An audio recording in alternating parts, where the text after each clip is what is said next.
I'm Mikke from Alliance, and being at the Major is a big deal for us. We have a lot of pride in this team, and for us, it's not only about winning, but living up to the legacy.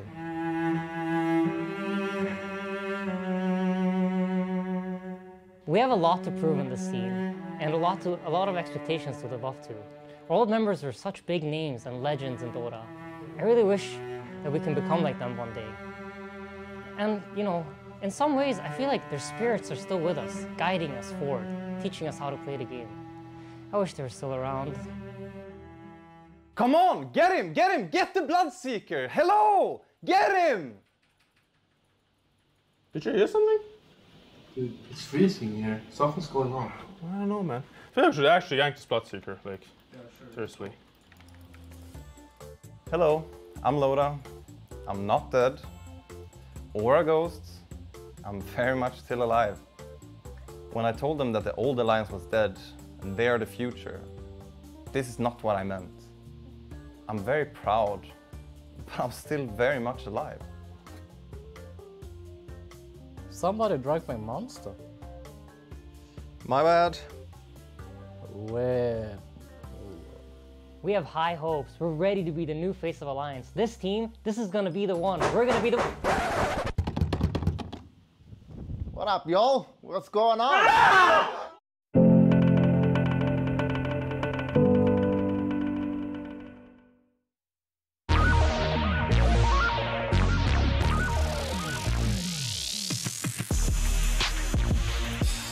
They showed promise at the TI-8 qualifiers, but after a summer to reflect on missed opportunities, they're finally showing why this iconic org has placed all their faith in them. Coached by TI3 winner Loda, this new generation finished third in the EU regionals and are desperate to leave their mark on the major. Out of the shadows and into the light, and making their debut on the DPC. Give it up for Alliance!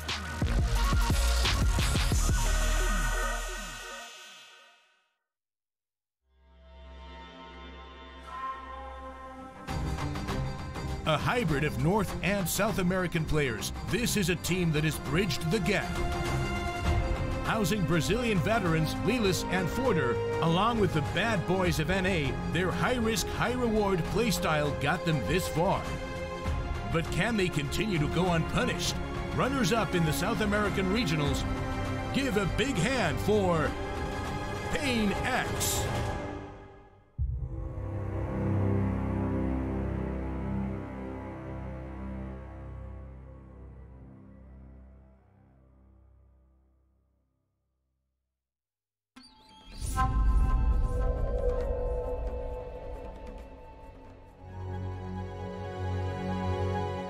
Well, hello there, and welcome back to the Kuala Lumpur Major. I should say welcome, first of all, really, because obviously I'm back. News of my demise greatly exaggerated. Of course, it was just a lay-in. Just felt like a cheeky little lay-in this morning, because we have two hosts, so thanks to Shiva for manning the fort this morning.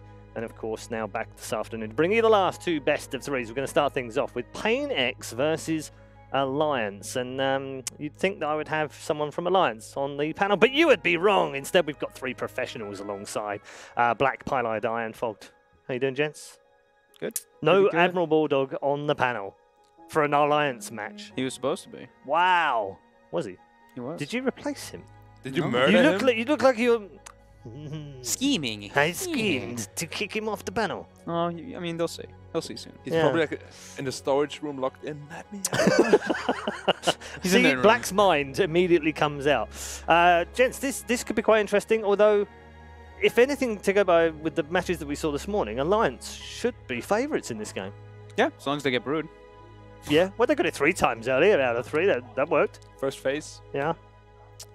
I mean, both these teams are brute teams, from what I understand. Ritsu is a... Can be. That's the type of heroes he plays, I believe. I mean, he also... Honestly, I'm getting tired of saying this, but it's Terrorblade and Morphling and Broodmother. Yeah. The thing with Alliance, though, I haven't seen them really play those type of heroes. So other than the Brood. they play a little like their own... Yeah, they play Brood, I guess. So yeah. Maybe that's what makes their games Not the different. Monkey King. Yeah, no, they're kind of just... Like, when I watch them play, they're just everywhere on the map, you know? Like, they're not really sticking together. They go for the like their the enemy's offlane tower. Right. Like they But don't that's really what, rotate. it's kind of how they did well against Virtus Pro. I mean, in all the 3 games, they laned really well against Virtus Pro. Like and the middle game in particular dominated. Yeah, I mean, they just have this, they have like a completely different approach that I've seen from like any other teams. It's like all these other teams, they have this like certain meta, and then I'm watching Alliance and they're just like, either they're like opening with like Ember Chen or something, or Rubik Chen. It's like throwbacks to the old Alliance and stuff like that. When they just, it's totally different styles than what we see from normal. It seems to be working, okay. Qualifiers were pretty good for them. Yeah, I mean... Good against Virtus Pro earlier today? Yeah, they beat NIP in the qualifiers, they beat Liquid in the qualifiers. Yep.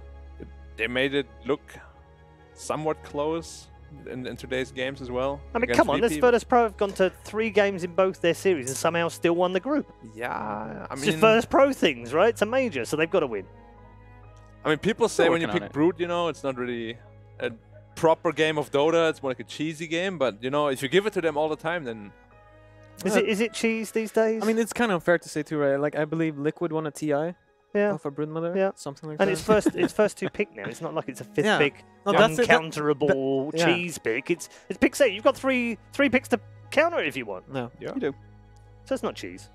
Not really. Not really. It's cheese. I think there's like a lot of different styles you can play versus it now too, right? I think people are noted like they're like, oh, I can just go double Stout Shield and I can pick some like edgy hero and lane it, or Magnus or anything. You can go Storm Spirit and just die 10 times. Yeah, that's usually not the best option, but that was horrific. That second game, that was probably the worst I've seen no one for a long time. It was really bad.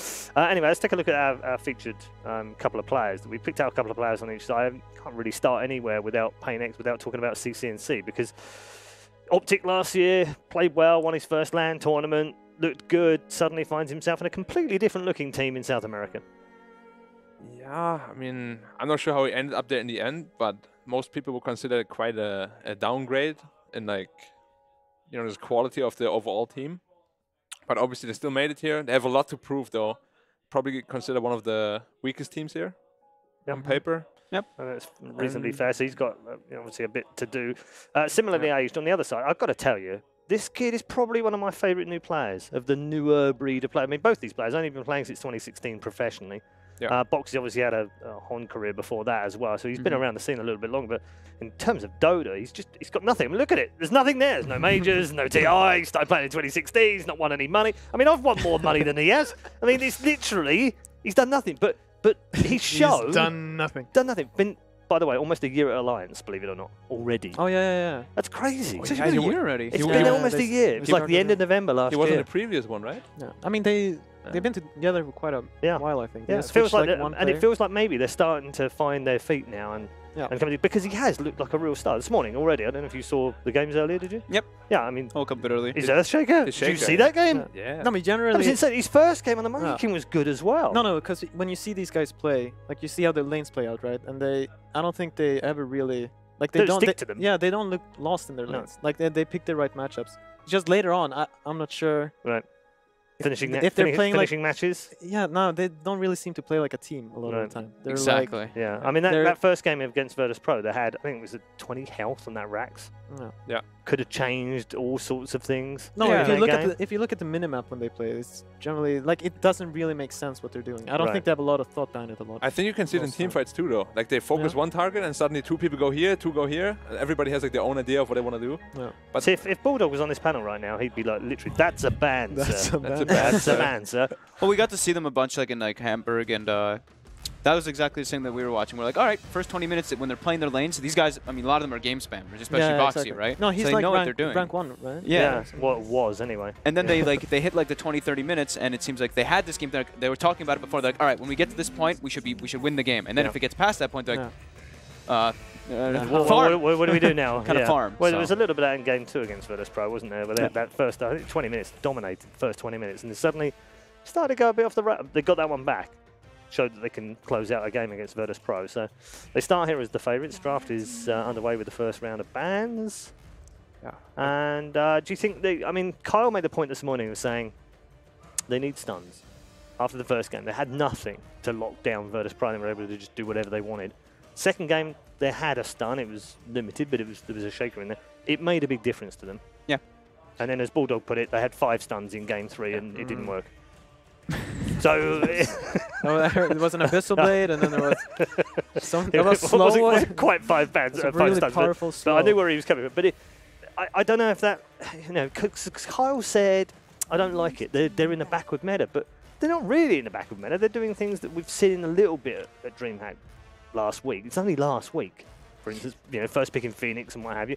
But also, do they as Shiva rightly put this morning, do they stick with what they know, because they know it, and hope that it's what works, or do they try and do stuff that other teams are doing and adapt to it? I don't think they should adapt too much, to be honest. If they've been playing this style for so long, it's like, I've seen their games too. They've had very consistent games, and then it gets to a point where they make like 1 or 2 mistakes, but their game plan, it's solid when they do have it. Like when they were running their lone druid and stuff like that, like they were executing it, and then it would just be like 1 or 2 errors that would cause a huge downfall. I think you can look at VP too, right? In the last game, they had like a single shaker who was there for stun disable, and they still won the game very, very convincingly. I think it's just when you don't have stuns, you can't allow yourself to make too many mistakes. That's like the only thing. It gets harder to play your lineup. Yeah, if you start falling behind, you really start falling behind because you can't catch anything. I mean, you have to be careful with very many things when you don't have a lot of stuns. Like if you have worse team fight, then it just gets complicated. I do like teams too that, like, just in the first 3 picks, like if you look at them, you want to see a stun. Whenever I 2 stuns. I keep like, I don't know, I've seen it so many times, even at this tournament and last tournament, is this Wyvern Undying duo. Yeah. These 2 supports, and I'm just like, it gets to a point where there's no catch. It's like this curse comes down, there's no follow-up, and then Undying runs in and he's like, And then on the other side, of course, something that really hurts that is the silencer, which isn't banned. No, he's not. Could be something that Pain maybe have looked at from earlier. It's also why Tiny is such a good pickup. He already offers disable in like the first pick. You don't have to be too worried about it already. He gives you everything. Yeah. He's a nice laner. Yeah. Lane, damage, push, tank. Broken hero. Magical, physical. He's just somewhat. Well, I mean, you've talked Fog. Literally 2 minutes with Fog would have you convinced he's completely and utterly broken. Oh, they're going back to the Chen. Yeah, I'm excited about this. I've tried to make this hero work for myself, and I just don't understand Chen. I just don't know how to. Talk to Puppy. I mean, I don't. Five minutes with Puppy and he'll tell you how it I don't see Puppy playing Shen. That's Paul Creeps win game. I think that's what all it's about, isn't it? I mean, we'll find out. I mean, Puppy farms like a madman on Shen. At Hamburg, he was like 12K net worth in one of the games with the Ags and everything, and he's similar net worth with some of like almost the cores. How's Chen played early game nowadays? You just secure the safe lane carry, or I think do you pressure? No, I see. I looked at Suneko and he. Okay, the different, like you don't go penitence apparently. You have to go just take the creep right and then you go to the offlane. Because like if they block your camps, you go somewhere else. But I don't want to. I obviously don't know how to play Shen, so I just want to look at this guy. Watch closely this game. Yeah. PL Tiny. That's an aggressive opening. Yeah, it is. PL just to address the morphling carry matchup right from the start. It's also one of these. There are a few good carries, right? I think we talked about this a bunch. Yeah, PL TB morph. Yeah, PL's in there, isn't it? You get scared. Yeah. Like you might not get something. You can snowball hard. Does it also put a little bit of a maybe we won't go morph TB then because they've got a PL? A little bit, yeah. Because we've seen a lot of TBs where they ban the PL and the same. Virtus Pro did the same thing this morning as well. Yeah, I mean PL is the hero that everybody looks and they're like, yeah, it's great versus morphling, it's good versus TB in the later stages if you get there. I mean, Pain is. I've seen them playing a couple of times. They're pretty greedy with their drafts. Yeah, they often open 2 cores every day. They pick cores very early. I mean, morph TB SD, that was ridiculous. That was actually ridiculous. Like, you can be greedy and then you can be insane. Wait, was it a carry morph and a mid TB? Yeah, something like that. Or maybe mid morph and carry TB, I'm not entirely sure. Oh yeah, that sounds more like it. But it's like insane anyway. And we've got late game secured, guys. And it's not so bad when they've opened with a core on the other side anyway, is it? No. That's fine. It could still be support Tiny as well. We don't know that yet. Alliance could look, not early on, but they could look further Ember. They love Ember Spirit whenever they have Chen, especially versus PL. That's good versus PL. Yeah, Monkey King round 2 ban isn't a surprise. Alliance playing that with a couple of their players. I see it rising in popularity across all the teams. Been picking up. I mean, mid-1. Did you see that mid-1 game yesterday? I didn't actually get to. It's one of those heroes that... Pretty sick. You mean on the Monkey? No, he can go to any lane, right? I mean... And he has decent team fight. Mid-1's Monkey is really good. Yep. I mean, it fits his style, right? Just this crazy hero that you're in. That's totally mid-1. I'm surprised the Lions is the one that banned the Magnus. Like, if anything, there should be a chance that they pick it up for themselves. Maybe. I mean, they have their morph, right? So they would have... Yeah, but like something Ember... It's a kind of strange ban, honestly. You definitely need to address the PL, though. Because, like, they're not covering their Shens with bans here. Shaker. There's the silencer ban into Shaker pick. Yeah. So that's covering a bit of the PL. But PL can play around the Shaker. It's not like a super hard counter, I think. You can still play. No, you don't. I mean, the thing with this is like counters are weird, right? Like you see some heroes and you're like, oh, he's so countered. But if you can't stop him from farming in lane, like you might end up doing nothing. And that's how I feel about Shaker versus PL. Then he just gets a hard and the diffuse and everything. But they did play him as a core, right? Yeah, and that's a little different. Boxy earlier on. But the Axe first, right? Game. Yeah. Oh, Dazzle again. It was Axe first. Yep. Yep. Didn't even buy Blink second, I don't think. No.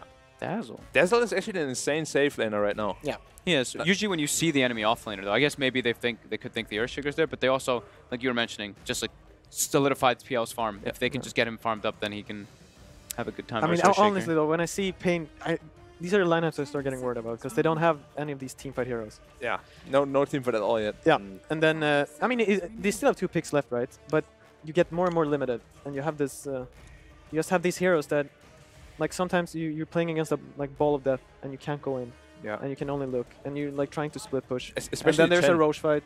Yeah. And you're just standing outside there and. You can never commit. Like, I need a heart, says the PL. You're like, all right. Guys, let's spam them a bit. Oh, they're not losing health. Okay, the word on the average game time is coming down a little bit. Started at 45 minutes today, by the way. All the games yesterday, the average game time is 45 minutes. I mean, there must have been crazy. Group B, right? I thought there were some extremely long very games. long games. Yes, ask there was. There was some extremely long games. It was still here at like 4 AM or something. We finished at like 12:30. Was it? Okay. It was fun. But yeah, it was quite a long day. It is coming down, thanks Virtus Pro. It's coming down in time to actually not thanks to them because their games actually weren't that short either. But it's LGD. Down to Thanks 42. LGD. Yeah, LGD. Thanks LGD. 42 today. I can tell you that it was 38 for the average for the last part of the 7.19 season and 36 at TI. 36-minute average games. Have we had any of these like 15-minute stomp games? I haven't seen that. No, I haven't seen a game under 20 on the mainstream that we've been covering. That's Teams aren't GGing out either. Everyone's just staying into Why do you think that is, by the way? Just high ground defense. Yeah. They're just like, all right, well, I'm just gonna keep spamming my spells. If we lose, we lose. Maybe they mess up. Do you think teams are better at high ground defense now? I think they've gotten better. I think since like OG displayed a lot of it. I don't know. I feel it's just you're just being stubborn. I don't think anything changed. Like I think you can try to look at it, but screw you guys, you're not coming in. No, I'm just looking at some of these and I'm like, okay, and they just play for 5 minutes too long. Right? Some of them are right, but then you look at TNC, and they have like the 30k goldie. The enemy team just doesn't leave, and then they suddenly win.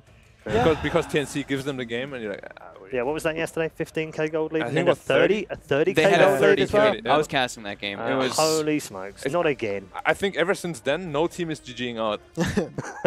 You know, it was. I mean, fair enough, honestly. But like, you might as well try. Like, guys, we're 45k down. We can still win this. I mean, I'm literally casting that game, and I was like, there's like a 98% chance that TNC wins this game. And then immediately, right after I say it, they like get twice wiped. I was but like, I have seen today, I've watched 4 games myself backstage today. Every single time, the team that have had 80% chance of winning or more, they've lost. On Dota Plus. Yes. Gabe doesn't like these teams, I guess. I don't know. So what about this partner pick, though? Yeah, it's a lot of.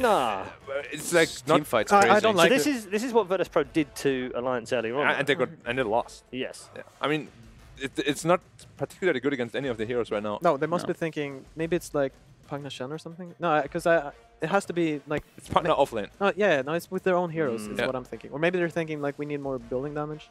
I think they maybe want to like pressure the PL, Pug the Shaker. The Shaker can like actually do something. Yeah, in that but I don't think that pressures PL. Yeah, I actually think now when there's a dazzle, right? In particular, you get like this poison on you, then it throws a lance on you. You have health as a partner.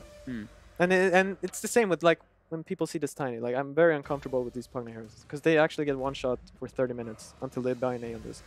Yeah, and it gets very difficult to play. It's a very interesting. But I don't think PainX has dealt with this Shen at all. Like I don't see. They have just ignored it, haven't they? Yeah, like Tiny's decent, I guess. And I still don't think they've really dealt with it. I mean, this TA pick is really awkward. I don't like TA versus Morphling because Morph just turns into TA and has refraction in the team fights too. No, I like it. You're okay with have a ban left for the laner. Okay. I think the TA is really good. You think the TA pick is good? Yeah. They're gonna ban Husker here, and then no, I just. It lanes well versus all these heroes. Okay. Like versus Shen, it's bad for the first 4 minutes. They're gonna last pick the mid, right? Like you can already see that they will do that. Yeah, but what can they pick? There's nothing to pick to beat TA. Well, they can pick the. I mean, it would be Ember, which is really good for them. I don't think Ember beats TA. It doesn't beat it, right? But it goes like 5-5. Now, what I think they're gonna alliance, they might dual lane the Morphling mid, but yeah, like if I mean, you guys said they liked Ember, right? They love Ember. I'm guessing that's what you'll see. But CCNC is like the best laning TA I believe. That is true. It So is we're his like- best hero. Now we'll. I mean, I guess I'll get to see the matchup for real. here. There's still a Brood, mama. I was going to say there's still a Brood, but No. they can't Brood with TA, that line. TA crushes Brood, Yeah. though. No, that's the thing with when you're their first pick, right? Yeah. So Yeah. when you're first picking, you pick this TA fourth. Like it's hard. Okay. It's Yeah, hard to counter That's that hero. true. That's fair. But at the same time now, they have absolutely no team fight, so they're very dependent on lanes. Like if PL gets really fun, they're still okay, and it looks like he probably will. But it's Shen. I just want to see. I want to see what he does. Alliance's bans are very, very cute. They banned a Magnus, which is a counter to PL, and they banned a Bad Rider, which counters like the TA. Mind games. Yeah. We hope. We can't pick the counters if we ban them. Next level. I'm just looking forward to this Shen. I think Pain is still trying to figure out what alliance are going for fifth, though, right? I think this Chen is going to be a huge problem, though. They have not addressed him at all. Yeah, maybe, but is he? It could be a huge He's a problem. Shen. Yeah, it depends on how his game goes. Yeah, isn't this again? This is next level stuff. If you don't put anything in the lane where Chen is, then you don't need to counter him. Yeah, just try lane off lane and dual lane mid. Well, they try lane mid earlier. Okay, they didn't ban Husker. They try lane mid. So. But Husker TA kind of goes. Like TA is not the worst against Husker. No, right? it's unplayable. The lane is It's lane is actually unplayable. nothing you can do. Even I like if I have to play versus like Armel or something. Whoa, a Zeus. What? All right. Well, they've got a PO and a Zeus, so it's now a Terrorblade then for the last pick, is it? They've got like literally 0 team fight. Wait, so it's offlane Zeus or position 4 Zeus, and we don't know. We have no idea. No, we don't. Maybe offlane Zeus with the support. Literally, these two teams have selected one support between them. That's a clear support. The rest we have no idea. I think the Chen can just choose wherever he wants to go, and he will dominate. I mean, that lane. Tiny's obviously a support now, isn't it, for that Pain side? I mean, it could be Zeus. It could be support Zeus, as well. Could it? My goodness. This game's Jakiro, Jakiro. Come on, That's boy. the TA counter. Come on, boy. That's the There's hero. the Yeah. team fight. There's the tower hitting. Everything. All in one hero. I mean, they if have a- Alliance, if they do well in lanes and they just group up and go, Yeah, Pain push right. cannot stop them. No, they can't do anything. They have no spam. They have no like. It's hard to fight. They need an early. Let's see here. Is that support Tiny? It is, right? It is definitely a support So Tiny. like, It's ADR. they're not gonna have any way to start a fight. No, it's offlane. No, it's Tiny. offlane. That's offlane. okay, Yeah, good, it's good, offlane, good. yeah. But they're not pressured hard, right? Because they also have morphing for late game, so they're not all in either. Now for me, I just want to see how the lanes go. I'm Yeah. finding it hard to predict. I think I'm going Alliance. I like it. I like Chen. Okay. All right. Well, let's do some predictions based on the craziest draft we've had so far. I think at it's the Kuala Lumpur Major. I think as long as Alliance doesn't make some like crucial mistakes, I think they'll do pretty good in their lanes. And I think if they group up and go, I don't see how Pain actually can take a fight. Okay. So you're I'm gonna go Alliance. Alliance, good man. Alliance, they are a strong laning team, so it comes Yeah. down to that. Cause Just remember where you're from, Highlight Eye. exactly, Swedish. I've never said it, but Swedish pride. Absolutely. That's a Yeah. thing. That's not a Yeah. thing. That's not a thing. Yeah, no, I See, mean, he would have been an Alliance player Mhm. if he'd just been born a little early or something. this PL though. So, No, I think Alliance should take it. okay. But I can totally see them just throwing some lead and the PL becoming undealable. with. Okay. But I'm going. Black. I'm going with Alliance. I'm going Alliance. Going Alliance as Yeah, well? big okay, Chen all fan. right. So 3 for the Alliance. And obviously they've got Jakiro, so obviously I have to go for Alliance as well. So it's No, a wait, clean sweep. I take it back. I'll go for Pain. No, it's Alliance clean sweep, which I'm sure our commentary team will be at least one half of our commentary team will be very happy about. There's no bans here, sir. Yeah, thank you. Thank you, Paul, for that. I love your memes. Very fresh. I'm just stealing yours, buddy. really Sorry. Hard. I appreciate that. Yeah. Have fun. Jakiro, Alliance. Yeah, Win. Alliance picked some nice heroes. No Terrorblade Perfect, bullshit. right? Yeah. No Terrorblade, we're all happy there on that one. It should be a great game. I Yeah. think, sure, Alliance have got this crazy lineup, these sort of counters that we talked about, but at the same time, PainX, they've got some classics. It's a Ritsu PL, it's a CCNC TA. These are like the heroes that these players have won, thousands, hundreds of thousands of pubs with. Hundreds of thousands. Hundreds of thousands to be precise. The number. Yeah. These are the heroes that these players can absolutely pop off on, and it could be a bit of a worry for Alliance if they don't sort of get themselves in gear in the laning stage. But they do have, I mean, it's, as the panel was touching on, the Jakiro, this finishing pick for Quaker. This is not going to make life easy in the mid lane for Quinn on the tier. That is for sure, right? Quaker should dominate. We have seen that before. I believe Sumail has been playing that a little bit against TA to great success. So as long as the Yakiro does well in the lane, middle, it should be no problem, easy game. And you know, you mentioned PL, sure, it doesn't really matter. Because if you have the stronger team fight on Alliance, it doesn't matter how strong you are on PL, you just win the fights and you win the game. Easy. I make it sound nice and simple. See if that is going to be the case with the execution as we get ourselves into this game 1 of the best of 3 between PainX and Alliance. As this game, certainly can expect a lot of action from both sides. A bit of fun, Adriano on the Tiny, and of course the Zeus coming into play here from Fleet. Something a little different. We see it sometimes. We know it has been something that's cropped up in the past in a few of the NA games, and Fleet, he's going to be rolling it this time with PainX. I mean, what do you think the idea is in this game about the Zeus support? Because I sort of look at the heroes on Alliance's lineup, and they've got some pretty good heroes to sort of play against the Zeus, right? Like, there's nothing straight up that the Zeus is super good against, is there? No, it's like it can be good against Morph if he gets caught out. You have that burst, but other than that, you know, Zeus does a lot of AoE damage. You got Chen, you just heal it up. There's also, of course, Pugna with the Cripify, so you can just burst that guy as well. But it's not the greatest Zeus game. And yeah, the game is about to start. Getting 2-2 runes. Here we go. Alliance has been on top of those runes from the previous games that I've been watching. Okay, let's see if they... It's going to be very impressive to see them get those runes. They do so again. And as we say, you know, the mid lane, we do expect the Jakiro to have a pretty good time, Koikva. Looking at the side lanes, we'll see who's able to come out on top. And next, obviously, he's getting that dazzle that's starting to really get a lot of popularity at the moment. And so we'll see a good bit of harassment onto Insania. Speeding away the Chen with the poison touch on him. Get a fair bit of damage onto him as well. He does keep getting refreshed there with each right click. He's just straight up dead. Or very fast, as I spoke too soon. Easy, babe. He's still chasing. He's wasting his time. He is, all right. Insania, he's fine. Yeah, and he did it intentionally because he knows he's Chen. He can't do anything before the creep spawn, and it's now at 1 minute. Beautiful play.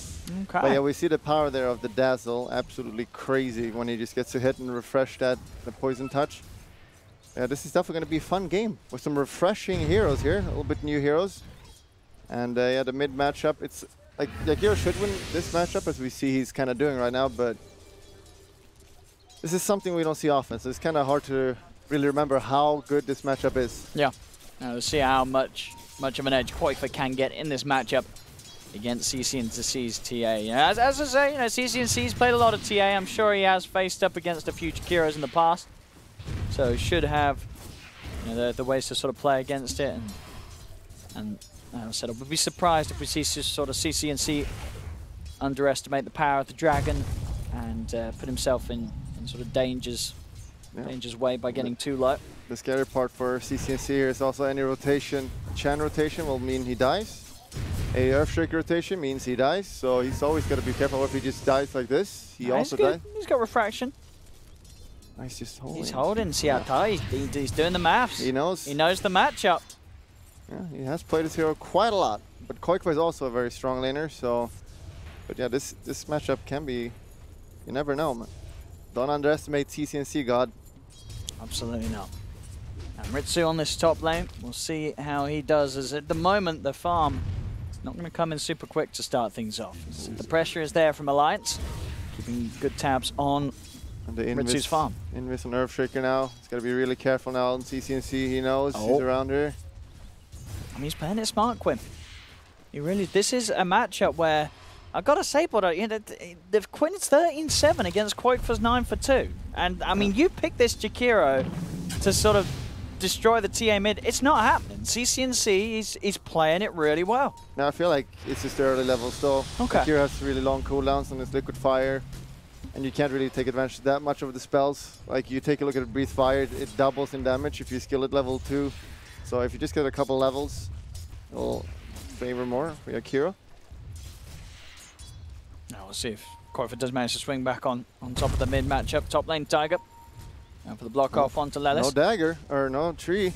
Oh, Boxy coming into the right clicks. Lelis has got the heals, but he's surrounded. Blast comes out as well. That'll be first blood for Alliance. Easy. No tango there, nowhere to go. No, it was totally trapped. Oh, he did. Yeah, he's going to pick up some now. Yep. But yeah, trapped in the tree line. No escape for him.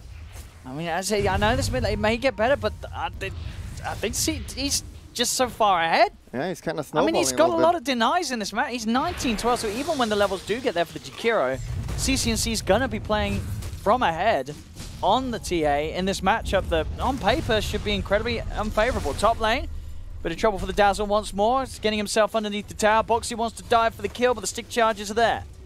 Not quite enough damage this time round, as he will survive. This attention sort of being drawn away from Ritsu a little bit, getting Ritsu a little bit of space to start hitting the creeps again. Not a lot, though. It's still going to be a slow start for the PL. Yeah, but yeah, the middle lane, this is something you don't normally play. I feel like this is something you definitely need to practice to really understand it. I don't think you can just pick it up and just easily play it. The thing, because I feel like in the past I have seen Koifa play the mid Jakiro, but yeah, it probably happened. So far Quinn is, I think it's just as we say, you know, the amount of TA that he's played against sort of these heroes that can really make a TA suffer, and he knows his limits. And with that in mind, he's kept a fantastic hold of that 1v1 so far. It's bottom lane. Adriano does get in, gets the toss back onto Insania, throws him back at the hands of Flea. The punches, they'll bring him down. Insania's gone. You're going to see Meka jump across, look to find Flea in return. Oh, not quite enough magical burst, as he will not be able to get the kill. Pain getting those runes as well. I believe, yeah, 3 of the... yeah, there we go, yeah. Picks up the third one now. So 3 of the 4 bounty runes go in the way of PainX. See the top lane here. Yeah, this is the movement speed of Pugna is just so annoying to deal with. He just runs around, pokes you all the time, blasts you. Oh, middle of the gank comes in. It does, yeah. The Dazzle gank coming in, catching Koifa off guard. I mean, mid lane, it's not going great at all for Alliance. The side lanes, though, they are suddenly going better. I say that, though, they do lose Insania down bottom, but the farm for the 2 cores on the side lane of Alliance is looking good. But this Dragon, he's going to have a rough start. I mean, he's level 4, CCNC's level 6. And it's not going to get easier now either. No, this is not a hero that you can just recover on. As he may just be dead again. They are bringing it back up. One more trap. CCNC can't dive. But he can get the side blades. Wow. Oh, this mid lane is a total disaster for Koifa. It is a disaster. A total disaster. As what Quinn a player. CCNC. True God. You can't mess around against this boy's TA. And, I mean, he's going to feel great about this one. Because he knows, you know, they picked the Jakiro specifically for one reason. And that reason to win this lane, it's just not happened. And this Jakiro, it's so hard to get back into the game as a core Jakiro if you have a rough lane.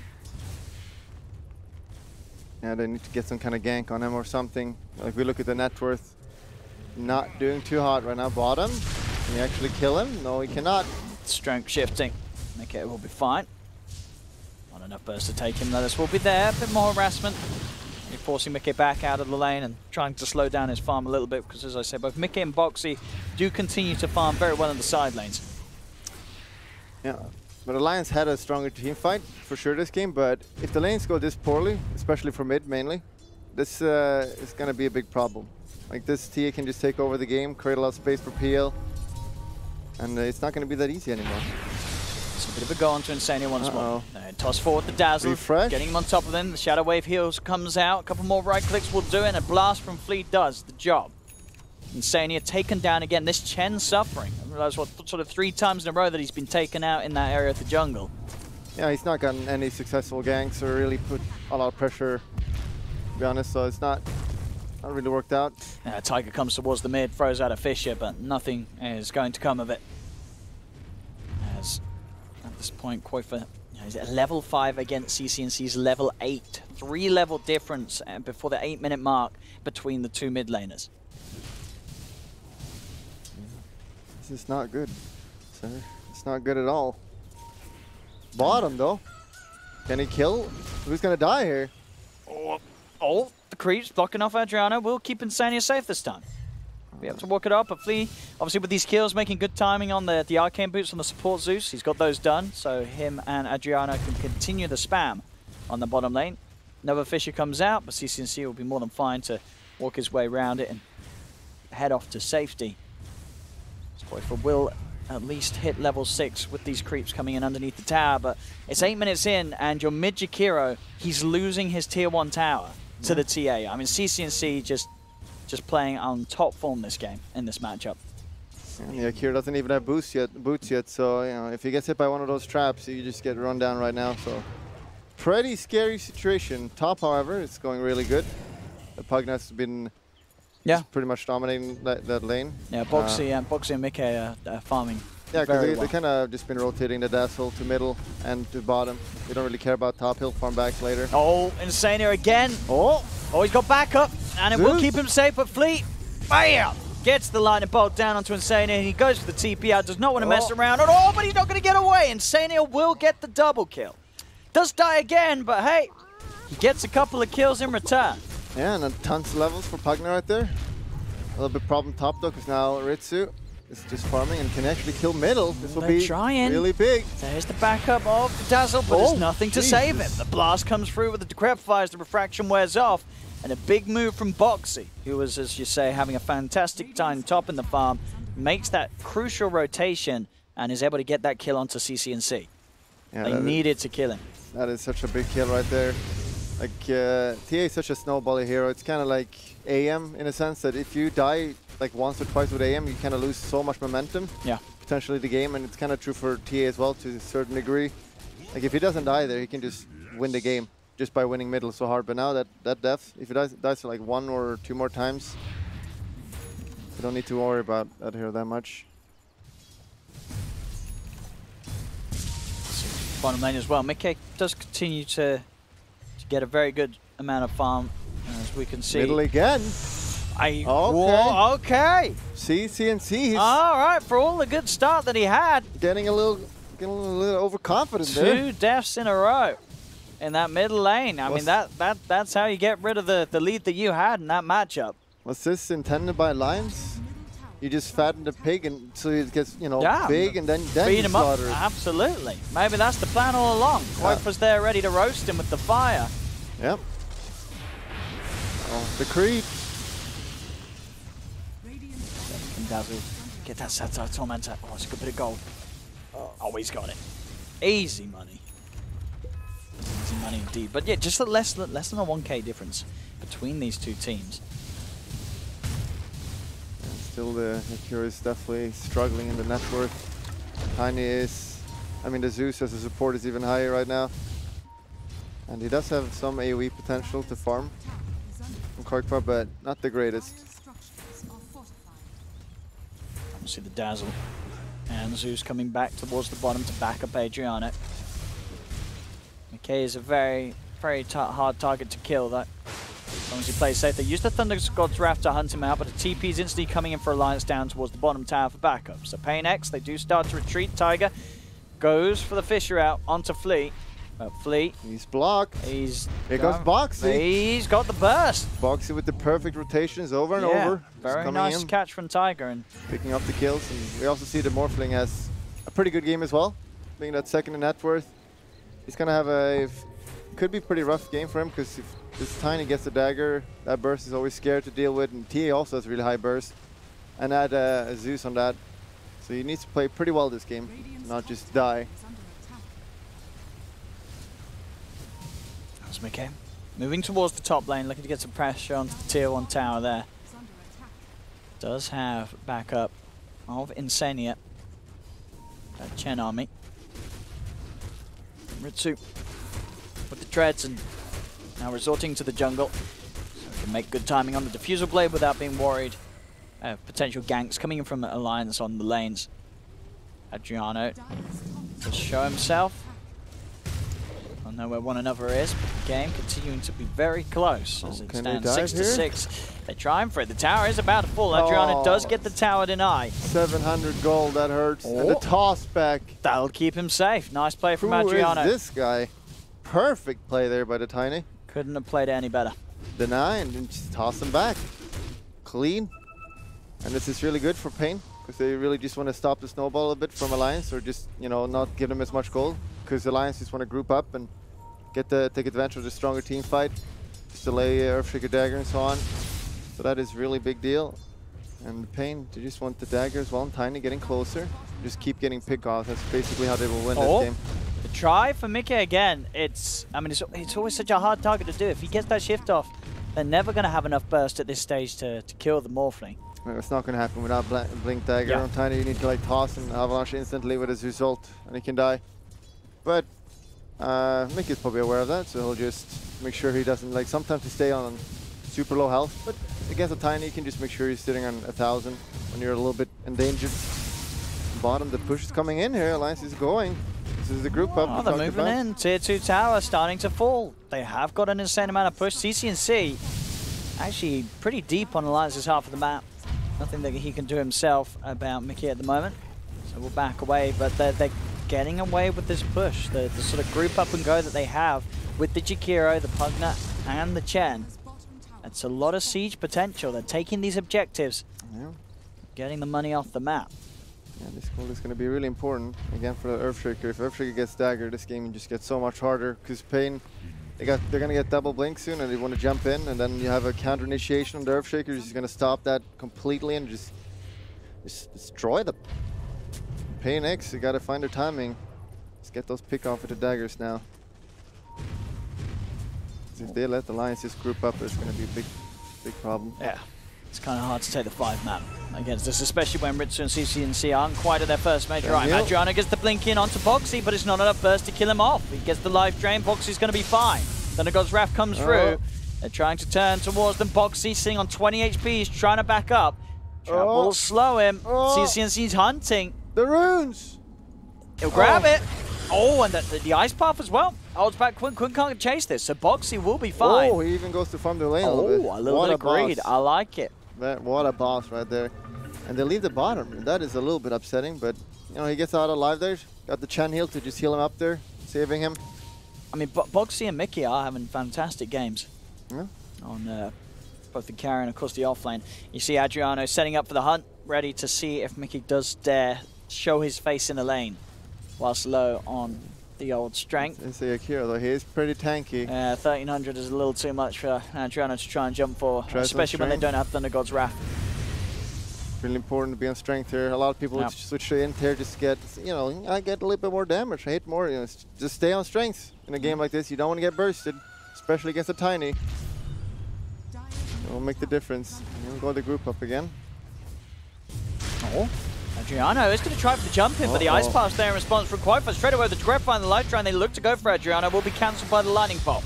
On the back of it all, wrap around for Dazzle in a very unfortunate position. He was well in and on his own, so Mickey's able to just chase him down, beat him down. They do end up losing Boxy though. Diving deep here, maybe a little bit too deep.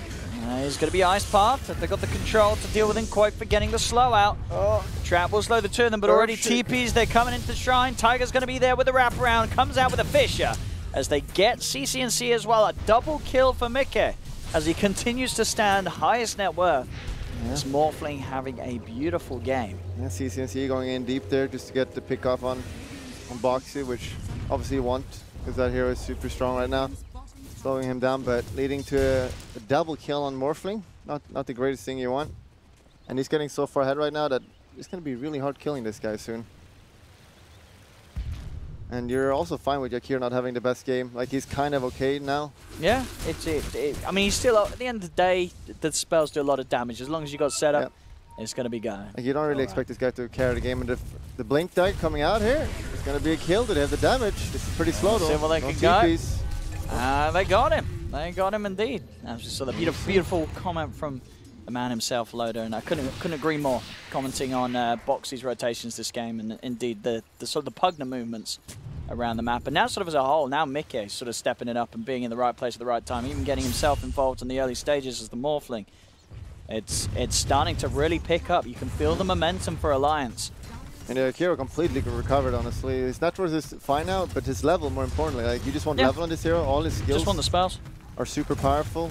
Like a max Ice Path is going to make such a big difference. So just getting those levels, he's level 12. TA is only level 13 now, so it's like 1 level difference all of a sudden. And Alliance do sort of have that good fallback as well. They've got this powerful strength now in terms of push, but at the same time, if it does slow down, there's always going to be this Morphling that's going to be massive. And, you know, pretty much all stages of the game as well. Boxy can be very annoying to play against with the Decrepify, making sort of both CCNC and Ritsu's life very hard to play. As they're pushing into the base, this tier 3 tower in trouble. We are still really yet to see Ritsu turn up to the fight, as Ritsu still focusing on getting his item, has now got it. So the Diffusal Blade now online for the PL. Well, do they want to commit on this? They got it. Okay, that is pretty big. 18 minutes in, breaking the base like that. Yeah. Alliance, a lot of coins. They're hitting their timings. They really are. And now you can just clean up the shrines as well if you want. With some additional gold and map control. It's going to make doing Roche way harder for PainX, because that's also something they kind of want. You want to get that, like a pick off or two for Pain with the blinks, and then quickly go in and on the Roche just kill it with TA. And PL can easily tank with Illusions for some reason. Yeah, the PL's he's been farming all game. He's got his first item now. That is item that you can kind of start fighting with, but do you really want to fight? Not really. You can't really go in and fight against the Alliance lineup, so the panel talked about it. The Alliance are just too strong in team fight. Yeah. And PL needs like a heart, and that's going to be 20 minutes away. And even with sort of the PL's damage and the Diffuser, it's still hard to kill this Morphling. Like, unless they do get that jump disable, as you say, he's going to live every time. He's got the Manta as well now. Mikasa, an extra way to play his way out of sticky situations. Yep. It's going to be really hard to burst the guy, especially if Chen is also ready. Just get an extra heal. Might make the difference where he can get off the strength. Smoke. No one can get the pick off top. I'm just smoking for the roof. Let's see what they can do. Sonya's going to be spotted out by the Thunder God's Wrath. Lee knows he's there. Going for it. Champ, and it's going to be the target for Alliance. Yeah, you have this casual Morbid Mask on Morphling, makes farming jungle so much easier.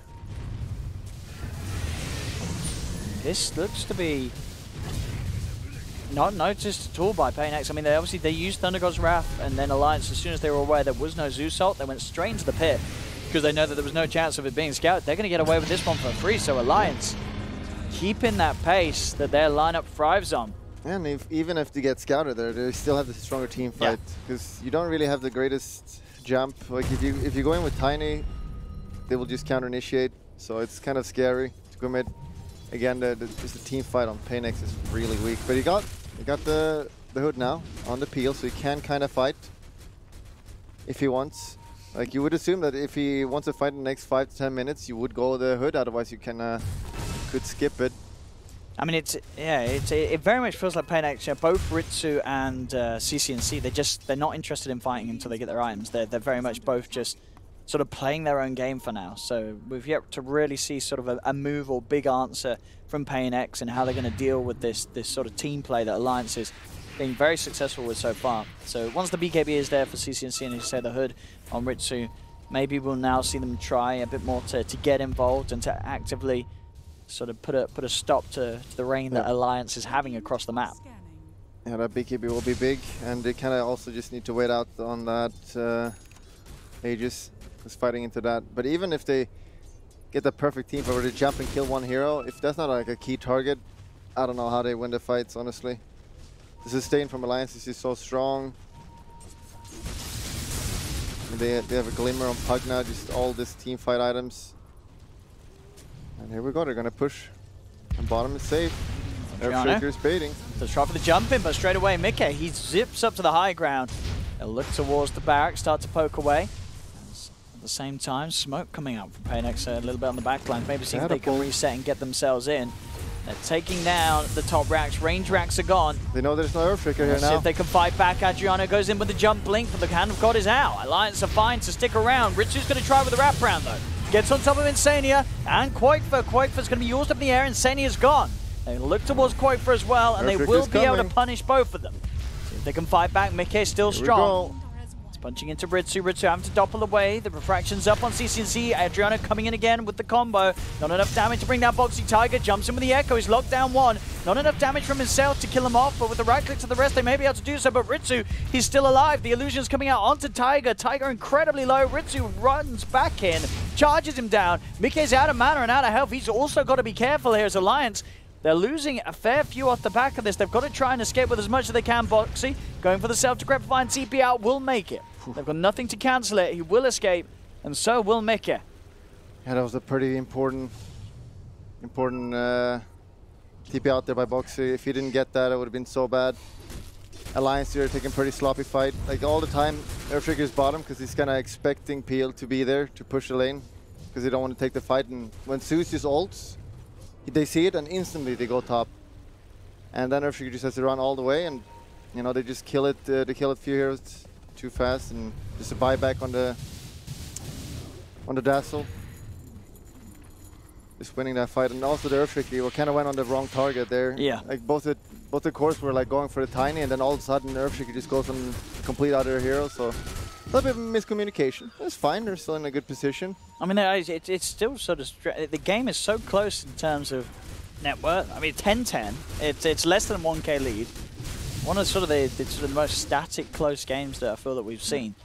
As Alliance, they obviously have sort of the advantage in gold in terms of the objectives they've been able to take and the pushes they're getting on.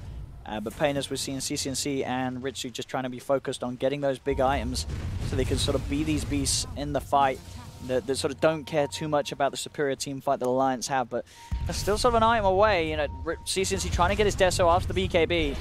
And the PainX have got to do something soon, because again, Alliance ult is out. They did get the range strikes before. They're all here. No one is split pushing. There's going to be a fight. Alliance is probably happy with this. They still got Aegis as well. Ritsu, he's jumping around outside of the base. You've got the attempted wraparound coming in from Adriano's Tiny. Yep. They're going to jump forward. The Fisher comes out. They've got the life drain already onto Ritsu, forcing the PL to separate to the side. Flea. They're going to reveal Boxy from his Glimmer Cape, but Boxy turns with the blast and a Decrepify, holding back the Zeus, and that's going to allow Mickey to come in and pop him immediately. Mickey turns into the PL. Doppelgangers away from Ritsu. Blink out from Adriano in time, as he will create the distance. But again, Alliance... Got to kill the wave fast top. He can't do it in time. That means Alliance going to push again. No glyph this time around either. Stealing the catapult. No glyph, no Zeus for 30 seconds to sort of help with the D-push. Alliance, can they get away with the siege this time around and break those melee racks? Just running out any second now as well. There we go. There's the buyback. Flea. Wants to get himself straight back in. And as soon as that happens, Alliance, they do respect it. They do retreat. One pull from Adriano. And we'll have a bit of a poke onto Mickey. Mickey not too fussed about just the solo Tiny at the moment. And we'll get sent back to base. So Alliance just choosing to get out of there. They've got the buyback out of the Zeus. They know that they're still in a position where they're hitting their timings. They'll back up, get some bounty runes. Yeah, you can't be too greedy. Like if you go there and push, with this kind of push shot, if you lose one too many, like the game's just over. Even though they have Morph in this game, it's like he's got kind of difficult heroes to deal with. Peel is one of the better heroes, just being so annoying to find a real one to burst as a Morphling. And your other two cores are not the best scaling ones. Like you got a Pugnatic hero. So yeah, Alliance doing the right choice there. Just playing smart and safe. And PainX using buybacks perfectly, just as they need to. They just want to delay the game as much as possible, but even if this goes late, it's going to be an even game. Just holding on to those melee racks as well as they can. Desolator is now there for the TA. So CCNC, he's sort of got his three major items online, the Blink, the BKB, and the Deso. See if he can actually find himself in a position to really use the power of the physical punches that he can have, because we've seen Alliance a lot of ways to sort of disrupt the flow of the TA through the chaos of these fights. And out of the base they come again, Alliance. This time round, PainX, the full 5 of them, for pretty much the first time, getting offensive once again as a group on Alliance's half of the map. Got the high ground here. He's got the ward to protect them. Game is slowing down a bit now. Alliance kind of wanted to end the game by now, but that top fight before kind of slowing down the game. And yeah, the way Akira's an itemized is pretty solid as well. Just getting the veil for the armor against all the physical. And Yules is just a classic item when Akira to set up the ice path. It's really good. Yeah, we're gonna smoke. We're gonna find someone. Dazzle, not the best hero. All the lanes are pushed as well. It's pretty obvious what's going on right now. Not sure about this player. The Zeus doesn't have buyback. He doesn't. And he's been found. Tiger with the setup from the Fisher, jumps forward, has the lockdown, the blast there from Koikva. And Boxy burns down Flea. He's gone for 70 seconds. That's a decent amount of time where Alliance don't have to be worried about that sort of D-push. Yeah, but if you look at all the lanes, they're all pushed in, so that kill doesn't really achieve anything. And it's almost good to a certain degree, because Zeus had that plus buyback fee on the timer, so now he's going to get rid of that without really being punished. Adriano. He's got eyes on this Alliance movement. Oh, he's going to try for a bit of a touch. Goes for the avalanche and a blink out. Gets himself back to safety. Tiger now responds. A good Fisher blocking off the retreat of Adriano. They jump in. They have the combo. That was pretty greedy. Okay, you can't kill it, Chen there. You should probably done the maths. So I just, you know, being cheeky and oops, I just blinked into a shrine. They can TP here. A bit sloppy. At least Alliance gets some time to push out the waves, and one of the most frustrating things to deal with in Dota 2 is honestly the traps of that TA, just pushing out the waves all the time. The win probability 57. Gaben still favoring sort of the TA and the PL core of PainX as the game goes on. As we say, there's this Morphling on Alliance's side. Mickey is having a very good game. He's always going to be that hero that can absolutely stand toe-to-toe with the cores of PainX, especially with some good morph plays with the ultimate. I feel PainX needs to abuse like a timing here in like 10-20 minutes, because if this game goes super late game, we all know that TA doesn't. Oh, there's a fight coming up. We're talking about the TA finds Insania in the river. You're not going to see the jump forward. Quite's got the setup. BKB will come out as soon as he gets dropped down by the Yules. They'll still punch him down. They've got the slow through the BKB with the Skadi of Mickey. As CCNC, he'll try and melt, but he's been dusted. He's dead. 75 seconds. The TA is down. Quite so you can catch some more. Does get the ice path onto the two of them. They won't have any follow-up to get themselves on top. As it really does feel like this game, Alliance, they're playing it as a team. PainX, they just seem a little all over the place. They're not really making any sort of team play. Yeah, it's sort of one by one, sort of, well, look at me go. I can play Dota 2 plays. It's not a team effort. Whereas Alliance there, the coordination is apparent. No, I mean, and this is really goes because of the lineup, honestly. Yeah. Like, it's all, you can't really do a team fight as PainX. You just want to blink in and kill someone. Can we get a killer? Easy. Okay. And this guy, he's Mickey playing like a god right now. He really is. Never mind. He knew it. Yeah. He knew it. He had the angle. He found it. Mid lane, Quoifer does get taken down. As Ritsu able to get on top of him. Ritsu very close to having the heart. The PL could be sort of the X factor that allows PainX to secure this game. Yeah, I feel like when they get this hard and get this timing, that's when they're really scary. Because if this goes super late game, PA kind of falls off a little bit, and like hero becomes kind of a very scary hero. This hero late game with items, like this is super strong. Especially if he gets the Shiva, it's not gonna die. Maybe an Aeon disc as well at some point. So if it goes super late game, Alliance should probably have this. But if PainX, they got their little timing now with the heart, we all know how that feels like to deal with. So he has it now. He should be wanting to look for a fight now, if ever, because Roche is gonna be up right now. They've got to try and sort of throw Alliance off a little bit, as Alliance have just been hitting the timings, but they've got the very slight XP lead, but gold, as you can see, very slight the way of PainX. Still, as I say, 32 minutes in, I mean, to have a game that has not been any, more than 2k net worth advantage for either side at any point at the 32-minute mark is quite a rarity. This game is incredibly close with how much both teams are getting on the map. When goes Raph comes out, we'll put Alliance off from sticking around for more. Yeah, I think Zeus ulted her because he was scared that Earthshaker would just blink in, but I think the cooldown was up for Earthshaker, so he couldn't do it anyway. Just baiting out that Zeus ult, and it's gonna be pretty big. Now they're gonna do Roche. Yeah, okay. No Zeus ult to scout, which means Zeus or Earthshaker's gonna have a free blink in.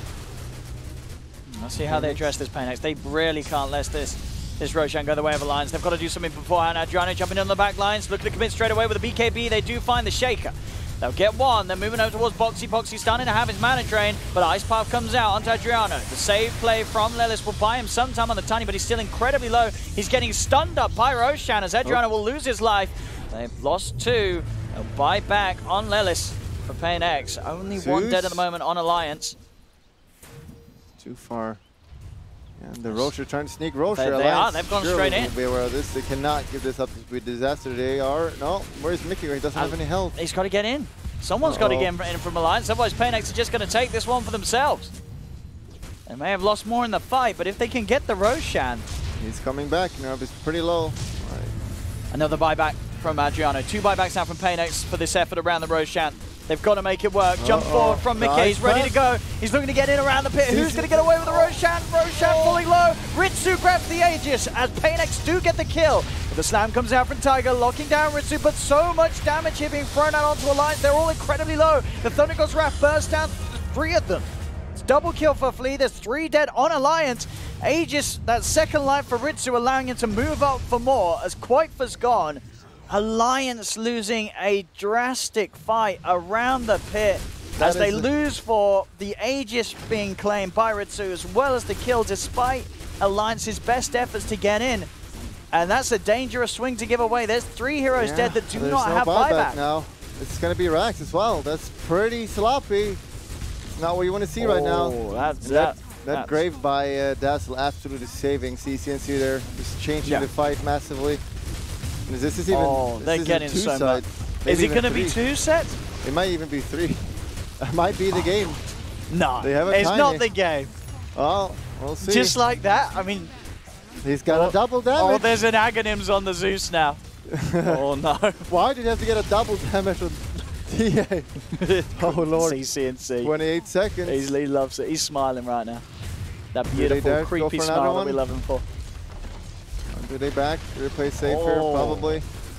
And that is a pretty devastating... I think if you're Alliance here, you can't quite believe what happened. You lost 1 fight around the Roche pit, and then suddenly you're down 2 sets of racks. Yeah, that's what happens when you don't play with buybacks. Here we can see the grave here again. The Ice Path doing work here, and CCNC is going to get hit by the Ice Path, just getting burned down, but it doesn't matter, because the grave is going to be perfect, and then CCNC can just blink out. Here we go. Zoop, zip, beep, bop, beep, grave. Yeah, absolutely. Lelis there with the top save, the force out as well. Picking it up there. If anyone else picks it up, it will be so different as well. So everything just going perfectly. And Flea's position as well, just sitting outside the pit, getting, to throw in so much damage over the duration of that fight as the Zeus. It all adds up. Yeah. They did grab the cheese on Mickey. He was able to pick that one up from that last Roshan engagement. So at least that's something for Alliance, but they're up against being 2 sets of racks down. Yeah, this is going to be pretty rough right now. Like now they just have to go for that super late game if they want to win this game. Getting 2 racks in 36 minutes, it's not very nice to deal with, but at 50 minutes you can easily split push it. Everyone's so strong and they got pretty good heroes for it. But yeah, they're in pretty rough position right now. Okay, go middle. Be fine. It's got the PL form. Yeah, Giano is looking for a chance to get a jump in. See if he finds one. I mean, Mickey already waveforming out. The Aghanim's being thrown down. A couple of blasts to Mickey, but he's forced aside. CCNC's jumping forward, looking for an easier target, but Insania, it's been degrappified. Boxy with the save. Keeps Insania fine. This game, suddenly such a scary game for Alliance. They had this lineup.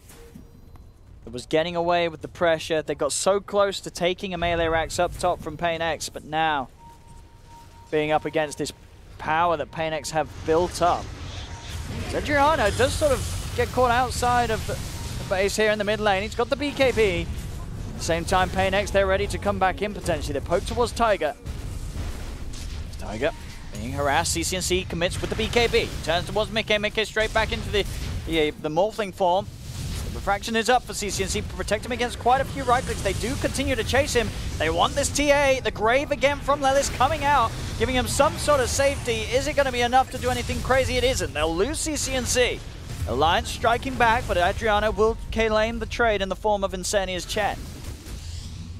Alliance at least able to get that TA off the map.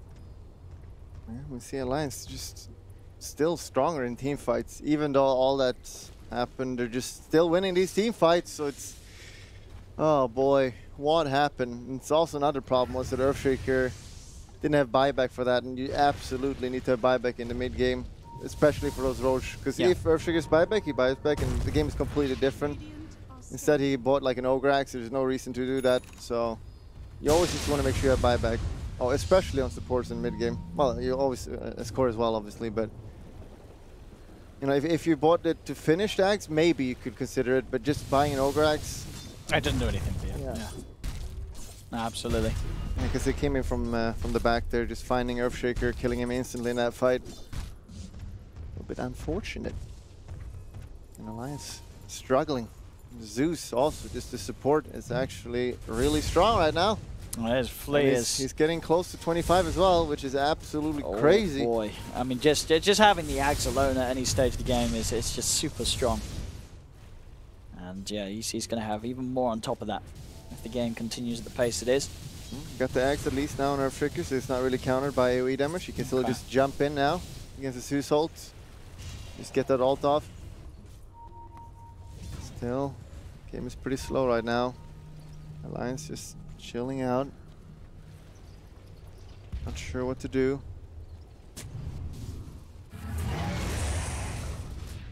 Let's see what they can go for here. They go for the mid lane jump straight away on top of Quakefor. Quakefor will go for the self-fuels, but it won't keep him alive. That's going to be Quakefor gone. The side, Tiger jumps forward to stun up the illusions, hold them back from Insania. A Fisher thrown out as well. CCNC still looking to fight. Mickey, let's go forward, gets the commitment onto Lelis. Dazzle's out. 1 for 1.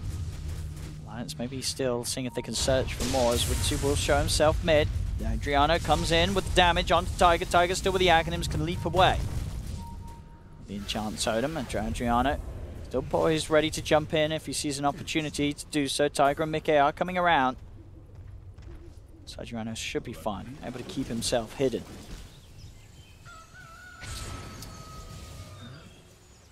$11K lead right now. Alliance is in a really bad position. Lanes are pushing non-stop and they have to deal with the traps as well. It's going to be really hard to get out of the map right now. Alliance, there's chasing here.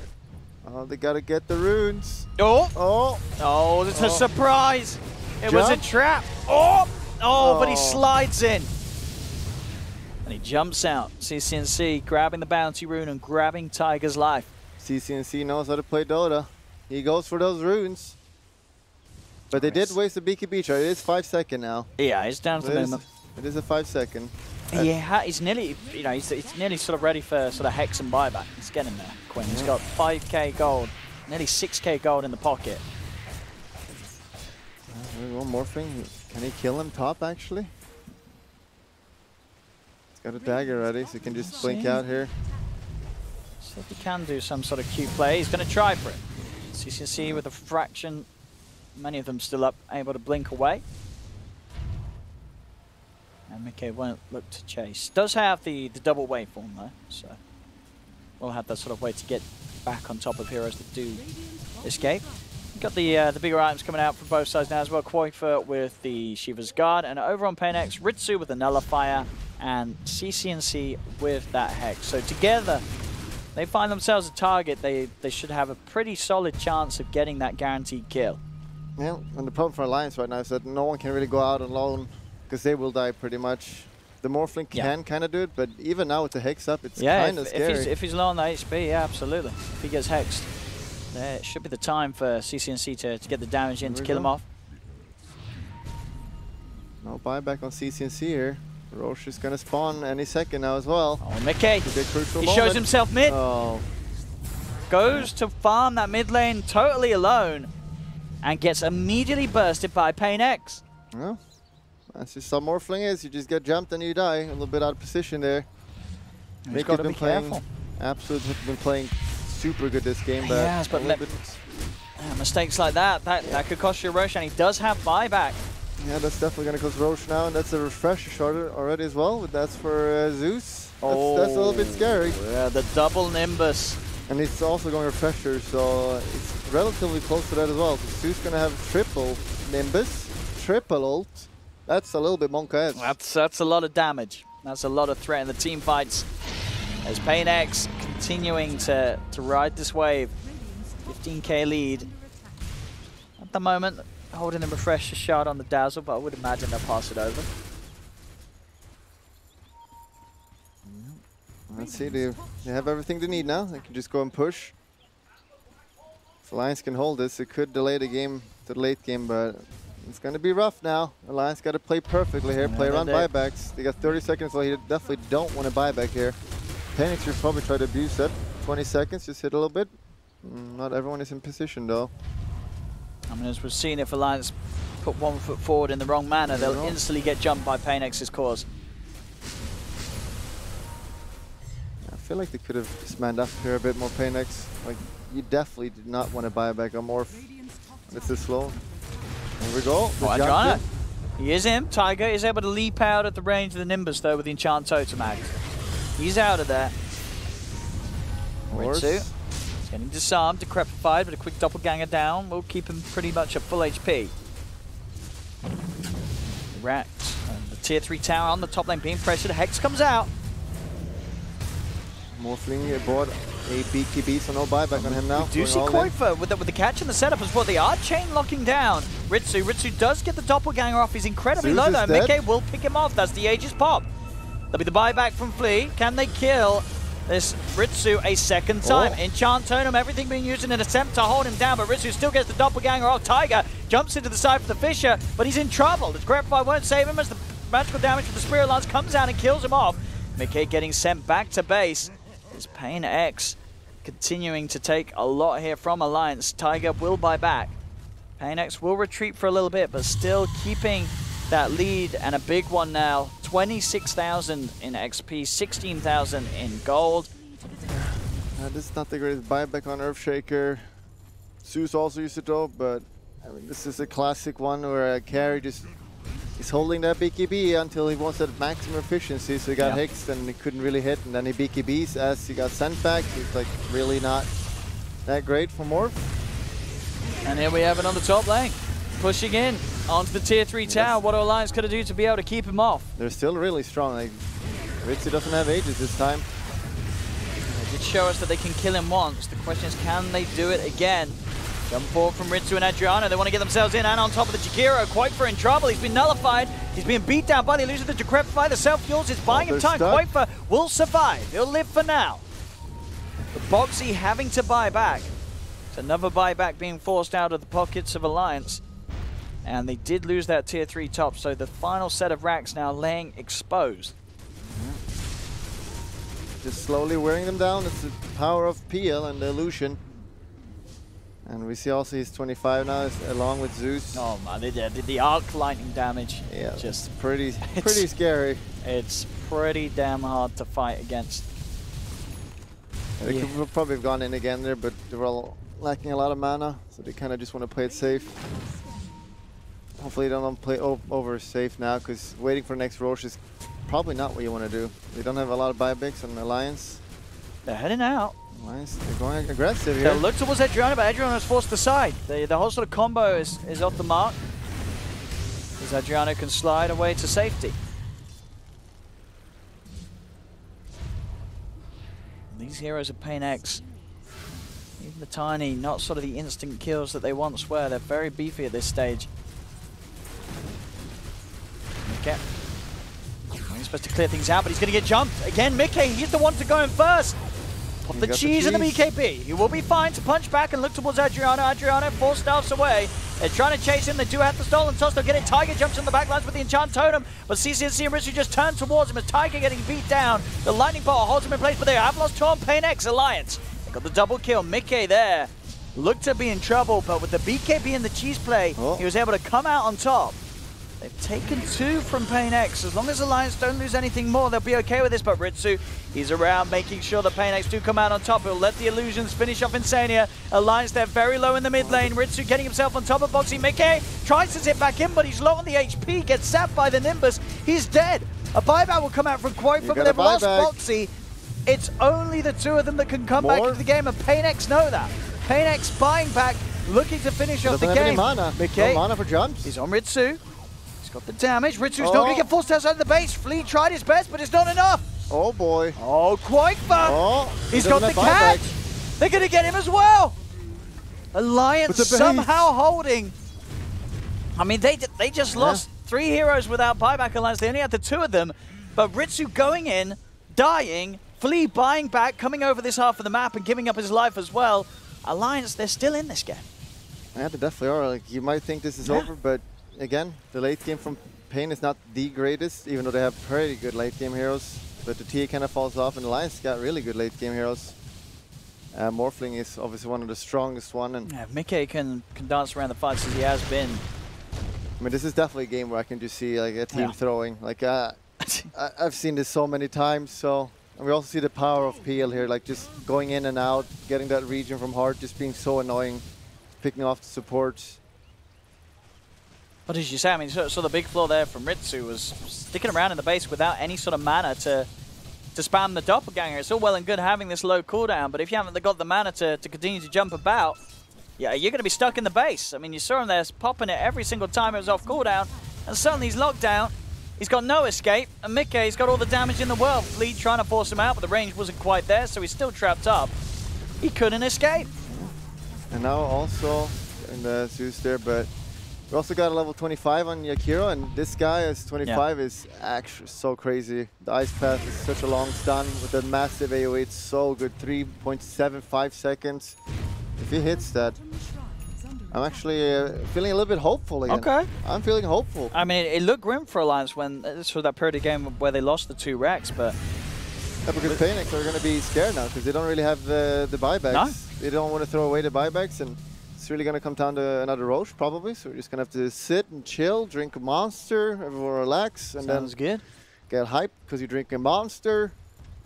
And sniping the racks is not that easy either. Like Peel is not the greatest against just going in like that. And with the ice path, just setting up kills so easily. And look at this Mickey. He's going for the big build. Wants that rapier. He's going for the rapier. I like it. I like it. We'll see if he gets it. Obviously, he's a long way away from having the money for it. But he's gearing up and he's ready to carry the team. At this point of the game, if you have buyback ready, you should just save the gold. Like buyback is so crucial right now. And most people have used it, so it's getting intense. And Alliance do it. Is Alliance back? That's the question. Can they be back against the powerhouses, the NA powerhouses of CCNC and Ritsu? Yeah. Oh! He's in! Tiger's gone for it straight away. He's gone in pretty deep, though. Has he got the backup? Mickey is there. Looks towards Lelis. Lelis gets the glimmer off in time. Keeps the distance. Lelis will survive for now. A total CCNC. CCNC's gone! Mickey getting the big kills. Tiger actually able to survive there. They do jump forward. Ritsu trying to get the damage on the Kuiper, but again, this ice path stun duration holding him back. The Fisher comes out from the side. Adriano will finish up Tiger. Ritsu's got to be careful. He's doing his best to run away. Does want to finish off Kuiper, comes back in, will get the dragon. Oh, there's 4 dead on Alliance. Mickey's going to have Doppel up in a second, but he's losing the mana. Can Mickey really do this? He's 1 man left here for the side. He's got to find the right one. That's not the right one. That's not the right one. No, he's given up. He can't find the right one. He's got to get out somehow. Uh-oh, this might be game. Chan's got buyback. Chan, it's a tonic. He's healed him up. Chan, TP, help him. Go and help him. They don't have money, can't kill him. Oh, he's going to live. The Satanic. Holy schmoly. I mean, Mickey, I was sure the game was over there. He is carrying this game as hard as possible. I mean, that was a situation where he was the last man left alive. Sure, at the same time, PainX did lose 3 heroes themselves. But Richard was still alive with the backup of Adriano. Doesn't matter, Mickey holding the game. And maybe CCNC could have manned up. They just bought back. It's always like in this late game, you're scared, like, oh, if I buy back, do I throw the game? But if he did buy back instantly, he probably could have joined the fight and just ended the game, maybe. It would be, as you say, though, such a hard call to make, yeah. Especially in games like this where, PainX, they obviously are going to still feel like that they are in control of this game. But each sort of passing fight and engagement, they're definitely going to start to feel the problem that is this Mickey Morph. Roche. Oh, they got the trap.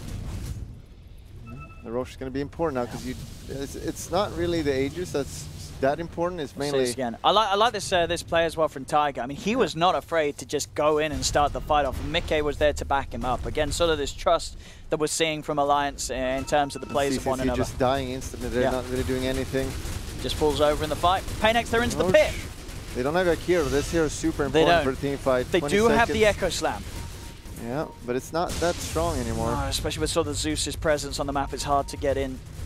I mean, sure, you can commit in with the enchant, but then there's no real quick way to get straight back out. Looks like Alliance don't want to take this fight, or do they? Roche is dying pretty slow. No, they're just leaving it. They can't fight without Koikva. It's Probably scary. the right choice. Like, Koikva gives so much control. But if I've got a Hex, an Ice Path, level 25. There's the triple Thunder God's Wrath, triple Nimbus. It's back online pretty soon. It's just got to wait for the 30 seconds on the refresher orb. But that's a lot of lightning. Yeah, it's not the Aegis that's like the biggest problem. It's that refresher shard on Zeus. It's just so much. If they lock down any target and get triple Nimbus over it, you're dead. I'm pretty sure you're perma-stunned as well. I don't think you can move with 3 of them on you. You cannot move. If he times it right on how he pops them down, I think it should be enough. Oh, they want to fight here. They're going in. They found Quim. Midk's gone in straight away on top of CCNC. CCNC gets the BKB off, goes for the mount. They don't have detections on the Morse. They can't look for CCNC. Detection, lol. Ritsu, he's going to be held down by the Ice Path. Tiger comes in with a lockdown onto Ritsu. Ritsu's falling low. He pops the doppel. He's trying to run away. He does have that second life. He won't be forced to use it as of yet. Keeps the distance, so the Heart of Tarrasque will start ticking in. As PainX will back off. For now, they know that there's no echo. Now, they can go again. Alliance not giving up. Let's see what they can do here. We got some very cool stats. It looks to show this pretty even in terms of the gold. We're seeing the most gold in terms of kills that PainX has got has been killing Koikva, but at the same time equivalent gold from Alliance in terms of killing both Flea and CCNC. They've been feeding the most gold this game. We'll go to push. Again, that Ice Path will set up to kill anyone, really. Oh, it's gonna be close now. And Alliance, the buybacks are also coming back soon, I think. I mean, this game certainly is still throwable in terms of PainX's perspective. They've got to be a little careful. But it's PainX. They got some top tier players. Like CCNC is pretty unlikely they're gonna throw, but you never know. You never know. You never know. Okay. Looking. Uh-oh, he's alone bottom. This will be bad. Did you see the trap? He knows they're around. Get out right now. They're coming. Uh-oh. He's got TP now. Uh-oh. He's got BKB. All right. They're fine. In fact, Tiger. Oh, they want to fight. Oh, they got Flea.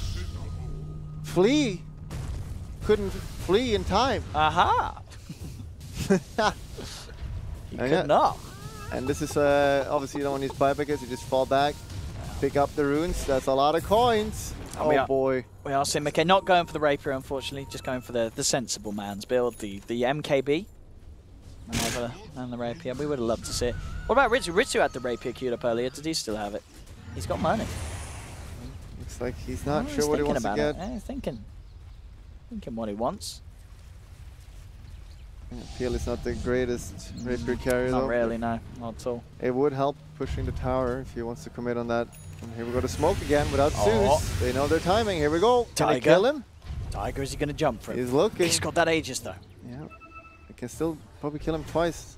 Forces Zeus buyback. It's not. Oh, I want to go for it. Not going to be super easy. And we can find Tiny Top. Tiger. They're not going to find anything. Or are they? No, they know. They know that their Zeus is dead, so they just want to play safe. Like normally here, you just put Zeus ult and see where everyone is. But he's dead.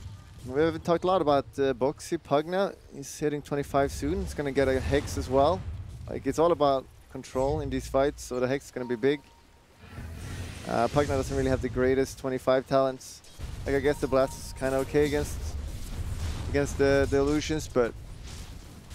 Or maybe even go the other talent for nether more damage. I don't know. I don't see a lot of Pugna 25. It's kind of good against Zeus, I guess, but no, I mean pretty much the only one. Yeah, I imagine they will. I think the Blast is probably better just for dealing with illusions. Yeah, I guess that's right. Yeah, just sort of clearing through Ritsu and finding a target. He's out all by himself here. Uh-oh. Nimbus is out on him. That was very deep. That was. Like the only one that could be that far alone is the Morphling, because he's got the BKB TP, and I don't think they have any way to cancel it. No Abyssal or anything. No. Not at the moment. You're right, there's no way to deal with that one. A lot of heroes hitting 25 now. Oh, baby. They're going in again. gonna have to definitely force buyback here. Yeah, we'll see, because we'll Boxy down for 70 seconds. I mean, they've got to want to try and force it, surely. Yeah, they gotta go. Probably CCNC feels like, hey guys, I'm not really doing anything anymore. I just die, guys. We gotta end it soon. We're gonna lose. Let's go. Let's see. Is that buyback gonna come out? Ice Path comes down. There isn't No gonna be a buyback. ages. Oh, and the backlines. Tiger's gone straight in. They tried to commit. Oh, no buyback. They've just lost Mickey. Oh boy, that's There's no good. buyback on the morph. Hold up, that's not very good. Tiger and Mickey just went in, just the two of them, on the back lines, and they lost the morph. He's dead. Yeah, he doesn't have buyback. That. Oh. The enemy doesn't know though, but they're gonna poke and find out that it doesn't have buyback. Yeah, he's 500 gold short. You're right. It's not even a timer thing. Yeah, this is that's a little just bit sloppy. a financial mistake. Financial mistake, not doing the maths. Yeah. Even Valve made it easier for you. You can just hold over, and you can see if you got buyback there now. So maybe he didn't know. Yeah, he didn't know. He didn't know. But I think at the same time, PainX, they don't know. They're playing very slow here. They got They're 80 like, seconds. They're it's like, taking. We've got to be careful. 79. The morph's going to buy 78. 77. They're not going. They're just like they're expecting it. Here we go. Oh, walking into the ice bar. He's manning up here. He's going to get one. I mean, I think they're going to start realizing that. Hang on. 60 seconds. This morph ain't buying back. He's not got buyback. Yes, he doesn't have buyback. Get in, PainX. They're so scared. Ritsu. Let's go in. There's the jump. Oh, Quinn is in! Oh, with a Hex, they've got him. That's Boxy gone. Adriano on the side jumps in with a combo onto Tiger. Not quite enough to kill him off. Quite for laying down the ice path, the macro fire as well. They're focusing the racks. I think now PainX realized they're like, hang on, he doesn't have buyback. Throne is open. Yeah, he definitely would have buyback by now. They have Glyph. 30 seconds. 25 seconds. Just hit the Ancient. Just hit the Ancient. Hit the Ancient. Literally just click on it. Quinn's got the right idea. He knows. He's in. He knows. Oh, got a buyback. I have got the fortification. 12 seconds until the morphling's back. He's coming. I mean, he's going to be back soon. Tiger does die in the fountain. They've got buyback available on the Shaker. Jump forward, Tiger trying to slow them down. 4 seconds until the morph's back, but he's not going to be back in time. GG is called. PainX will close the game up. And he didn't have buyback, Bulldog. Yeah. And we do see what that does in certain situations. That feels pretty bad, because you look at that game and it's like, it didn't matter, because it was like they were losing anyway, but they could easily have won that game. I mean, because Mickey, for the most part, was doing so much in the fights. He was having a really good game, but a few mistakes as such, and suddenly you're in that position where, I mean, Mickey would have known himself. He was like, if he had buyback there, they certainly would have had another chance at that game, Alliance. And Alliance can't feel really good about this one, because they had that good lane, or they had the bad lane middle, which they wanted to win, and then missing that timings. Yeah, so slowed down a little bit too much. sloppy by Alliance. Very unexpected, honestly. Oh, I didn't expect that at all. Surprises there, and surprises for the panel. They all went with Alliance, didn't they, on that one? Yeah, they were all wrong. Wow. And Pain played pretty well as well. You know, never doubt a former panelist, of course, CCNC, a TI panelist nonetheless as well. As, well, PainX, they'll take game one of this best of three as we pass you back to the panel. Right, Jody Pixel and Bulldog, of course, back for game number 2. All to do for the friends of Bulldog, of course. Alliance going down in the first game against PainX, who pick up their first point in this game. And I have to tell you, that's a bit of a surprise to our panelists, frankly, because everyone went for Alliance. Although Pi changed. Although Pi sort of tried to change at the end, so we'll give him half a point. Thanks. What? I give full point. I mean, from my point of view, and I think from Black's as well, as my fellow twin-headed dragon, like, his team just didn't step up and support that Jakiro. He could have carried that entire game. He did. He looked uncomfortable in the matchup. It was tough, wasn't it? Yeah, he went. I mean, it made sense, didn't it? Before we went in, you're like, oh, okay, mid and tier, but it hasn't worked in mid for a long time. That hero, is it? We brought it up like another day. It's like there's this really good hero in this game. It's like, hey, can you play that? And even though you kind of know you can't, you're just gonna say yes, I can, because there's like this pride. I think all of us had this problem before. I feel in this case though, it's mostly the. I think it's just it's the drafter. hero, isn't it? It's not. Yeah, no, I don't think. Game. I don't think Koiko has played Jakiro mid in but 2 years, you know. Right, sure, but and then the captain is like, oh my god, I'm seeing this. Like, look, we have Pugna, we have Jakiro, Shen, we're gonna push. Yeah, but then he and needs it's to like, say yeah, no, but in your head you're like, yeah, this hero beats this hero hard. Like that's been the history of that matchup, and then you pick it and. Like it actually messes up the whole game. Yeah, but it's it's actually the complete opposite happened. Instead of him stomping mid, he got stumped. Yeah. And he lost his tower. He lost his tower so early. It's like the worst mid matchup I've seen so far. Yeah. And besides that, I mean, Bulldogs said they were sloppy and they made mistakes, and they could have won this game. Do you agree? I mean, it was a pretty sloppy game. It's like PainX's lineup is like that too. Like it is, like it's just a lineup that you can always kind of win against. That's how I feel about it. Yeah. And I think he's right, but nothing looked that clear to me when I was watching. Like I didn't see like, oh my god, on either team. Do this. Yeah. No, it looked pretty hard. I mean, like it just looked like a difficult game to play for everyone. There was this Roche fight. Like all 5 of Alliance run into Roche. The Zeus just stands outside and spams like 20 spells. He deals like 5,000 damage. No, but who gets Aegis. Yeah. No, that's how the game ended, right? Like actually, if the Morphling gets as Aegis, I think Alliance they win that game. I think so too. Yeah. It's And he got the cheese, but he didn't. He got greedy. He didn't use it though. He went down to like 300 HP, then he gets Zeus ulted with the cheese in his inventory. Maybe that's what happened. You know, you spam, and he was faster, but he clicked the cheese instead of Aegis. Yeah. Yeah. Now that's like, it's like one of those. You can like I call it the Chinese Roche fight, where both teams, they know like if they just let this go for free, like they're probably gonna lose the game. So like whatever happens, you just commit for the Roche. Yeah. Chinese Roche fight. Yes, and then like what it usually comes down to is 2 carries with BKB spamming for that Aegis, and whoever gets it wins. Credit to Pain though. Black played okay. I mean some mistakes on their sides too, but maybe they made less mistakes. Yeah, their plan was just to last to late game because the PL should, in theory, outcarry the entire lineup of Alliance, and that's pretty much what happened. So props to them for making it there because Alliance went pretty hard on the pushing. Yeah, there was actually a timing before like the Aegis and before all that happened where it was when Alliance was setting up for the first push top. Yep. Their Shaker was set up bottom for some type of split push coming from Pain. I think that was like actually a pretty big mistake of him not being there because they push way faster at that point than a PLTA. Yeah. And I think that's like Alliance's super crucial timing to at least get a Rax. I mean, and like there's a couple of things. Like how the drafter thought the mid matchup would go. You know, when they push up there, if they have the Shaker there, and Jack here actually beat the TA mid, they probably just get the Rax and get Roche. And win the game. Yeah. It's a really like timing-based lineup, right? Because they have Pugna Jakiro, so you know they're gonna try to end the game at some point versus PL early on. But things got wacky. You weren't all that impressed with the Pugna either. Was that not? And the Chen. I mean, he did. Oh, the Chen. Hold on, Johan's got his own thing on Chen. I was going to give him like a 5-minute segment just on Chen himself. No, you said you weren't. You didn't play the Pugna as well as you'd hoped.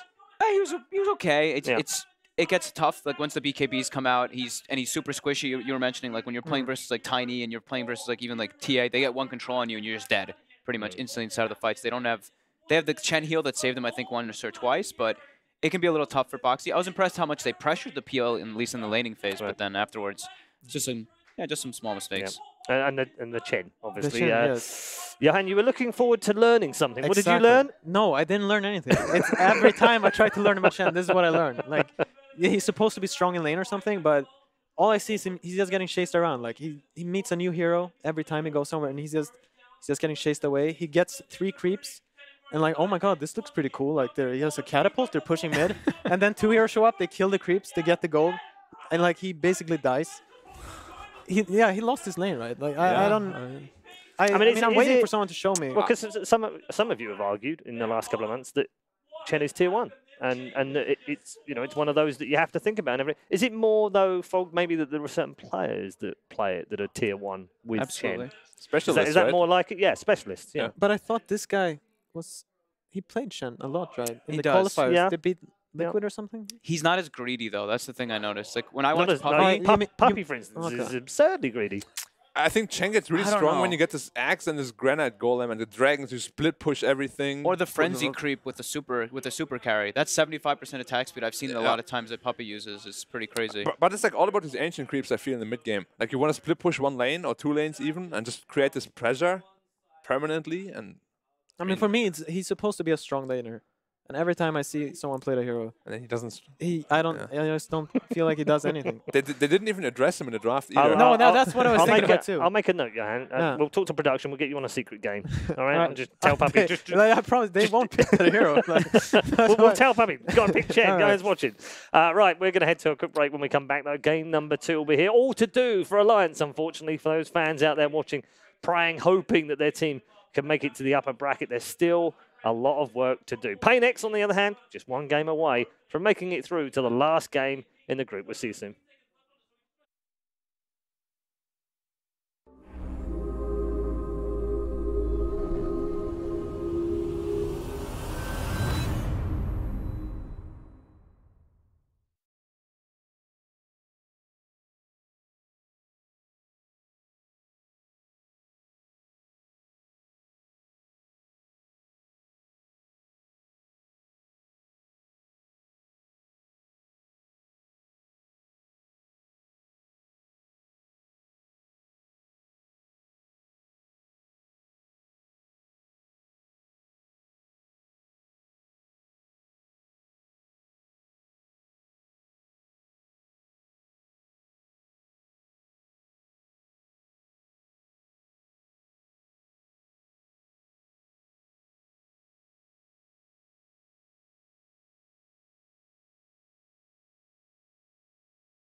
Back to Malaysia. The early evening is just setting in, but, well, we're a little over halfway through the day as we enter our third series of the day. PainX right now have the advantage as they look to advance through the lower bracket. These two teams, of course, lost their opening game. Alliance, on the other hand, after putting up a fabulous fight against Virtus Pro earlier on, are on the verge of finishing 4th in their group, unless they can do something about it in game number 2. They're all to do for the boys from Sweden and, well, kind of Germany and Norway now. It's a bit weird. I don't know why they're doing that. They always, what was it? They were always Swedish before, right? Apart from Seb. No, you know how they started out, right? Was supposed to be support Swedish esports, don't wasn't you remember? No, the original Envy. The original captain. Yeah, Eternal Envy. Of course, my God. Yes. After that, they've been Swedish for like Yes. 3 years, but The OG. Yeah, that's really weird. Yeah, it forgets so easily. He's been on so many teams now. Mm-hmm. NIP used to always be Swedish too, and then they came to Dota and they're like, nah.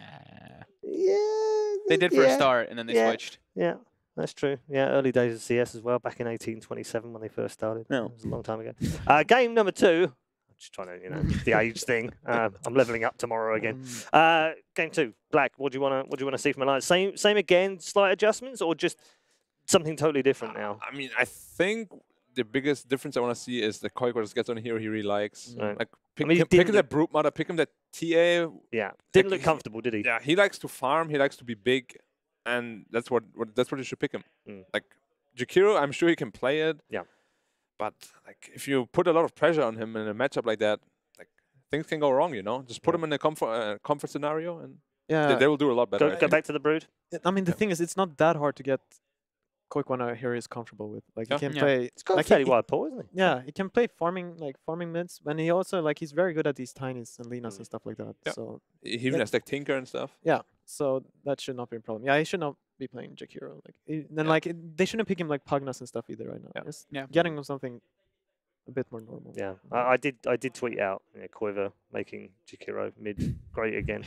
What I should be tweeting out is Ice Frog make Jakiro great again, because then maybe get a little buff or something. See, Quiver's actually helping us. That's what he's helping us Jakiro players. Probably. By showing how bad the hero is right now. He'll be like, wow, that hero looks 7.20. That hero moves really slow. Let's give him 20 movement speed. Let's give him some good turn rate. Yeah, let's make the turn rate faster. Or 20 movement speed. Yeah, or both. I'm okay with both. 200 range. 21. Then I'd play him. Move speed, I would do it. Move speed would make me play that hero because you just crawl. Yeah, it's tough. 10 base damage on top. PainX, on the other hand, it wasn't the cleanest of drafts either, was it? It was a bit bitty, but it made sense in the end. It sort of came together and they got what they wanted out of the game. Again, do they react to what Alliance do? Because they sort of felt like they were trying to do that, and then they wanted to force Alliance to, obviously counter what they did. They ignored the Chen, and obviously that made sense in the end. It was okay, wasn't it? It wasn't a threat that we thought it was. It ended up working, but I think both drafts looked a little weird. Yeah. They were wonky, weren't they? We had like Dazzle Zeus supports. Yeah. That's like... No, but like it's this thing where they pick heroes. Like I don't see why. Like that Pugna pick, for example. Like I don't know why. Like it's where did only that fit? It has to be like in the concept of we're gonna push. Right. Like that's the only thing because it didn't make any sense for me to pick that hero. I don't think it was good versus anything. And it turned out the same with the Zeus. Like for me, they because then the Pugna kind of got a purpose. Like his ward did something. Like I don't know if they thought like super next level that Zeus would counter the Morphling when he turned in to be a PL, so like he would clear his illusions or something. Like I didn't get it. Yeah, I wasn't too sure either. Okay, well we'll wait and see the draft just around the corner. I have to admit, when we spoke about this off camera, everyone was in agreement before the group started. PainX was probably the softest team in this group, and that it was probably the other three were going to fight over first. But obviously the favourites in the group, but they weren't that clean this morning when they went through. No, they were not. I think the thing for PainX is they have some special, like we were talking about specialists on heroes like Chens and whatnot, like CCNC, TA specialist, Ritsu, PL specialist. They had both in that game. Yeah. I feel the biggest problem that Pain have is they didn't really feel connected last game. Everybody like TA runs down middle farms and the PL farms in his own jungle and top lane, but they never really connected until the very end. It was the same on both sides, though, wasn't it? Yeah. Both teams doing that. Well, look at these switches. I mean, Dazzle and Tiny taken out. Yeah, they're like, whew. Okay, and they've also. It's interesting the Brood's gone this time round. Yeah, they changed the bans completely. Yeah. I mean, oh wait, yeah, because they see the like Tiny is their flex pick or whatever. Like Tiny is just I guess that's how they like. That's the most comfortable hero they can pick for Spirit. Is how they feel. Yeah. And then the other ban. What do Alliance get rid of? Do they get rid of one of the specialists? They get rid of the PL early, maybe. There's a lot of heroes open right now, like Axe and Enigma, which are should be very helpful. And like they banned Enigma in the first game, right? In the first, yes. First round. Yeah. Phoenix and I mean, like Weaver. Enigma I see as people first picking this Weaver. So like I don't think he's that good, but Not okay. So a lot of stuff is gonna go through. Yeah. Centaur. Wow. There's Axe, Enigma, Why did they ban that Centaur? Terror Blade. Something they want to do themselves. What do they want to open with if it's a Centaur ban? I mean, maybe it's just Phoenix, right? Yeah. Like you stampede and run away. I guess it must be for Phoenix. It could also be PL. He presses PL quite a lot. Insania loves Phoenix though, right? Yep. That's like his most played hero, I think, for the team still. I mean, I still think I don't know. Like the first day. What about Winter? Winter Wyvern? Yeah, he likes Winter a lot too. Yeah, but I just think Phoenix is a better hero, especially if you're first picking. Yeah, like, I don't like first picking Wyvern. And Phoenix is like, if they do take Wyvern, Phoenix is amazing versus Wyvern. So. Yeah. PL ban on the other side. So they'll take that one. They take X. Oh, Axe. Yeah. Okay. It's also been a comfortable opener, isn't it? Enigma's in the pool too. Yep. A lot of people pick Centaur against PL, so that PL first ban actually makes a lot of sense. So do Alliance feel like they can get away with this Axe first, and then let Pain have 2, and then come back and get the Enigma? It's possible. I mean, I'm expecting Pain to probably pick up something like an Undying. Yeah. Just pressure the Axe. Yeah. I mean, you need to stop this Axe from cutting waves. Yeah. Like the hero becomes ridiculous. Like he farms so fast. And then just If you takes get him over to the play. game. Yeah. Yeah. And like at that point, it doesn't matter what you're laning against him. Like if this is their idea, I'm not. I'm not sold on it. Yeah. Let's see what's supporting. I mean, Necro would probably crush him in a lane 1v1, but he's just gonna cut waves, and Necro can't do much about it. No, I've seen this, and it's not pretty for the Necro. I mean, maybe let's see. Maybe they have a plan. Maybe they have a plan. He still sustained farms under the tower, right? Kinda, but it looks It doesn't look great. Yeah. I mean, he will free farm, but Axe will like farm jungle and creep waves. And he will double farm. Yeah.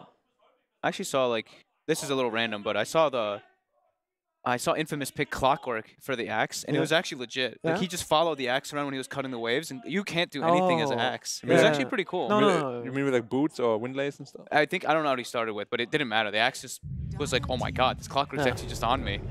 Phoenix. There is the Phoenix. So the Enigma is open if they want to pull it. Yeah. They protect their Necro with that Phoenix. And Enigma Axe is, I mean, it's possible, but it's a bit wonky. A little redundant, yeah. You can like silencer here. It's decent. I like silencer a lot. Nyx too. Maybe even Morphling is good against Necro as well as Phoenix. If you want to get one of these, Terrorblade is still open too, right? He's like, it's like and Pain banned out the PL as well. Yeah. I would probably use Terrorblade. Over Morph? Oh, Morph is still in too? Yeah. I would get one of the I mean, I think they both get banned in the second phase by both teams, right? Maybe. Possibly, yeah. You think maybe one of those gets through? I mean, I feel like a lot of heroes should be banned that never get banned, so I don't really know what people are thinking oftentimes. Like if TB wins every game, for example, why is nobody banning it?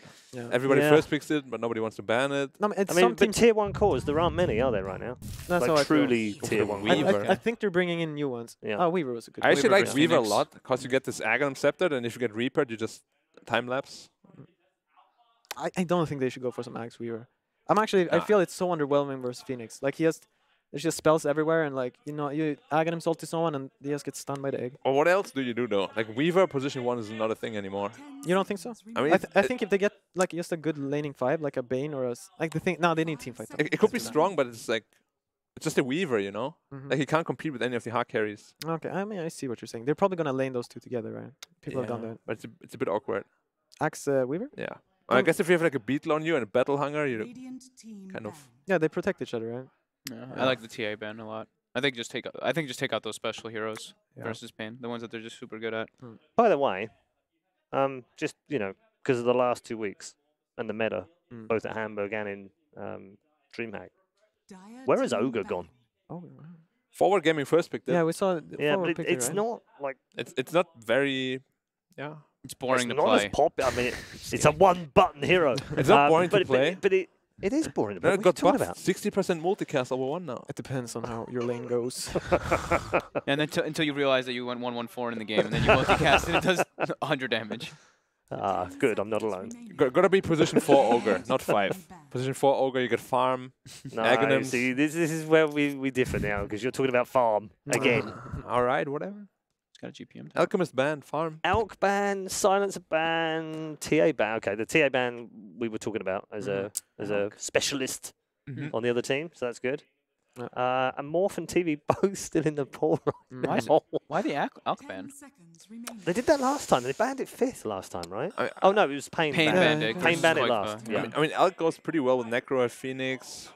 They can make a lot of space for him, I suppose. But it's not like. I mean, it's not like. Would you choose it over a Morph or a TB though, right now? No. To ban. No. Unless you've got a plan of what you're doing that's different. I think it's hard for Pain to pick either TB or Morph. You do? Yeah, it is. With that Necro Phoenix? I mean, they could run the Morph mid, I guess, but they don't really see the matchup here. They ban Lina here, so which maybe... is weird. Maybe. You know, just for the Morph. It's a bit awkward to play against Necro now because usually you position like 3 or 4 wants to counter the Necro, but now they can't really pick partner or stuff anymore. So the Lina ban is because Alliance banned the TA, obviously, and then leaves it open. And it's also because they might morph. And it's good against Phoenix and Necro already. Bane. Oh, yeah, Bane. There's another one that squeaks through. I like Bane. Not quite as popular, but it's been some teams prioritizing that. I like it a lot versus like if you have Necro versus the Axe, because then like you were saying, the creep cut, but Bane walks over and he just hits the Axe, or he just sleeps him and the creeps just walk by. I don't think it will be enough though. I think this is exactly what you're saying is what they're gonna do. They're gonna do Necro Bane bottom, but I think it's gonna be miserable. Like the Weaver will he'll trade enough and the Axe will hit 2, and then the Bane will be useless in this game. Like he won't be able to do anything. That's what I think is gonna happen. Maybe they do something cool, like they pull the wave and the Necro starts if they want to win that lane, I think the Necro has to help the Bane. They need to be on this Axe early. Let's see. Have they run that Phoenix as a core? They do go for the Terror Blade. There's the Terror Blade. Woohoo! TB Weaver. Why did they ban Alchemist if they want to pick TB anyways? Yeah, weird, right? Yeah. I don't understand the Alk ban, honestly. That one doesn't make sense to me. They still didn't address the Necro though. He's gonna free farm, I think, no matter what. It's more like a matter whether they can stop the Axe from free farming or not. Yeah, I guess. Yeah, let's see how the lane goes. Maybe this Bane Necro will be enough. If you're wondering what the noise is at home, if you're hearing some background noise, it's the world's loudest human. Toby Dawson, of course. What are you doing? Sounds like that game's fun though. Yeah. I'm enjoying it from here. Can we watch that game, please? Oh, Jesus. That sounds like that's a riot going on over there. Fantastic, love it. I love the fact that he's sat in a room, right? We're all in a big room, obviously, and he's over in the far side. And he's just getting so excited right now about that game. It's amazing. He doesn't need a crowd, Toby. Nope. Doesn't need one. I have Conrad messaging me. He's like, what the hell's going on in the background there? Who's screaming? I'm like, yeah, it's Who's Tobes. being killed? It's Tobes. Yep, there's the Morph. Meanwhile, back in our game, we do have the TB and the Morph. One on each side, which is what we thought we would see if they did get through that second phase bans. And it did. Yeah. Morph considered one of the stronger heroes. Wow. Zeus on the other side. Well, yeah. So maybe it is the Zeus versus Morph. Against Necro and Morph. Yeah. Necro and Morph. And Nimbus can cancel the Bane grip as well. Lots of good... Also stops them picking the Zeus if they wanted it against the TB. Also a very, very strong Koikwa hero. How does Zeus do versus Morph mid though? Zeus crushes him. Oh, really? They just spam him. It's very hard for Zeus to actually lane. I mean, for Morph to lane. Oh, really? Okay. Because as Zeus, he also has like 65 base damage now, the null talisman. That's a lot of base damage, yeah. Alright. Toby. It's going off over there. Yeah. I mean, I like PainX's heroes, you know? Same. I just don't think the lanes will go as they think. I feel like the Zeus is going to be a huge problem, though. They have nothing to jump on him. Yeah. And the heroes are just generally weak against Zeus. And I do think it's a good terrible game. Like it is. The Necro he just melts. Like he gets to live for 3.5 seconds with his Ghost Shroud, and then he's just gonna get beaten up. Yeah. Or he just gets nuked down by Zeus. That's it. Or he just gets called first and dies. Yes. I mean, Johan, you said it was going to be a miserable game for that Necro anyway. Yeah. I mean, he's gonna get decent farm right under the tower. Yeah. But I think what it looks like, I think in my head, I just see this Axe getting like a 4-minute Vanguard into like a 9-10 minute blink. Something like that. And then like this Morphling will die, like everyone will die. What is Pain's last pick a here? Chen ban from Pain right at the end. Okay. I think Pain wants Storm mid. 10 seconds remaining. Yeah. It's good hero versus. Also, they send Necro Something offline. like that. And, what do they do? 5 seconds. Yeah, something like that.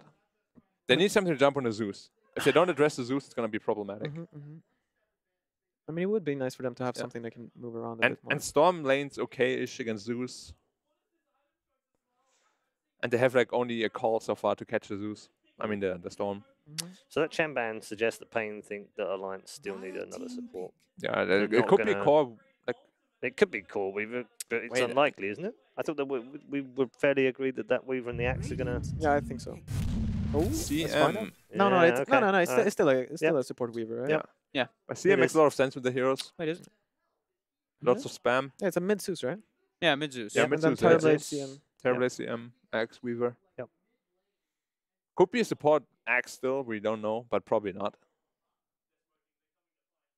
I still think like Storm is How really do you feel good. about that CM in the team? I like We've seen it hot and cold. I think it's really good against Morph and Necro. Like, It's good with Axe and Zeus too. yeah. Yeah. Magic damage. Yeah, no, I think they feel comfortable with how the laning is going to turn out, and Yeah. this just amplifies it. Is there anything else other than Storm that could be really good for them? Storm looks best. Yeah, Oh, there it is. nice. Choose your hero. Nice call, bro. Thank you, brother. Yes, indeedy. Storm final pick for PainX, who are one game away, gents. Are they going to convert? Fogged. No. What's that? We only have until next week to finish the show. You want to get this one right, huh? Thank you, Oh, production. come back to Oh, I Fogged. don't know. Black, I can call it too. be more decisive. Okay, I'm calling Alliance 1. Thank you, Pylai Dai. See the I personification of thumbs up. professionalism. I also think Alliance is a better draft. What Right, does I'm that done. mean? Yeah. I think we just go casters now, don't we? Yeah, I'm cool with that. Really? Come on. You can't decide? Throw it down, man. Come on, brah. I don't know. Pain have like these. They have Ritsu and a really good hero, but I like Alliance's all right, draft. Alliance. Production, just 3 pick people something Alliance. for us. I No like one Alliance's cares a bit anymore. more. Come on, I'm production thinking. gone- We go Alliance. 3 Go people Alliance. Alliance. 3 Alliance, all right. Let's well, go. I'll ride and die with you again. It's four for Alliance then. We've all gone for Alliance again. I don't know if that's a brave decision or a curse, or maybe bad news for Alliance and their fans, including Mr. Admiral Bulldog, who is alongside OD Pixel for the commentary of Game 2. Thank you very much, Red Eye. Yes, again, the panel, they're liking the Alliance lineup here. I mean, what do you reckon? I mean, they liked it last game, didn't pull through, but it did certainly have its strengths. This time round, do you think that the sort of hope is better for Alliance, or do you sort of like what PainX has presented? I think Alliance has got a super well-rounded lineup, and I think they had a better lineup the last game as well, but they kind of just, you saw what happened. Yeah, the misplays came into play, some the sort of Roche fight. painful mistakes as well. Yeah. But yeah, this time around they have a really well-rounded lineup, and the Chen, the Axe is going to have probably a really good game. Just go behind and get the super fast Vanguard. And I'm usually not a fan of Weaver support, but we got a Maiden to give him aura, which really changes a lot for the hero, I think. Yeah, they can really keep the spam up on sort of numerous heroes. Yeah, the Weaver, the Zeus as well. It makes everyone's life a little bit nicer. But let's see what PainX can do. They've got CC&C on the Storm this game round. Ritsu, of course, on the Morphling, the strong old Waterman. As we'll see what happens as we'll get ourselves into this game 2. See if Alliance can swing things around where PainX can secure the second win. I mean, so with this lineup from Alliance, obviously, a lot less pressure in terms of sort of the timings that they sort of drafted themselves into in game 1, I would imagine, right? They can fall back on the TB and the Zeus to sort of hold their own at the later stages of the game. Yeah, they got, the Terrorblade. We all see that here. You go late game with that, and they do have the protective heroes. Axe can counter-initiate, and you also got Weaver, of course, that is going to be great if he gets that Axe. Just destroy the Necro ult. But PainX also got a pretty good lineup, honestly. The Storm can become a pretty big problem. They don't have the greatest lockdown. Like getting a Frostbite off on Storm can be pretty hard sometimes, and they really only have Axe call it. So yeah, if CC&C has a good game again, we saw last time, he just destroyed the lane. He did have a really good time in the lane. So we'll see how he does do in the lane this time around once again. Yeah, different heroes, different matchup. Yeah, both should probably just farm here. Yeah. Zeus against Storm. No one's really going to die. Just get some creeps. And TeamSpeak? They're using TeamSpeak. Okay, a big moral message there. What? Even a defeat is practice for your next victory. Tell that to my teammates that threatened to report me. It looks like we're ready to go. Alliance. Got TeamSpeak in gear. Learn more from losing, that's what they say. You do. Infinite knowledge. I don't know if it's actually true. I think that's just something losers say. That is also probably true. Apologies for this pause. Hopefully we'll be able to get the game underway pretty And soon. here we go. Here we go. Let's get some good Dota. G's are cool. We're back in. Let's see how they can do. Let's see how Mickey can do on his Terrorblade. But pretty much the whole of last game, he did have a very good showing on the Morphling. Just sort of the mistake at the end, which you know, hard to really argue that cost him the game, because even with that second buyback and second life, it would have still been a very hard defense at that point. See how these lanes go. See how CCNC does if he gets another lane win under his belt. Yeah, and we'll see this again where PainX, they just like to start with 3 heroes in the lane. Last game as well, they kind of were tri-laning a little bit, and now again, just 3 heroes top, because they know what's going to happen bottom. X is going to go behind, and they can't really contest it. Like Fog mentioned, you could sleep him, but then Weaver's just going to be around there and mess with him. So X, it's really important. He's being efficient at buying double stout shields. You don't take any damage. You got to pull in the wave into the neutrals, get the farm. There we go. Easy textbook plays from Boxy. Kill the wolves. Pull here from Taiga as well here. Messing up the wave. So we are going to see the TP come down as Flea is ready to have a bit of a look in onto this one. Will, of course, block his own camp there to sort of stop Boxy from getting away with further pushes and pulls of the creeps towards that neutral camp. Oh! Spin! Oh! Aye! Nice, waiting on for it there to make sure the Flea doesn't get a chance for the deny. Getting that important Necro's struggling a little bit. A lot of creeps here. The denies being annoying.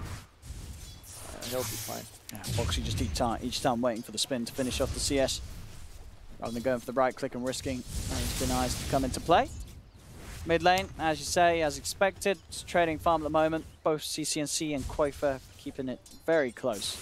Susa's always a little bit of a risk hero because he doesn't have any defensive capabilities, so he can kind of get overrun from any rotations. Storm, you can kill him easily as well, but then hit 6, you can't kill him anymore. He never gets anything like that, so if Zeus ever has a good laning stage, this hero is very scary. Saw the power of it in the support position last game, and we'll see this time around. Power of it in the core role. I mean, even in both, we don't really tend to see Zeus pick that often nowadays. On top lane, Ritsu. At the farm, he's got 10 for 4 against Mickey's 12 for 3, so Alliance keeping that slightly greater hold of this lane, but still very, very close between the two. On bottom lane, Adriano, 13 for 1. Trying to put the pressure in, but still farm is certainly present. Axe leading the CS, making those pulls happen for Alliance. It's Axe factor, and they do rotate the Phoenix bottom. And it just helps the Necro. And the lanes are going pretty even. No one's dying, but top maybe. Ritsu, he's fine. Yeah, the Maiden aura, like every time you play Maiden, you need to make sure you have heroes that benefits the aura, and Weaver is super, like this hero even got nerfed with the mana cost on his W, so he definitely needs it. Oh, he got a solo kill. He's angry. He's angry after the last game, and top as well. They get Ritsu at the same time, Alliance. Loda had a talk with him, that's for sure. They're gonna get Lelis as well. Oh. Alliance, 3 kill, double kill for Mickey, first blood in the mid lane. They were just pretending the first game, I think. And the rotation mid as well. Taiga is here. He's looking for. He's got bugs level 2. It's very annoying to deal with. Can he actually kill him here? He's pretty low. 6-1 for 6. I mean, they're gonna dive him. Oh, he can't TP it, and he doesn't have TP in, or this is disastrous. He dies. He's dead again. Oh boy, that means he's gonna have to run. Oh, the nightmare. Alliance in that sort of minute of gameplay, just absolutely destroying the laning of both. 2 lanes from PainX. It's a 2k lead straight up at 4 minutes in, thanks to those quick plays in the mid lane and the top lane from Alliance. Yeah, and coming back to that lane now, it's not going to be easy because Zeus level 5, those nukes, they hurt a lot. He's got to go jungle. 275, yeah, and that's the level 4, just having to jungle. That's not a good position. It's going to slow down CCNC's game quite a bit. Those two back-to-back deaths in the middle lane. Yeah, and can he actually kill now? He's going to kite them. It's the time for the runes. Axe got bottom. Can he get top? Nope, you don't want to contest the Bane. That guy's strong. Axe just pulling the wave with him. He's not going to lose any farm on this. It's really important that Axe has a good game here, because if he gets the dagger early, he can just go around killing the Storm easily. And he follow up by Zeus. He should get his arms at pretty good time. I mean, he's already got the money for the Vanguard at 5 minutes in. Yeah, he's got pretty much a free game right now. Yeah, this is holding the wave. I mean, all three lanes, all three cores of Alliance just having a great start. And this is what I expect. Now we're talking.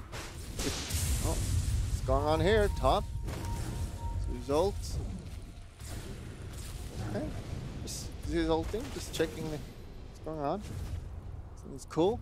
Yeah, making sure that he wasn't getting ganked mid, I guess, as well. Yeah, just a classic Terrorblade move. I don't want to link anymore. I'm just going to hit jungle for 15 minutes now with my illusions. Just give me some time. I'm going to punish Maiden for that, though. Maiden's going to be struggling. Oh. He's going to be dying. Yeah, there's 3 heroes on Insania as he's been left alone in the lane to pick up some XP. There we go. They get the kill. PainX does take the 3 of them, and it is just a support CM. Still space. All the space in the world for Quaker in the middle lane. As we saw the Vanguard, it's out to box. He was able to get that, I believe, triple stack going. As on top of the Vanguard, 700 gold towards, ideally boots before the Blink Dagger. But either way, this is going to be some quick item timings on the Axe this game. Yep. And I wonder why he ran up all the way there. Why didn't he just keep being bottom? I guess they wanted the Vanguard, and the curve was taken or something. Yeah, just going back to bottom now. The Necro obviously has had pretty much a free game. Top can actually kill. He's level 6. He's got the ball lining now. So Still pretty annoying. He doesn't want to use that mana. All the way back. I mean, as you say, just slowing down CCNC's farm, making sure that he doesn't feel safe going out to the neutral camps. And this is a Zeus, level 7 now, with an Arcane Rune and a TP. That's pretty scary. If there's any rotations top, we can kill. Yeah, this Zeus is having a really good game. It's always scary. Top Axe now. He's got the Vanguard. He doesn't care anymore. He's just going to start running a Ritsu. 3 heroes here. Unlikely to have the damage to kill a Morphling. 4 heroes top now. Team to help him. Necro ult. Foxy. I mean, he's got to be a little careful. I know he has the Vanguard, but he can't really afford to give up his life. I mean, he is going to. I don't know what that play was. I mean, great Vanguard timing, but then he goes to the top lane alone, runs into 3 heroes. No one else has any sort of interest in heading over and helping him. He literally just ran at those heroes to feed, as it seemed. Like, he was never going to kill this Morphling alone. I don't know what the plan was there, Bulldog. It was just a little bit overconfident, showing who's tough in that lane, just trying to pressure him out. I don't think he wasn't aware that Necro was going to TP it there. Yeah. Because he felt like, yeah, those 3 heroes, they can't kill me, but then just Necro TPs in and just kills him, secures the tower. And that play would have been great if they actually smoked on the smokes. If they had anything else, but it wasn't there. And now, as you say, taking over that top lane, getting that tower, now being able to sort of position themselves in a way that they can shut down a bit of the map that Mickey is relying on to farm the Terrorblade, take over the jungle a little bit. We gotta be careful mid now. One thing that Storm can do is he can solo kill the Zeus, but Zeus is pretty far ahead now. He's got also the raindrops. See Adriano, of course, just going straight for the hood this game against the Zeus lineup. Ritsu, bottom lane, Foxy and Tiger are looking towards him. Try for the call, but the waveform's there. Ritsu's out. So even with these 2 heroes, getting the damage on the Morphling at this stage between just the 2 of them is very hard. Pretty much impossible to stop him from shifting into the strength at this stage between those 2. As he'll always get that HP built up. And then that sort of pure damage isn't going to be as much of a worry with the raw HP he has on the spins. Yeah, the Storm as well is really struggling this game. 2.5k net worth. It's not really one easy. The other 2 cores are doing good. So that's he's gonna have some space, but if I know Ritsu, he's not really the kind of guy who wants to create that space. He's just gonna be hitting creeps. Yeah, he just wants to farm those neutrals. Be the big carry that his team relies on. It's Tiger. Eyeing up Lelis, but there's a Lone Weaver, not too much that can make happen apart from stealing some of the creeps from Lelis. That pulls May please down bottom, trying to soak up the XP, get his level 6 online. As Boxy, ideally you want to see him go back to farm. He's just got to get his Blink Dagger done now. Yep. The Vanguard was a nice timing, but if he does sort of go into a lane again and end up losing his life, it's going to sort of slow down the impressive double item timing that he wants to really be turning up the lanes with. As you can see, will grab himself the double damage rune top. Seeing the bowl, taking it away from Koifa. Moxie just farming. It's really important he gets the dagger. Oh, top, here we go to smoke. Can he actually kill someone? Tiger is around. Koifa, can they actually kill middle? This frostbite is going to be hard to hit. There's no way he hits that. There's no way CCNC is that slow. No, he's going to be ready every time for these moves. Necro feels unkillable, but there's a Zeus. Weaver's going to run in as well now. Should be a kill. They've got good magical burst. He's got the Ghost Shroud. He's actually going to go for the TP out. That's a smart play, and it will save him. Only just. Nearly enough damage with the Thunder Ghost Wrath, but as you saw that Koifa having to expend the full tank of mana pretty much for that attempt, and it didn't kill him. Yeah, TPing out in time. Pretty sloppy, and Terrorblade is threatened now. Got to be a little bit scared here. They want to dive? No, they're actually coming in with a smoke here as well. See if they can get the jump from the high ground. They're in. That Supernova in perfect position. CCNC jumps forward, slowing down Koifa and Insania as Alliance lose 2. Oh, sweet lord, what just happened? Hold it. PainX. And PainX is not giving up just yet. And yeah, that's such a common mistake where like you're gonna gank someone, you use your stun, and then you just TP out, and you're like, whoops, I probably should not have used that. And they had 2 heroes that could break it as well, and they both used their stun, so a little bit sloppy there by Alliance, and that also leads to them going middle and dying, so it's a little chain effect. Getting into mid tower as well now. Storm is climbing up again. Let's see, so the build for Tiger will be that rush for the Aghanims. Yeah, how are we seeing on the Axes items? Yeah. And he's got the dagger now, so this is kind of a good timing. Also got the Terrorblade. You can just go with Terrorblade, and usually when I meta, you kind of want to go for towers as well, easily, for a team fight. So this is the timing now.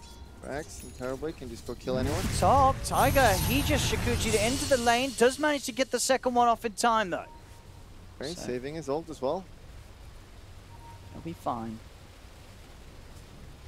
No wasting, that's a long cooldown on that spell. Beautiful. What's going on here? Whoa. Okay, he's got to use it now. Just scouting around. Yeah. And here, Axe once again. Oh, they got a ward. Okay, okay.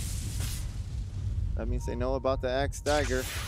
They know. They do indeed. CCNC trying to get the space down. Bottom Koifa's on the case though. He's looking for him. CCNC will zip across. He's got a TP.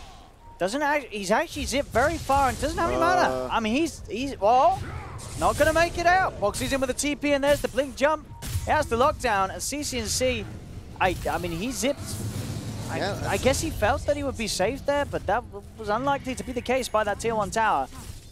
They do get Tiger elsewhere. Fleet able to get on top of him, but losing their Storm Spirit, PainX. And it was just about like slowly coming back, and that just that's so bad for him right now. Like even Weaver is getting close to him.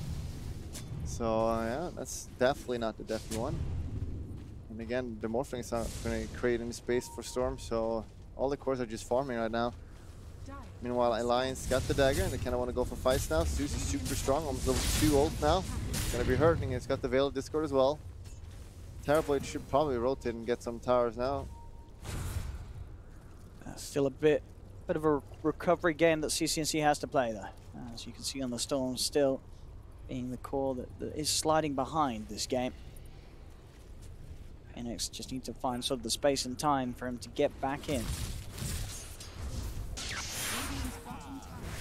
Stop playing Tiger. And sort of sitting up here, pushing it out alone in an attempt to get the money towards his Aghanims. PainX are showing up though in full force.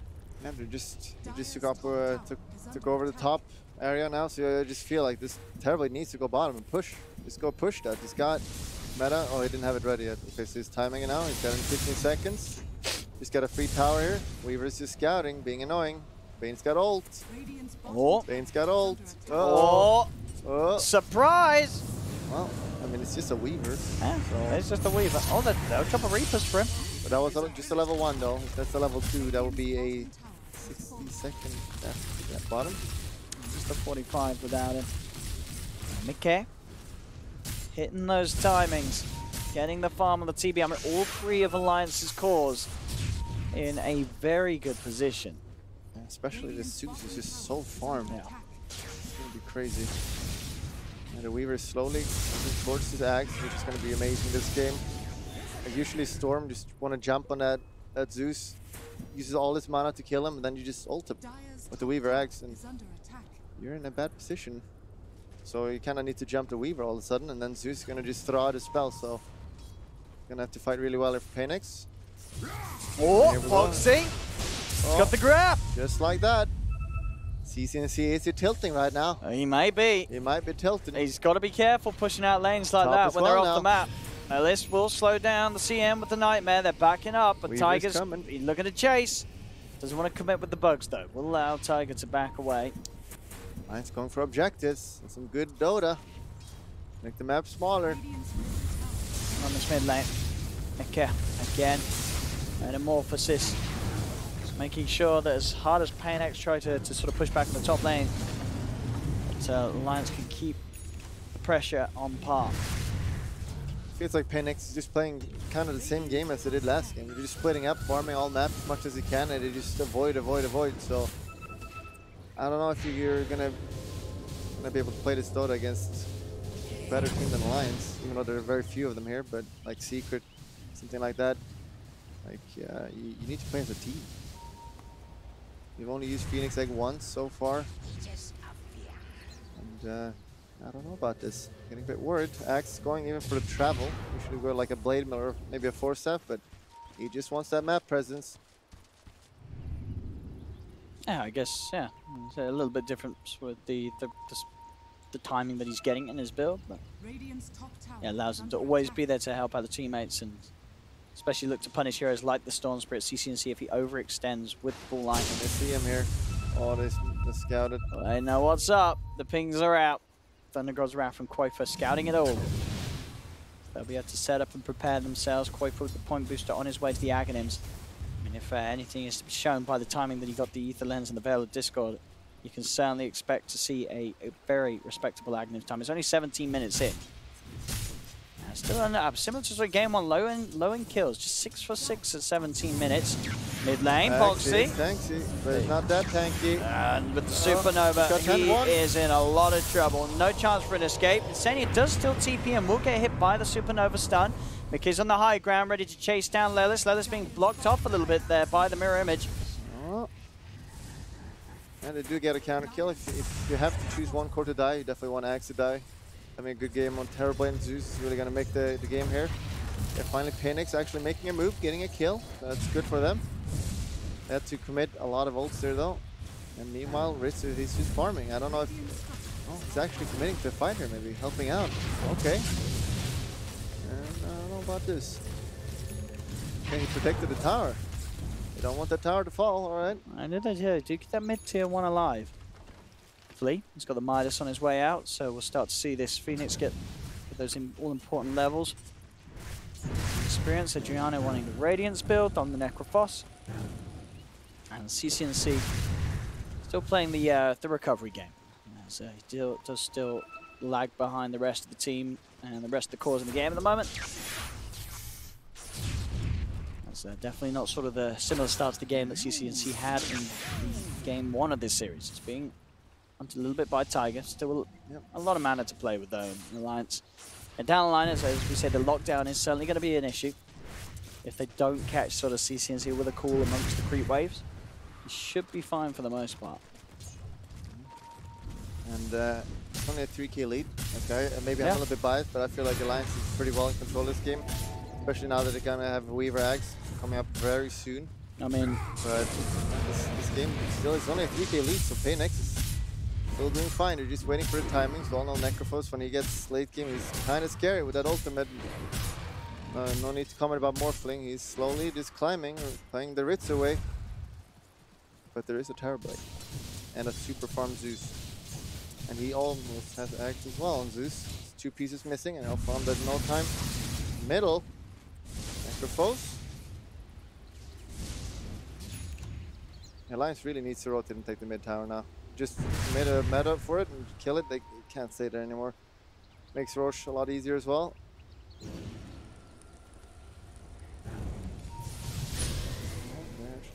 Alliance surely is aware of this. They've got to know that's going on. They're going to be able to jump the Phoenix outside of the pit. They get the quick kill, and now they'll know that they're around here.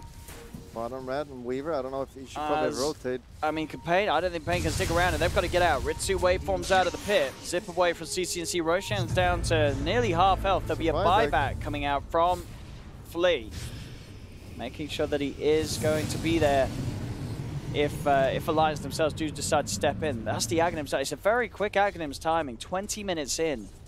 Aghanim's on the Weaver. Yeah, it's going to be problematic. He's also very high level. He's almost 13. He's been having a very good game. Yeah, now also Alliance committed the meta now, so PainX is probably aware of that. Oh, they're actually calling in here. I don't know about this. He's trying to start things off. He's got the back of the Weaver. Yep. Got back up there, and yeah, now more meta. So if PainX want to fight, this will be a good time. Yeah, that Axe has 16-second cooldown. Pretty annoying to deal with. Pretty annoying. Yeah, they're going to find some way of getting on top of him. I mean, their best way to do so really is once CCNC has some sort of farm, you know, where he is able to sort of zip in, control the Weaver. It's going to be a long time away, though. He does want to get the Bloodstone after the Kaya. So any sort of Orchid or real catch it's going to be quite a way away. So if Alliance can continue to make moves and take objectives, they're going to have a really solid, reliable save on the Weaver. Yeah, they definitely should keep up the pressure now as well. PainX going kind of greedy. They got Phoenix, Midas, and the Talent now, so that guy's just going to keep farming a lot and get tons of gold. And you know, PainX, you just want to go late game. Again, like last time, expecting Alliance to throw late game, that's obviously not going to happen. Alliance will do fine late, and yeah, just get some objective, wait for meta. 40 more seconds. Manta coming up soon as well. What did he buy? Yeah, oh, he bought a full BKB, okay. Okay. All right. Wants to fight. He wants to fight, get those objectives.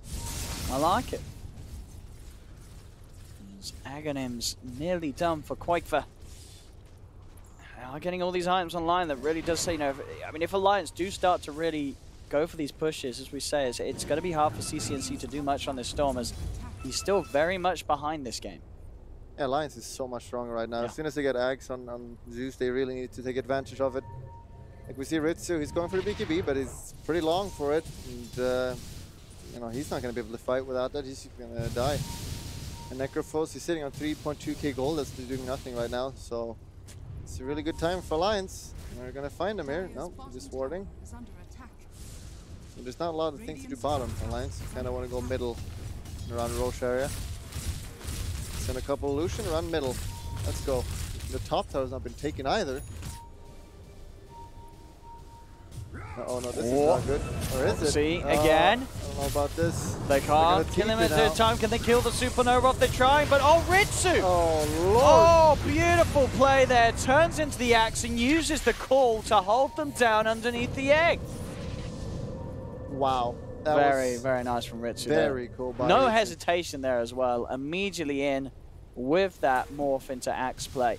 Yeah, but it's such a risky play. Like, what is Alliance doing there? There are 2 people, and this. You look at the heroes they have as well. Like, you're not going to kill the Phoenix before the egg. Like, you have no damage on these 2 heroes. No, unless you sort of get super lucky and get a million spins. Right next to a tower, and even if you kill the egg here, it's not like it matters. They're going to TP and kill you, so you just kill a Phoenix for 2 heroes. You don't dive towers like that. It's pretty sloppy there. And they've got to be careful because, as we said, they do have this lead. They have these timings, Alliance. They start giving away kills like that, and next thing you know, they're going to be back on par in terms of the item. Flea going straight for the Aghanims after the Midas. I like it, you know, sort of with the cores that they have, you know, if you can sort of give them more for second chance already, this hero that's very hard to bring down at once, or, you know, giving CCNC the free refuels back up to full in both HP and mana, allowing him to go absolutely haywire across the fights. The Aghanim saves could be huge from Flea.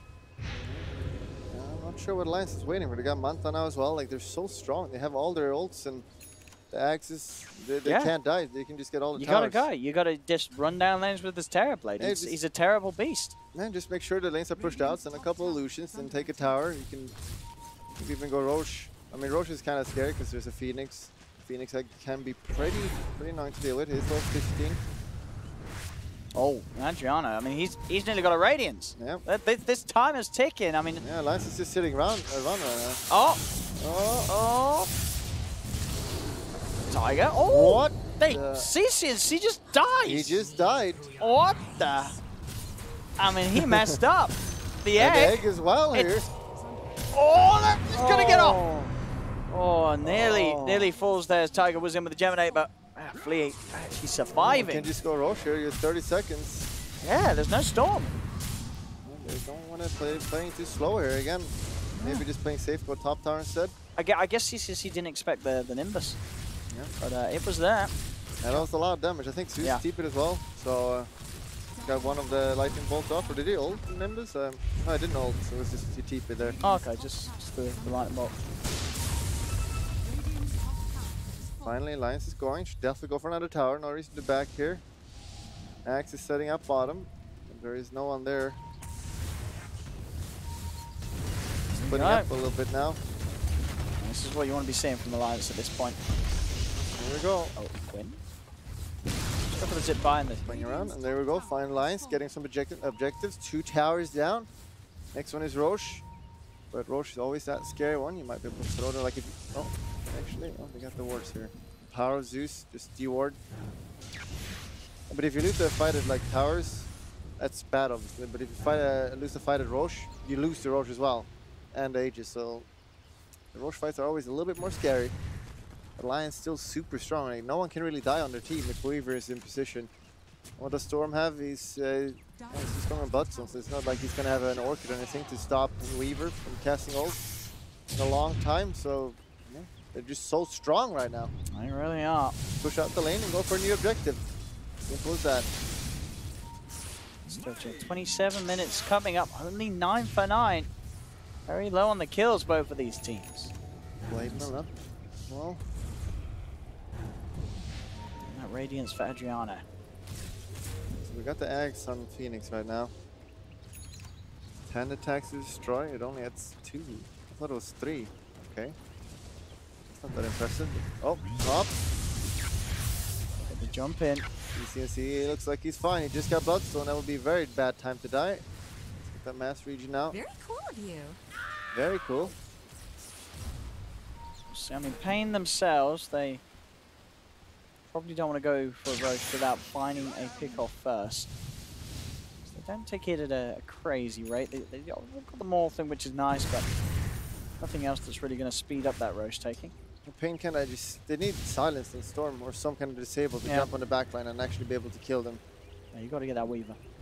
Morpheus, he is very strong. He's got the BKB now, so he can actually man up a bit. And of course the Necro Radiance, so they are really strong as well now. Just lacking that Silence and Storm. Alliance should be the stronger team here in the fight, looks like. Oh, they got Illusion. That is the best. Rune you can get now, maybe even better than DD. There we go. Tanking the Roche and in with the Metamorphosis commitment. Alliance. Axe get in position. And Adriano just walks in. He's like, oh, okay, this is going on here. It does get cool. They do have good burst, but there's the Aghanims. They're going to pick him up into the end, but the X getting killed. It's going to kill both of them. Oh, no. Oh, that was not the egg. I mean, maybe the Necro would have died anyway, but I mean, that gave up both of their lives. Neither of them have buyback, so they cannot get back to contest this Roshan. This is going to be a free Roche for Alliance because of that. That just looked so... I don't know what was happening there. Like, he just walks in and... Oh, no. Oh, no, not... Kill him. Nah, he's fine. Surely. Yeah, he's good. He's good. Ooh, Nimbus just off the mark. Oh, but like, he walks in and it's clearly like he's trying to bait there, but the team just gets cold feet or something. They're like, actually, I don't want to go in and help you. You just BKB, I'm going to go back. And then the egg is only 10 attacks. They got a Weaver. Like, they don't have the lockdown. But the egg, he just dies so quickly right now.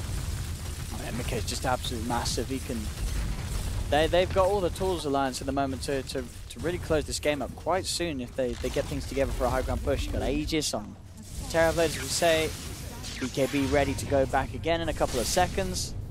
It's not like they're waiting for any items anymore. They got everything they need. It's no big item like Sure Scott is good, but it's not massively change the game. Yep. Just gotta make sure they don't get ratted. They don't have meta, so obviously you don't want to push for meta, just wait it out. And can they actually pick someone off here? Zeus coming in with the Yules. They don't want to go for that. A little spook to the potential backup that could be waiting behind him. And they're securing their runes. Beautiful play there. Boxy knows how he's playing. Good, good. And Sania. Gonna walk. That is a lot of damage. Oh my goodness. That is a lot of damage. Oh, it's got the Ghost Round on the heel. But there's the control. He's dead. Oh, Lord. Oh, no. That is a good axe. That is a pretty good axe. That Nimbus. It does a lot. If they've got the control, which they certainly did against that Necrophos. Yeah. He just straight up. They need to get some 4-stars or something. I was just about to say, I probably wish he had a 4-stab there. And what's he going for? He's got a plate mail and a heart kit up, but I don't think he needs I mean, sure, armor's nice against the TV, but he needs a way of getting himself out of there. Oh, no, not CCNC. Oh, they're just going to push him. That's on as well. 9 charges. He's going to spawn soon, but 20 seconds for a TP, that is like an eternity. Yeah, I mean, Alliance, they're making this one look certainly a lot easier than game one. They as you said, they did lose the game at the end of game one, but they had a good showing for the most part. This game, they've had a good showing. They've got this Terrorblade Mickey. Absolutely massive. He's over 5k ahead of Ritsu. Ritsu, I don't think we've seen him in sort of the past 3 fights. I have not even seen him playing all game. No. Honestly. I mean, they're losing the base. Alliance is just in with the Terrorblade. This is farming. Ritsu, they're going to need you soon. They're just going on. Okay, they got Aegis, got everything. Let's go. No reason to back, finally. What can Pain do? Got to do something. They're all back to going from the backside now. Can he do anything? Oh, Jesus. Oh, not again. Another poor soul suffering the pain of the Nimbus. We just see the strength of Zeus. The weakness is his laning phase and he has no escape. But if he gets past that, like we saw he did this game, and gets this kind of farm, it's just unbelievably strong, man. Just ridiculous. Now we might see Ritsu turn up and look for the plays. He's got the E-Blade, so he can look for the quick pop. He's got the Popperino. Let's see if he can trying to help out the team and take out a few targets at the start of everything. CCNC, of course, still struggling to get that Orchid online after the Bloodstone, after a fair few deaths.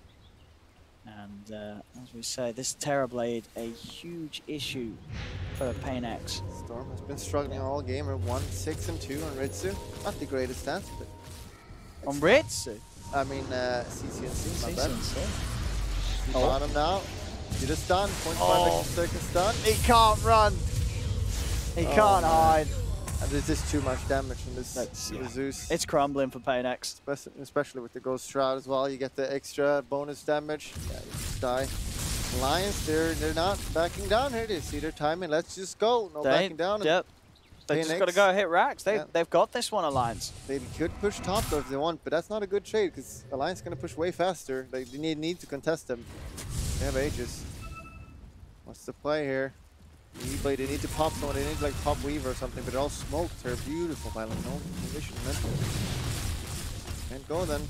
Takes it. Oh. Okay. Gonna buy back on Adriano. They're losing these racks. They got to do something to get him off them. Meta in 5. I mean, he's gonna get the melee access. This is a lot. Thank you for the health. Whoa, watch out! Oh, he nearly died to the dunk. He gets the Euro. No, not the Nimbus. Oh, he'll get out. But they've lost the bottom racks. To be earlier. Boxy tries for the call. Doesn't quite get the storm. That's Bane dead. CCNC, he's dead as well. Yeah.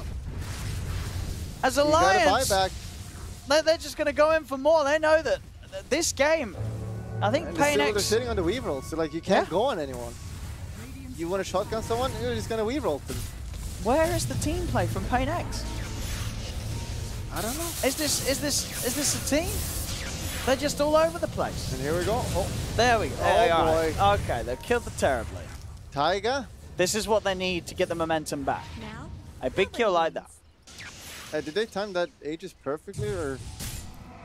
I didn't see that, but yeah. Anyway, Taiga there, a little bit too slow. Not expecting the burst that fast from from the morphling. Like when it sits on 60%, the Terrorblade just dies from the combo. So can't expect that. Still, that's exactly what PainX needed if they wanted to have a chance in this game. But even so, they're in a pretty good position right now, forcing out a lot of buybacks. Nice. Oh, I like this though. PainX just going to go for a smoke play straight off the bat. They know there's no Terrorblade for 40 seconds. They know they have to do sort of these crazy plays, being 11k behind, and as you say, without a lot of their buybacks, they've got to find something else. So if they get it, oh, they got Tiger. Oh, he's out. That's another one.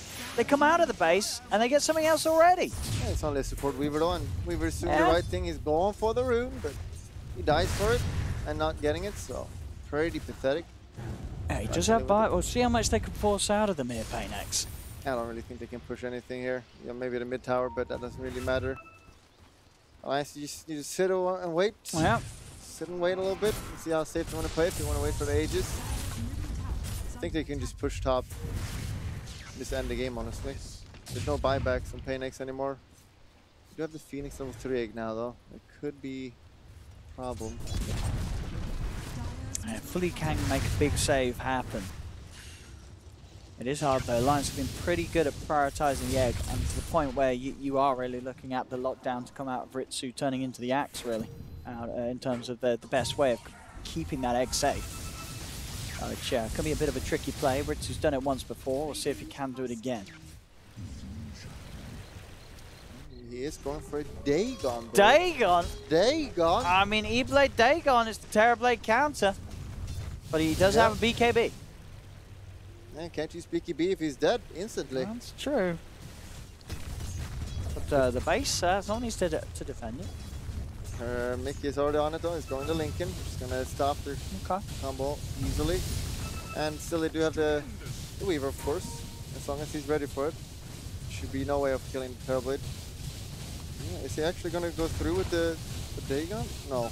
Is he not? He chickens out. Oh, Skadi. Oh. Skadi Ritsu. Normal build.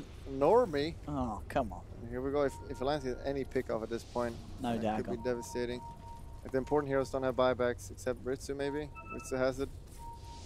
Middle. Oh, Necro's completely out of position here. Oh, no, not the Nimbus. He knows what comes after this. It's a whole world of pain as Adriano. He'll be chased. Heals himself up. He's not got any backup. Or maybe he has. Oh, hang on. Oh, the Axe time lapse there, keeping Mickey safe from the Reaper's side. CCNC. Got to get out of there, sir. Oh, they're chasing. Oh! Oh, no. Oh, no. Oh, no. Oh, CCNC. no. Not like this. Not like this. Is he actually he's not got a TP, though. He's already tried to use it. He kills himself. Oh. Feels bad, man. Yeah. But he needs to do it. No, he did. And the Dagon's back on the menu. Here we go. Here we go. Ritsu says, if you're going to feed, I'm going to buy a Dagon. Let's see the combo. All eyes on Ritsu. What power level is it? It's level 2. 3? Level 3 power level. Can he actually burst? It's only got 3,100 health. They're never going to expect it. They don't have buyback. The Ritsu Dagon. Go what on, is Alliance doing?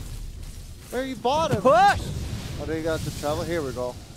You know these two don't have buybacks. You literally just fought them bottom. Let's go. That's the last rack. Just commit.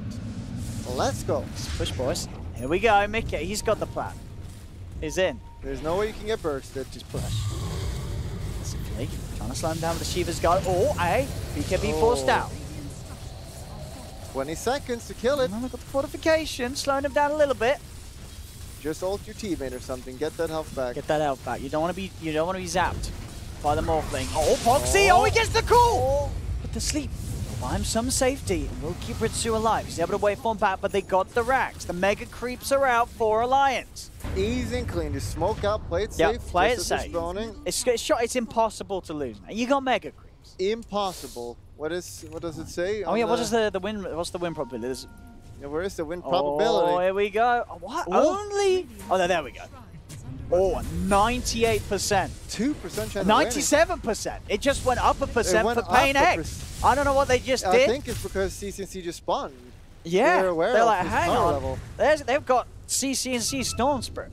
The Roche, actually, if they win this team fight and get the Roche on top of it, could that be the combat? Could it be? They see them now, though. They are aware. They're a little scared about committing for the Roche. Roche is dying to a bug. Adriano's just walking straight in. He's like, right, boys, I'll take this one for the team. Scout it out. Here he goes, zipping around, looking to control Mickey. Mickey's going to put the BKB. They've got to back off. Adriano to get focused. Oh, the egg! But he's going to die! Oh. The egg's going to die! They've lost 2! Just don't egg me. Don't egg me, please. So take off one of that, allowing allies to help. It's an option. That's GG. That's GG. All right. Okay, Alliance. They did it. They got the second game in the bag. It's 1-1. They closed it up as PainX. Yeah, played a lot cleaner this time around. Alliance, a little bit of hiccup, like Axe keeping top, just running and dying. But other than that, playing clean. And again, PainX just, I don't know what kind of Dota they're playing, because they're just like, you're not playing together. No, Ritsu's just sort of just playing his pub game, and then you got Flea causing situations where, as I say, you've got to turn off help from allies, you know, disable ally help. Otherwise, he's going to get you in the egg and you're going to die. I think it was 2 Aghanims eggs. They both died. Yeah, but it's just how PainX has been drafting. Maybe they need to switch up where they can actually go into team fight. Maybe. Well, we'll see, ladies and gentlemen. It's 1-1 at the moment in this series as Alliance clean up this second game. We'll see what happens in game 3. But for now, back to the panel to hear what they have to say. They were right. Alliance did it this time round. Easy. As Afro talks out, I don't think it was quite that easy, but it is Alliance that win the second game. This group has gone all the way so far. We've had 8 games out of 8 possible games in this group, and expected anything less, would we? 1-1. Good play from Alliance, but you know, Pain again not really in or out of it. It felt a little bit disjointed, some mistakes here and there. Same kind of story from the first game in a way. Yeah, they're like, it's easy to just look at the draft and say, but once I saw CCNC did die like the first time, and then he gets killed immediately the second one, I feel like their playmaking on the map is just super limited. Because like Necro is taking up farm, he just wants to kind of be sitting in lanes. Morphling wants to farm, and Storm has to be the one who can run around and make plays, but he's so shut down in this game. Like, look at the net worth. He's bottom 5. His Phoenix is pretty much catching up to him there, and Boxy was everywhere in this game as this Axe. Yeah, we haven't seen a good Storm game so far at the Major. No, someone told me that the hero's been losing a lot. But this is what I thought too with Axe. Like, I don't think they dealt with it at all. I think they thought they dealt with it. But they drafted for it, didn't they? Yeah, I mean they thought they countered him, you know, like the Necro's gonna sit there, he's gonna farm. But the problem is you have one hero that like he farms for items where he can like run around the map and dominate. And then you have another hero that literally can only sit in the lane. Yeah. Like, I mean, they did do a nice move though. Like he TP'd top and they killed the Axe and they got the tower, but even that wasn't enough. I still think there was like 2 huge misplays. Oh, they're talking mid lane? I mean, obviously CCNC had a rough game. That was like throughout the entire game. Not only the first 2 deaths, but he had a lot of other questionable deaths as well. And then the Phoenix bought Aghanims against like a Terror Blade with BKB, and he like suicided his Necrolite like twice or something. And just like if that happens, you just can't win. I mean, I know Johan, you said it's going to be a tough game for Necro. Yeah. I don't suppose you imagined it to be quite like that, did you? I mean, that's kind of how I thought it would. I mean, I'm also confused why they let him have Terrorblade. Like, Terrorblade is really good against Necro. If the Necro doesn't lane against him and, like, shut him down. Like, you actually has 1 stun and you're dead. That's just how it goes. Scoreboard on the screen. Mickey, 9-1-4. Quavo, 6-1-15, the highlights on the Alliance side. Yeah. I think also, we didn't really mention, but, like, Taiga also, right? We were talked about on the panel, we're like, all right, if he gets Aghanims early versus Necro, if he's there in position, he'll always be able to get on the Reaper side. And he did what, like 3 times in this game or something? Yeah. He got it like pre 20 minutes on that Weaver. Axe went 16 or something. It was ridiculous. Super fast, and then like majority of the damage that's coming out will be coming from that Necro ulti, and it's just negated. We spoke about the Zeus. He had like a free game, 42,000 hero damage.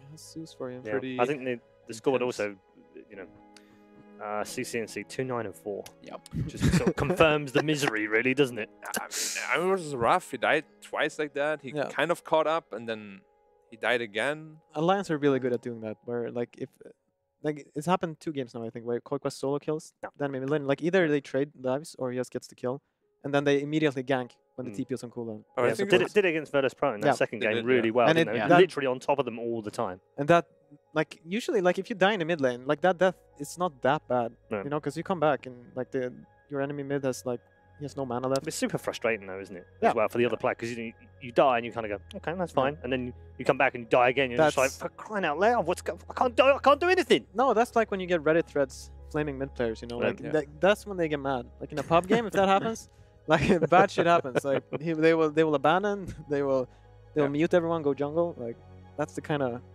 feeling. You Yeah, get it's from tough. those We things. also figured out what the incredible cacophony of sound was that came from Toby earlier on. Yes, we did. We saw Yeah. that. I mean, I'm sure everyone's seen it Yeah. now already from Yeah, if you Tigers. you can pop over to the Reddit channel, and there is a link to the Twitch feed from that as well. You can watch the replay of what happened in the other game. Black holes. That's all I'm going to say. Toby won. Black holes. You know the rest. You know how it ends up. We're going to head to a break right now. When we come back, though, our third and final game to decide who stays in contention for the second spot in this group will be underway. We'll see you shortly.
The Kuala Lumpur Major continues with coverage from Group D. It is the last day of the group stages. If you're just tuning in, you think, hang on a minute.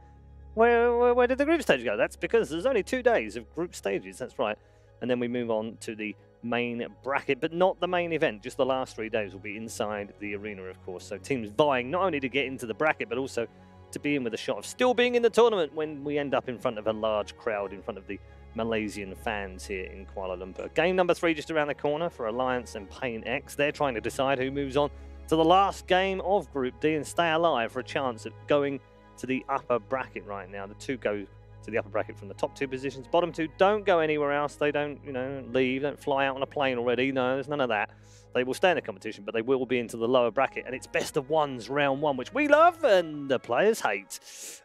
Gents, game 3. Just around the corner. Bulldog said at the end of the commentary, PainX got to mix things up now in the draft.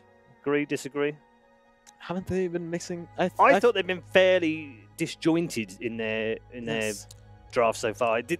I mean, we've mentioned team fight as being something that they lacked a little bit in that last game, for instance. I mean, the last game they at least had Phoenix, right? They had Phoenix. It didn't work though. Was that it? Is it the draft though? Like the way they play, they're never together.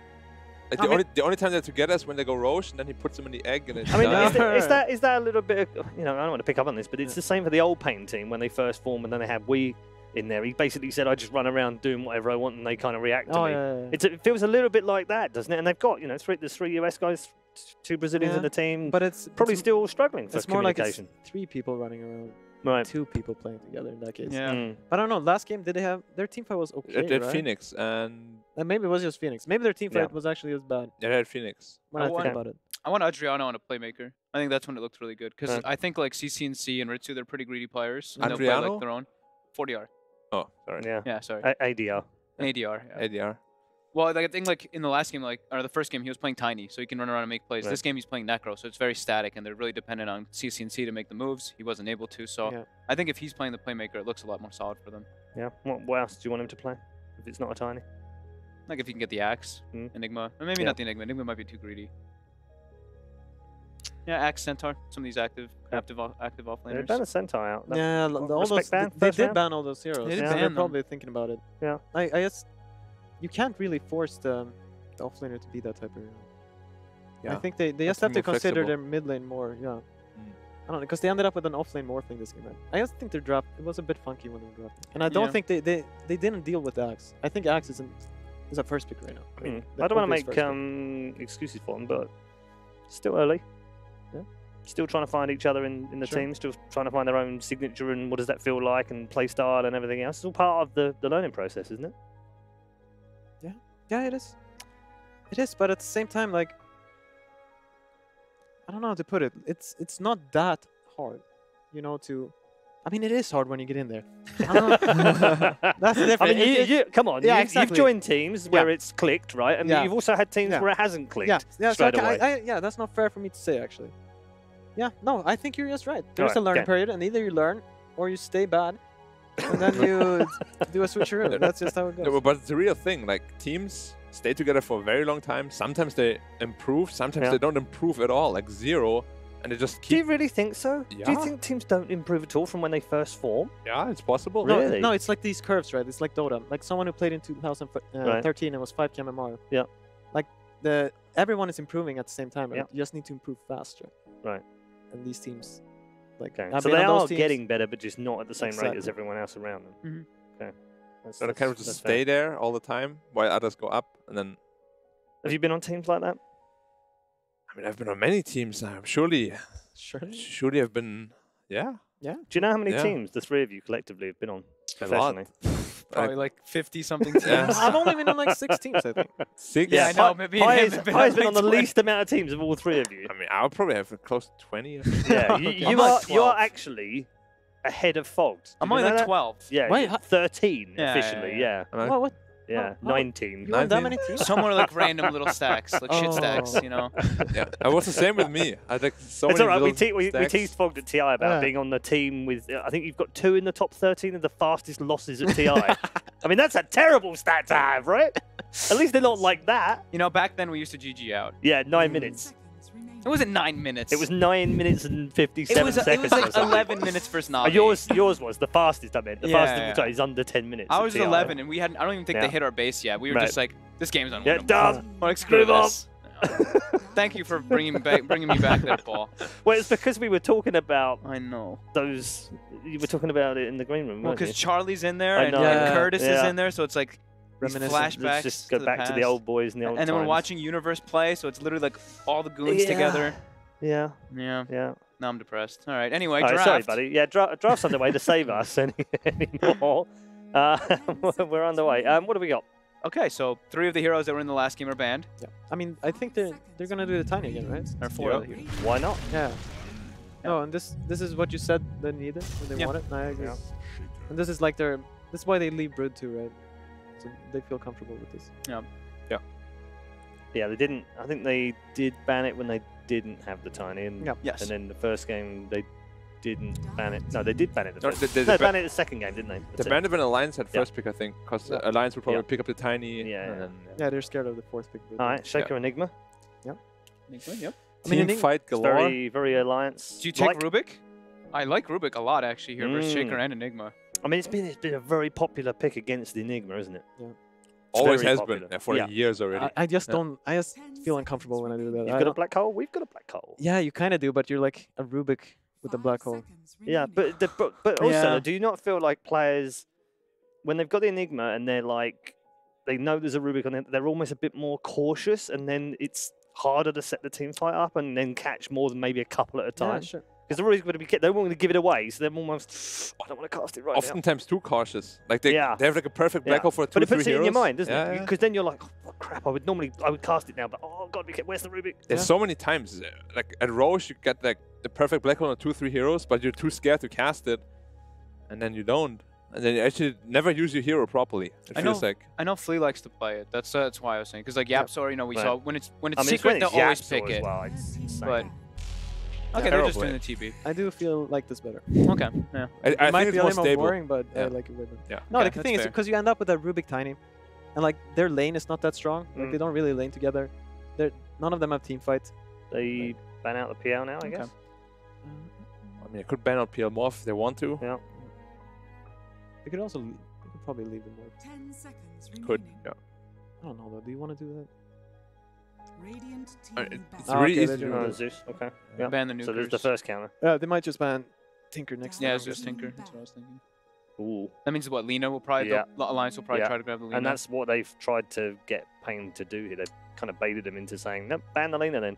And then that leaves the more. Yeah, I mean, And the there's gonna- PL if they want it. Yeah, there's Or gonna the be a lot. Tinker. Yeah, there's going to be a lot of options left for Alliance if they want to have heroes versus TB. And I guess they don't want to leave that Lina in now, do they? Well, I guess they don't. Maybe it doesn't matter that much. I like myself some last pick Tinker. Yeah, this looks like either what. They ban Tinker here or they ban I think Lina. Tinker or more for Lina. Yeah. They should be fine playing against Lina. I think, honestly. yeah, that's true. I think Tiny is generally pretty good against them. Yeah, the TA feels like a bait. Yeah, maybe. A bait ban. A ban bait. It's a nice ban to do when you're second pick, because the first picking is like as a 4th pick. If it ends up being a good game, you just pick it. And as we've seen, like even Jack Hero cannot defeat Templar Assassin in the mid lane. Especially not CC&C Yeah, I was going to Templar, say yeah. it's a specialist, isn't it? We talked about this earlier on. Yeah. Radiant team ban. Oh, all right. They'll leave them all out there then. I mean, they're doing a lot of like targeted bans. I guess. Yeah. The Monkey King is a very good alliance. Yep. And it's hero the same as with well. the Templar ban, right? There's Yeah. a lot of that going on. Which is fair enough. Fair enough. I think PainX should probably be picking up either is Silence or yeah. So they're probably Wyvern. Yeah, Silence is horrible for Wyvern, the Enigma, Shaker, right? Shaker. That would No, be... no, for Pain. Pain should Oh, pick yeah, up. yeah. I was like, ooh. No. Yeah, Wyvern is good for them. What's good for Alliance, though? Dire team pick. CM apparently is good. All right. Yeah, it's fair. Spam. Yep. Everyone needs mana. Yeah. I don't know about you, but whenever I see a CM, my mind just goes Storm Spirit straight away. Yeah, or Zeus. Like the top 2, I think, with it. Even But Tinker Zeus is quite ban. good. I with it. think Tinker looks really good for Alliance. But you don't want to 4th pick it. There's like Nixes and stuff. If you want to have Tinker, I think you last pick it, unless you're super confident. You have to have 2 options though, because it more than likely will be banned. But they have plenty of options right now. They're still got the they still PL. They do take There's the Rubik, Rubik. still. Yeah, All right. okay. But they open with the TB, which is... Yeah. which No, is- this feels better now. The Rubik Yeah. feels way better. That's an answer for both the Enigma and... Yeah, and they also have the Terror Blade already. Phantom Lancer. Yeah. Oh, Okay, so there's the that's PL. nice. That's Very good nice. against all the heroes. So last pick Lina or... Yeah, Tinker. you fancy Tinker that for Pain will Alliance. get rid of the Lena now, right? Yeah, but... Or the Morph? Nah, Morph PL is too much. Yeah, it is, isn't it? I'd rather get rid of Tinker still. Yeah, I feel both teams like this game. But they've got options. Yeah, They've I got feel they have options, good yeah. drafts so far. Yeah. Yeah. Like compared to Much the other more games, I'm rounded, going aren't like, oh, what's that? They got a bit Now, of, got a bit of stun, got a bit of team fight, Yeah. got a bit of push. Got nice spells to steal. I mean, it's nice both sides, isn't it? I had a feeling Flea would play the Rubik. Oh, so you mean they need another support right now? Yeah, and Leslie is like... well, he's like I mean, the they could Bane run kind of that. guy. They could run that Tiny as a support. I don't couldn't think it'll be 5. I they? don't think... it'll be 5. I mean, we've only seen Puppy play it. Is it Yeah, 5 yeah, yes, so yes, far? yeah. I don't think it doesn't feel like a Laposa kind of thing No. for me. Yeah, I think it's gonna be on Bane or something like that. Yeah, he plays like the hard 5 usually. Now the question is, like, do you like putting Tiny against the PL? Because they like their offlane Tiny. I think Tiny against PL is quite good.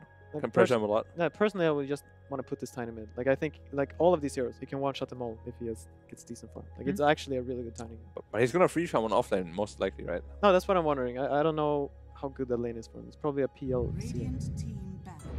Ember. Yeah, so they just put him offlane. That's nice. That's pretty nice. There is Shaker though. There's Shaker in CM. There's a good amount of control coming from the supports for Ember. But he's good versus, of course, the PL. There's Lina. There's... Leaner Tinker. Yeah, Tinker's a little bit less nice now versus Ember, right? Yeah. I mean, it goes both ways. Lane's Goes both good, ways. but overall game, later stages. Even later stages, you can hex him. He's kind of screwed. It goes both ways, but you can find him, of course. Yeah, you can hunt him. Yeah. I think they just need... They should just try to win some lanes here. They should get a nice laning up matchup versus Ember. Yeah. Could that be? Like, Huskar is the obvious, right? Yeah, Huskar would be pretty sick. But Huskar. I've seen a lot of NIP Huskar and it has not been working out. They win the lane and then nothing happens. Time to bring OD back. Yeah. They've had some hit and miss games with that Huskar, haven't they, NIP? And sometimes it looks really good and they look good as a team, and then other times it just doesn't. Haven't they lost all their Huskar games here? No, I don't think so. I think they won. They won one draw Huskar, yeah. Yeah, they won the draw Huskar first game yesterday. Well, What are Ember? Who's a mid player? Sog, did you play mid 5 years ago? No. Was Ember in the game back then? 53 years ago. I don't think when you played mid. Was Ember? I don't think Ember was in No, I Dota. don't was think it? X is Some new hero. I mean, Ember gets beaten by a lot. There's like Invoker, there's OD, there is... Invoker could be... Yeah, Invoker could be good. Be nice, wouldn't it? And Ember's just so bad on laning. He is. I still think it's probably like Lina or Tinker. Lina, they can. I think Lina's a little risky though. I don't you were like saying. Lina. I don't like Okay. Too easy to catch her. Yeah, it just... Get on top of her. Yeah. 5 seconds Just not... You got the last pick, you know? Do you want to pick a Lina? That's true. And Yeah, they you won't, want they some, won't, they're not going to go Brood this time, obviously. I think Huskar's still the best because they have a frontline tank, Mhm. which they really need. They banned Alina. Yeah, so it's out of the way. They don't care much about Huskar. It was a risk then letting it through, but it's worked out all right in the end. No, to be fair, TB is really good against Huskar. Yes. So Yeah. So is this a Tinker game then? It looks... I mean, it's not bad, honestly. It's great It's versus a good TB. Tinker game, yeah. It's great The versus TB. only But they thing do is... like frontline. Oh, what about Alchemist? Well, it's the one that they banned twice in the last 2 Koikfa games, loves right? playing that hero too. Yeah. I mean, Koikwa loves money. The only thing guys- I'm worried about if Alliance do one of these like passive guys is if the Enigma's lane doesn't go well, like their lineup doesn't do anything. That's They true. just sit there. That is very true. Well, if it's- Brewmaster. if it's an alchemist. Have you guys got your sleeping bags from your bedrooms? Did you bring them down? Or? If it's an alchemist, he'll have like 10 minutes radiance. He will. A quick one. He'll be a fun. fast out game. Mm-hmm. All right. It's possible I'm all in. nowadays. That's one of the support pandas, right? Or support tiny, I guess. Yeah. That one was annoying when you're drafting. Yeah. We're gonna have to wait for that one. Can't distinguish it anymore. But yeah, Tinker is still good. Invoker is good. Alchemist is still okay. You think they run that tiny mid still, and that brew is the off? No, it's a support, right? Yeah, it has to be Yeah. support either tiny or brew. Yeah. So it is a 5 Rubik then. Maybe they're going to try the... I wanted to try this, where you put the tiniest support versus the Enigma, and you kill the idle ones. But I don't know how good the tree is anymore for doing that. You need to hit all the islands once and throw the tree. Well, you need each individual idle one? Alright, that sounds terrible. Alright, scratch that. Back then it was good. 100% splash. I just want Siri these... crafting shut down by black. My big thing I want these support tinies to do is just snipe courier. Just throw a tree at it pre 3 minutes. It kills it. It always kills. It just kills the courier. It's my pub strat. I always snipe couriers. What's in the courier at that time of the day? It's like doesn't matter. Gold for everyone. Yay! I saved 500 gold. They're gonna wait until like mid-game when there's a nice big juicy fat item on it. You need higher levels of tree than it's. Oh, you need grow. Once you hit 6, Yeah. this tiny support, you just throw the tree at the flying courier instead. Here we go then. Lone Druid. Back to basics. Hello. Oh, I don't know about that, man. I don't really like it. Oh my goodness. That is a Koikfa hero. It's a Koikfa hero.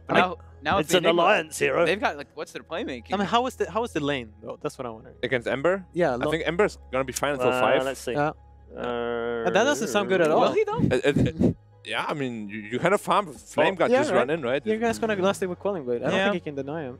And then you I farm think jungle, and then TB you're 6 and you kill him. and TB destroys the bear. And they picked it into bear. Yeah. Yeah. Okay. Well, no, I mean Lone Druid into Brewmaster. Brewmaster. Doesn't he just throw the bear? And then TB as well. Yeah. So it's an offlane brew. Iffy. I think I'll go with Pain this game. I like that. I was fast and furious Yes. from Mr. Black over there. Black has gone for PainX. Okay. Mr. Pilot Eye. Yeah, fucking go. I'll go Mr. ahead. Paul, take one more second. I don't like the Lone Druid. I'm gonna go Pain.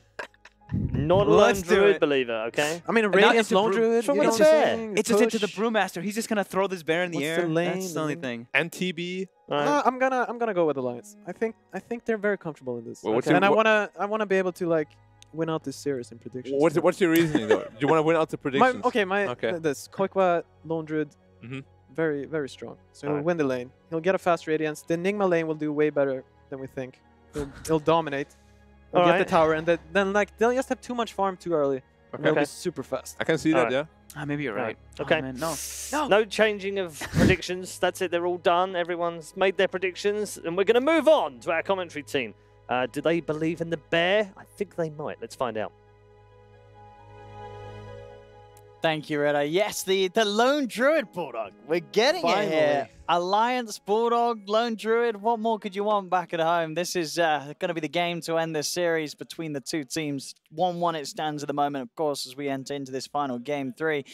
We've heard sort of the panel's opinions a little mixed on the Lone Druid in this day and age. But what's sort of your perspective in this game that Alliance have got it through as a 5th pick? Is it sort of a damn, they got Lone Druid, or is it like, oh, damn, they got Lone Druid? Like, damn. Now, I feel what they're saying. Yeah. We got, obviously, Brew is one of the most annoying counters against them because you just throw up the bear. Yep. And the clap, for some reason, lasts twice as long on the bear. It lasts for 8 seconds, I believe, which is not fun. And Terrorblade as well. He just rips it to thread, or just shreds, sorry. And but he's not the main carry. He isn't the main carry. There's a PL in the game too. Yeah, that's true. If you get a PL, I think you're completely fine with this. You're just gonna get the timing, create a lot of space, and Lone Druid late game is no joke either. I mean, so what does the Lone Druid do that would be the reason why they did pick him? Is it because he can just sort of take over a lane and just sort of be sat there and space is made elsewhere, or? I think one is that they're just very comfortable with it. Koikwa loves this hero, and he's a strong laner, and it's gonna win that lane for sure against the Ember. And then it's also just good with the Radiance timing. Gives them a really strong team fight. They already have strong team fight, so added that. And also the Fear is also pretty good against Terrorblade. Just remove all the illusions, make them run away. So I like it. Maybe I'm biased. Probably not. I'm not biased. No, I like it. I love it. Let's see. I'm in love. The quite Lone Druid. As he makes any mistakes. I want to hear about it. I want to hear about it. Well, let's go. Starting item build. Are we good? Yeah, that's fine. He's going even the Orb of Venom, the aggro build. Sometimes you go Stout Shield instead, so it doesn't die, but Ember can't really pressure the bear, so he actually might be able to kill Ember. Okay. Very aggressive. Let's see how how geared up CCNC is going to be to play in this mid lane against that Ember Spirit. Against, sorry, the Lone Druid. That's going to be the question as we will see Game 3, ladies and gentlemen, of this one. PainX versus Alliance. Big heroes are obviously on the side of PainX. Ritsu's getting his hands on the Terrorblade this time around, the hero that we saw Mickey have a lot of success with last game. And will be interesting to see, obviously, a bit of a switch up this game as well. You know, we'll see what Tiger on the Shaker is going to be boxy this time around. And Tiger playing the Enigma. And again, they're doing this triple hero, the safe lane or off lane, which we've done all games so far. It's not very common. I'm not sure how to do this. That means that Brew is alone bottom, then take some harass here. He did get the rune though, 2-2. But yeah, this is a lot of damage. He doesn't like this. Mickey there as well to give him a quick punch. They even TP. Like, why is he even top to begin with? Then? What has happened? Well, I'll settle the lanes down as is. 2-on-2. Insane, you're getting a little bit blocked up here. Easy bait. Oh, use a tango, sir. Everything is fine. Yep. See how well this PL can farm against the Brew down bottom. Top lane, Boxy. Going to do his best to keep Ritsu and Lelis off at top lane and make sure that the Shaker can clear up farm and slow down Ritsu. Yeah, this is definitely annoying lane top here. The Terrorblade is going to have to deal with the Enigma and the pushback from Fisher, so as soon as that meta is out, it's problematic. Mid is going to be pretty important that he does well here, and as I mentioned, as everyone knows, once you hit level 5 on the Lone Druid, it becomes very scary. Ember has something to do with that, he can just Q to some degree, but they did actually also fix can't Leo Fist anymore when you're rooted, thank God for that. Interesting if we do see any sort of early rotations come through from Alliance, you know, to sort of trap up CCNC set up kills for Quaker. Maybe slightly less likely with the Shaker now that it is Boxy playing it in the core role this game as opposed to Tiger. I mentioned bottom lane. Maybe we'll see Insania being able to get sort of early wrap around. At the moment, Fleet keeping eyes on Mickey. Oh, W. Oh, it doesn't have W. Okay. No chance to taking the experience. Steal some of those big creeps. Top, Enigma is being chased. Tiny's very small, level 1. There's only a wee one. Lane, CCNC, certainly losing out as you expected on these first few waves. But yeah, it's not doubling the CS. It's not even gonna get that much easier because you do the max rabbit build as well. Like sometimes you go 1 in a Savage Shore, but I know Quakefight doesn't really like that. Just max the rabbit for max lane presence and just get kill potential and harass. So, and he's already hitting level 4 soon. So as soon as he hits 5, it's gonna be a very easy kill. CCNC he's going to be able to be careful. And in terms of help that he could get, it's kind of hard for people to get around and sort of get on top of the Lone Druid with the way that Quaker's going to be positioning himself mid. Yeah, one thing about Lone Druid is he has very high base movement speed, one of the highest. Oh, and top lane, hang on. First blood. Getting Ritsu's TP. You say, you know, it was going to be a tough lane for him. He has to be careful. And Foxy and Tiger getting on top of him. Surf Shaker. People kind of underestimate that hero lane a little bit, especially now with Maidnar. Just changes the lane completely. Yep. A little extra bit of mana just makes the lane so much easier. Yeah, Boxy can just constantly spam the enchant tome. Make sure that Ritsu is very careful about how close he comes to the wave as bottom lane. Adriano getting wrapped around upon. They've got the Frostbite. That does come out. Adriano will be able to salve up in the trees in safety. Level 5 now. Let's see if he actually can get a kill here. He went for the Blightstone build. I like it. I mean, he knows, as you said, that he can bully this Ember out of lane. Also going for Helmet Dominators. Kind of, people don't go that much anymore. Not sure if I'm a massive fan of that. That thing is just going to be feeding a lot this game. This implies that they want to go for like a mid-game push, which I don't know if you want to do with the lineup. They got pretty greedy lineup with Enigma and PL. Okay, level 5 now. It's going to be pretty annoying. He's not going for any double boots build, which is going to be hard to kill otherwise. Top lane, Mitsu. Oh, again. They've got the setup with the Malefice. There's the damage. Is it quite enough? He's got stick charges. Mitsu will be fine. Only just, though. Enigma, though. What? This is hunting for him. He's got his eyes upon him. He sees him. He's got a mango. He's just going to look to try and farm up some Enigma. That's only the mini ones, and he doesn't even farm those up. He doesn't have the damage. Mid lane, CC&C. It wasn't meant to be. It's nearly killing him off there, Koifa. Oh, I did go for the boots in the bear. Okay, there we go. Makes him way stronger.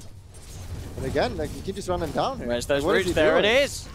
CC&C showing some inexperience. I don't think he's used to laning against a lone druid. Oh, no one sees this here anymore. He just runs up. Yeah, and you just die. One root was all that Koifa needed there. CC&C had literally just salved and returned to the lane. Tiger up top. Malefice to slow down Lilith. He'll pop. The toss, the creep. Doesn't have the vision. Oh, vision night time there. Tiger gets away, but did Koifa's lone druid off to great time. In fact, all 3 cores of Alliance coming out on top. Yeah. Level 6 now. Gonna go rapid. Just makes him so strong. He's thinking about it. He's holding in case he gets ganked. Yeah, I mean, where does CC&C go? He wants that level 6, but this lane mid, it's a terrifying place to be. It's pretty scary. Got a catapult now, and level 4 on bear, so you can actually even push the lane here if you want. Bottom. Gianno trying to dive in for Insania, but Insania is back under the cover of the tier 1 tower. He'll be fine. Mid lane. Oh, not again. Look at mid. Mid. He's gonna die. Oh man. Oh no. CC&C. CC&C. It doesn't have TP either. Oh. That's a yikes. A second time in a row in mid lane. Oh boy. He came into the series. He saw his TA. He was like, wow. Wow. What it was like, wow. Then his Stormer were like, this is one game. Now the second. You can't play the spirits. No, you can't. Don't play the spirits. Don't even think about trying Earth Spirit mid. Jesus. And Storm and his Ember having rough games. CC&C as Koifa is dominating the lane. Yeah, just gotta make sure you don't get overconfident mid now, because if Ember hits level 6, you can just rotate with one support and you kind of die. Up top again. I mean, the Malefice usage, as we're seeing, very nice for sort of allowing that time to sort of walk in his box. He set up for the first few stuns, and again, they're killing Ritsu. I mean, Ritsu's died a couple of times top. CC&C's tied a couple of times mid. Flea says, I'm the mid now. As it has been a rough start for these 2 cores. Made him with the smoke. They can just run him down right now, easily. He's got the troll Here as well. comes the bear. Time to dive. And here comes the web. Double. Easiest dive of his life. Root. Oh, there we go. Easy. This lone druid is looking pretty scary. Yeah, and he's got the Dominator as well. That region you get is so crazy on that. He's got 18.8 with the Tango on him, and yeah, the bear itself, 15 regen. And the troll's going to just be so easy to push. If he gets Alter as well, you can even buff the... Dude, look at the net worth! Oh! Yeah. Don't look at the net worth. Game is even. Game is fine. Oh, no. I mean, Alliance, they are crushing it. Tiger, he'll die. They're back. A little bit. Not a lot of bit, but a little bit. Bottom lane, what's going on here? They may have just found Mickey. They have, all right. Okay. I know, that's more of being back. They killed the PL. But Koifa's coming. Oh. A little slow there. Now he's got it. As Flea is in trouble. Maiden. That's going to be a dead Rubik once again. More money for Koifa. Dominating. Very apt that he has the helm of the Dominator. You thought this here was bad, huh? Hey, where's the Lone Druid haters at now? Where the haters? Where are they? You can reveal yourself in chat. We'll ban you. This is quite a game for Koifa. Level 6 against level 9 mid. Oh my goodness. I mean, is it Lone Druid versus Ember mid? Is it meant to be this? Like, is it this tough for the Ember? Or is this just Koifa playing really well? Like, is the hero matchup this hard to play? I think it's pretty hard for Ember. Yeah. But at the same time, we saw Season just running up with level 5. Sure. Is dying and like not respecting the root at all. Probably should not have happened. And yeah, the rotation come from Lone Druid now. Easily pushes them in tower. You can just dive towers as well very easily. Yeah. So Lilith will he'll TP away from this one immediately. Doesn't want to be anywhere in the neighborhood. Or if he starts getting a few more towers under his belt, he's going to be pushed towards a very quick Relic and Radiance time. Smoke bottom, not achieving anything. Level 6 on Brew, which is usually when you just leave the lane. You don't want to deal with that anymore. Meanwhile, top, they're picking way faster.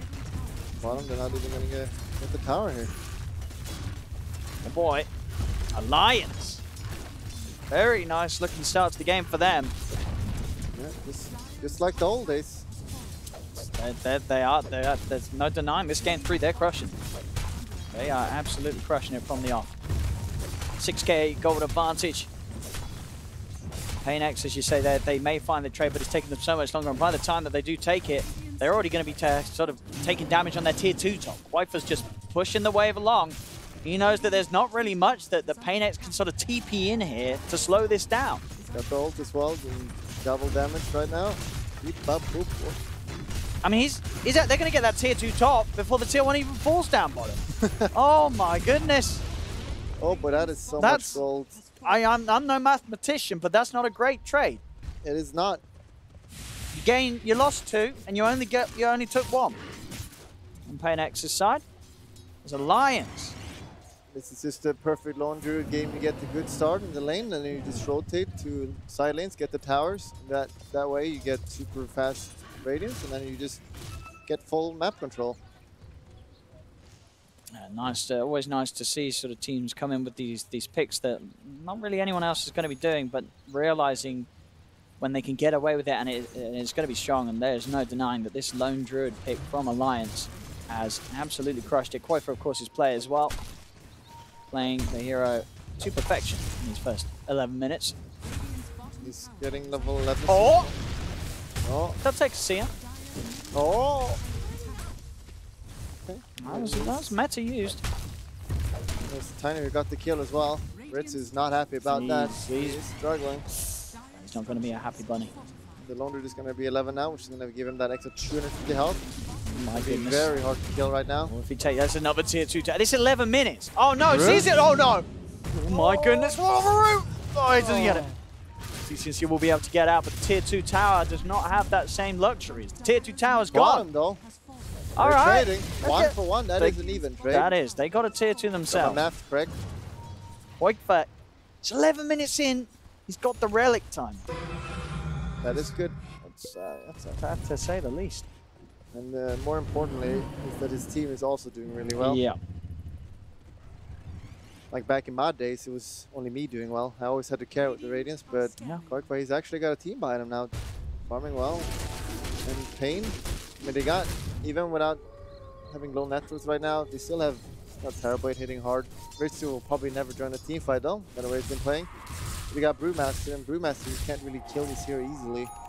Ember is pretty strong though, even without items. It's an Ember. Got good spell damage early on. And he's got an Arcane Rune as well. Could they find someone here? Oh, he's going for the Battle Fury build too, against the PL. I mean, that is if he gets a Battle Fury this game. Yeah, that would take a long time. Scouting it up. Beautiful. Oh. Perfect. They see you. The bear. He sees all. Relic. Not bad. 12 minutes. It's going to be a slow, tough game for CCNC. No doubt about it. The network just... 3 cores of Alliance, as you say, all having a fantastic game. I just gotta find like some timing where they pick off someone, just delay their timing somehow. It's weird all of CCNC being in the right spots. And it didn't work out. Yeah, CCNC's gotta have to just get in there and kill some people. It will not be that easy. Brew almost has dagger, that is something. But the problem is the follow-up damage. You brew ult, then you need Terabyte to be hitting things. And I don't think Ritsu will join the fight. I just don't see it.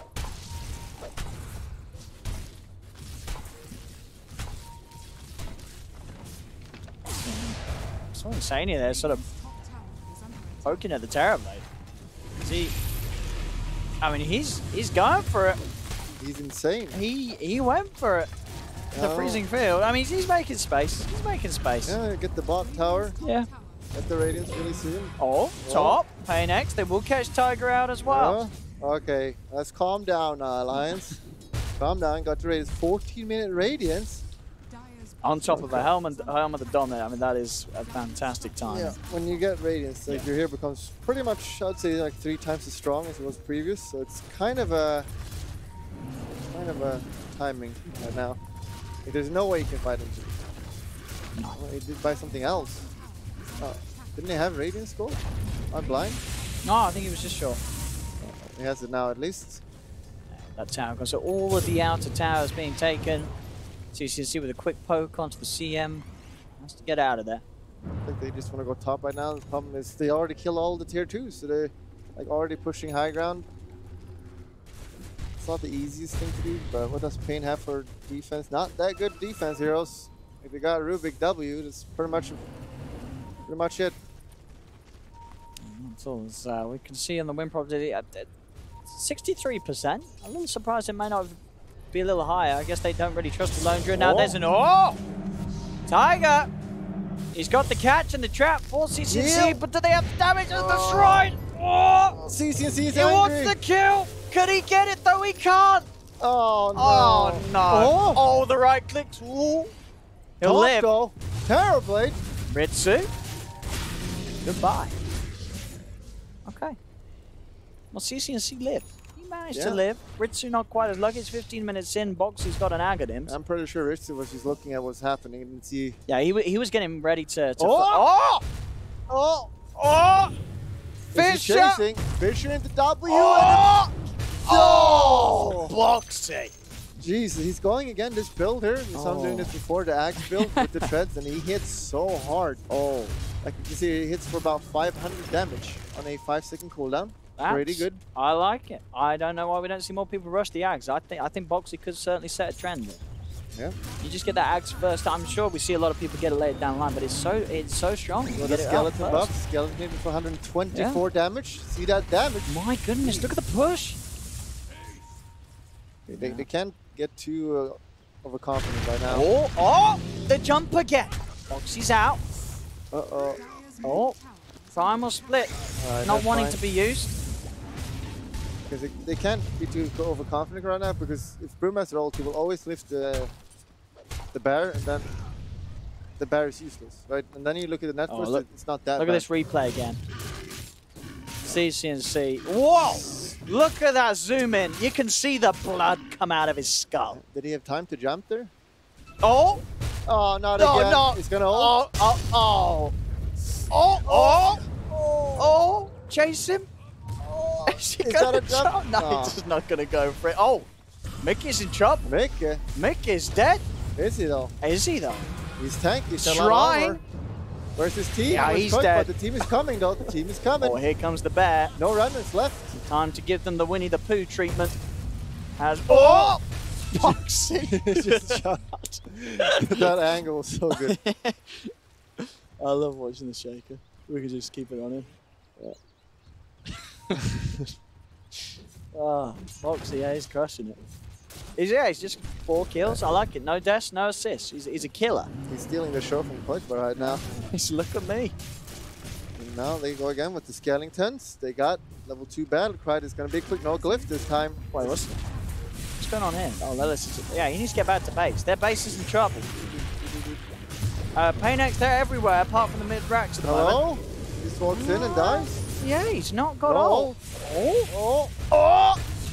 It's so satisfying. Yeah. He's pretty tanky as well. He's jumping out. Go, get back in there. Yeah, where's the team? Kill CCNC. Fisher and a jump. You got him. The bear! No!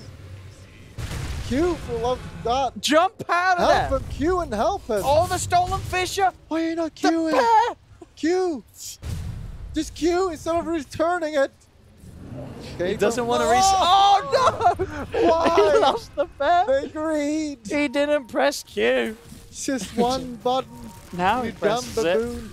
He just gave up 300 gold. That could actually be the game. Sort of. It could be the. Yeah, could be the game then. He lost the bear.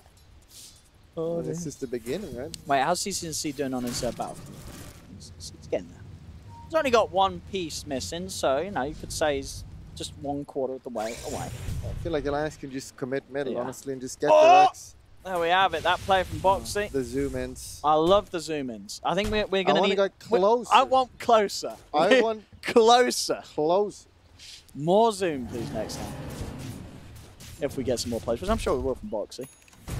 They've got a Blink Dagger on Tiger as well. We could get a big play from him. We went for the Midas into the Blink Dagger build, of course, on the Enigma this game.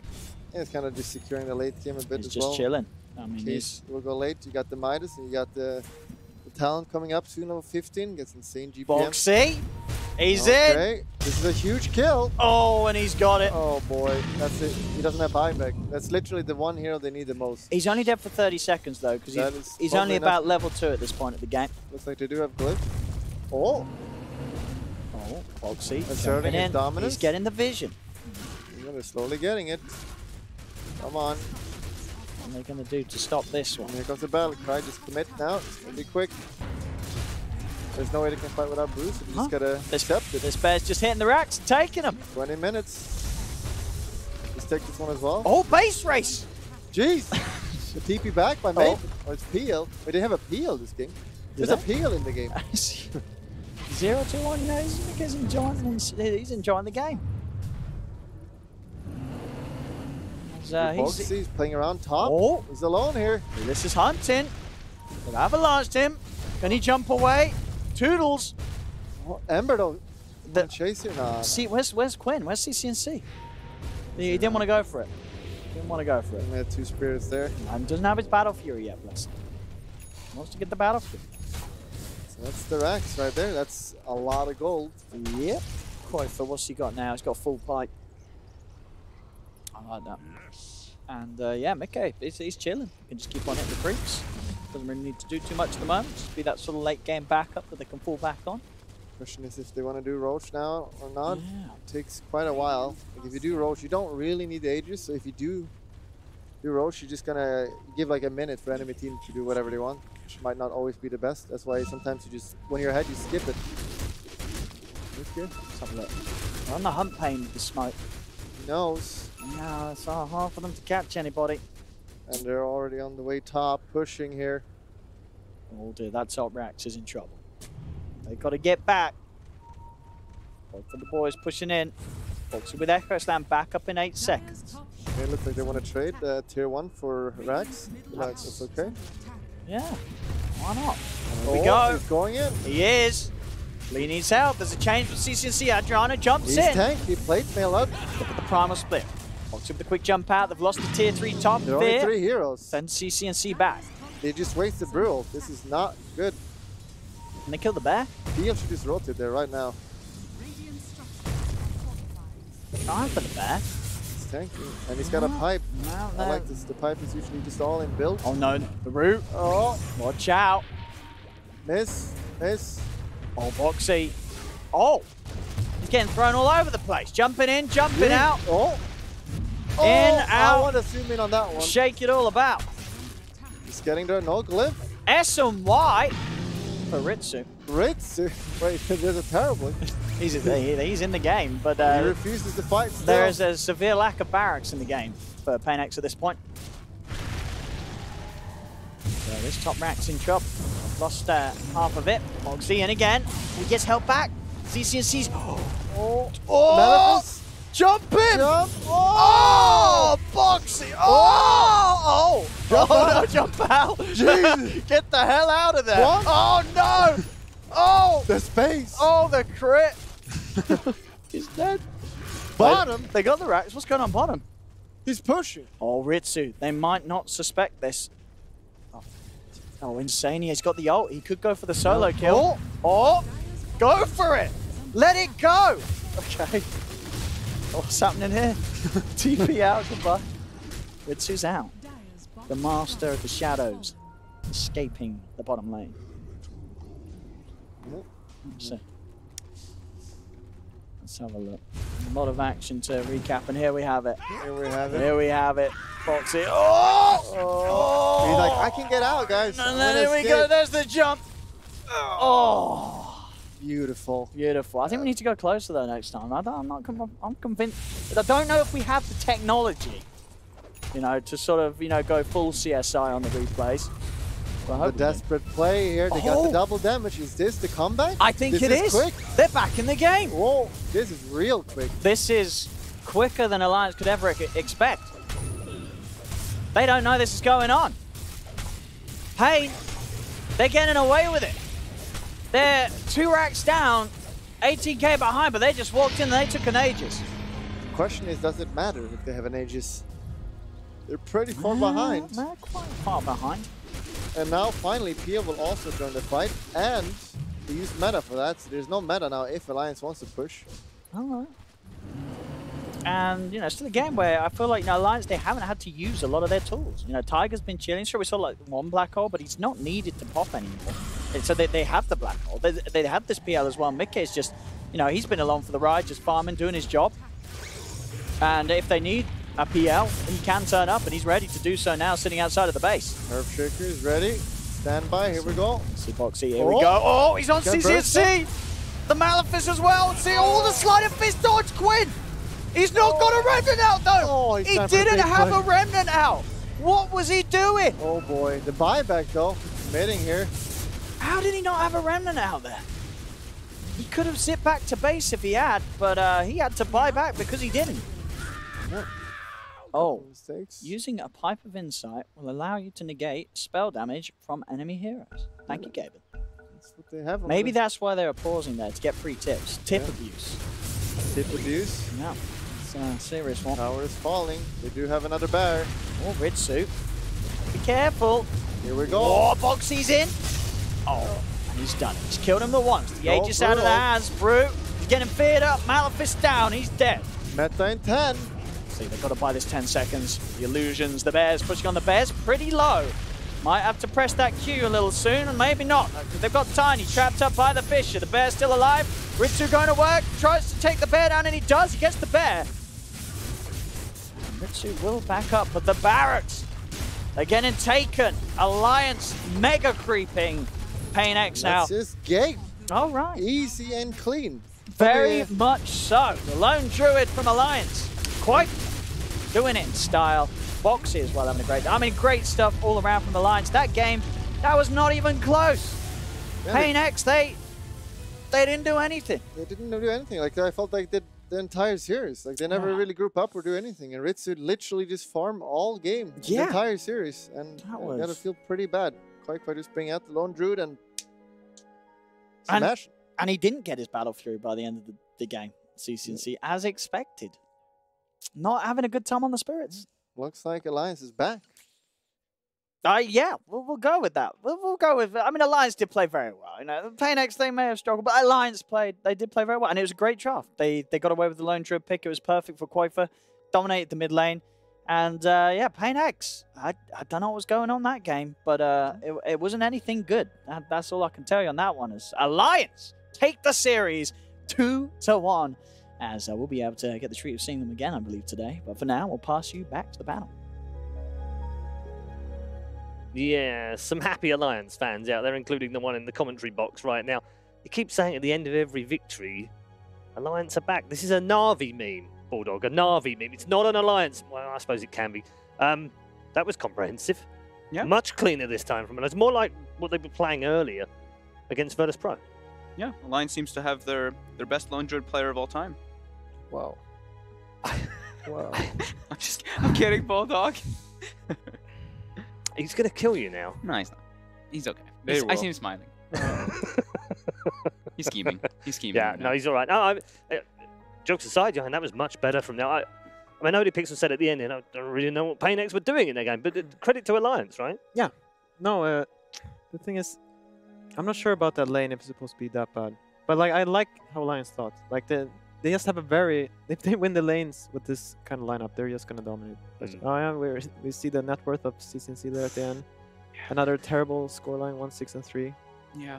Tough game. It's had a couple of tough games in this series. It was a hard pick. It was a hard pick too, I felt like, with the Ember versus like the Shiam Shaker. Yeah. It felt like it was going to be tough, and I mean, this moment, yeah, Boxy just popped off in this game too. Like, he just rushed his Aghanim's again. This is what he did on the Shaker. I mean, this is actually... This is pro. No, yeah. This is something fun to see. Like, they play a core Shaker and he goes Ags first. And that's just very enjoyable. And he's just hopping around everywhere. Well, he's flying. No, so I mean, this is basically a game where like they give them like you pick your mid and you pick a hero like Ember. It's a very there's a lot of mid heroes that beat that hero quite hard mid. Sure.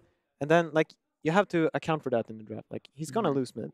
Like probably shouldn't lose that hard, but he's not gonna win the lane. And then if you lose the other lanes, well, you're just gonna lose. That's just how it is.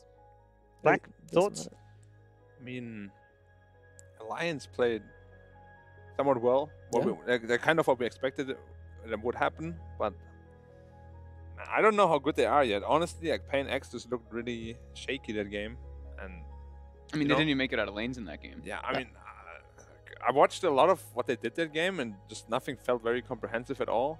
Even more so than in the other games, they were completely split up.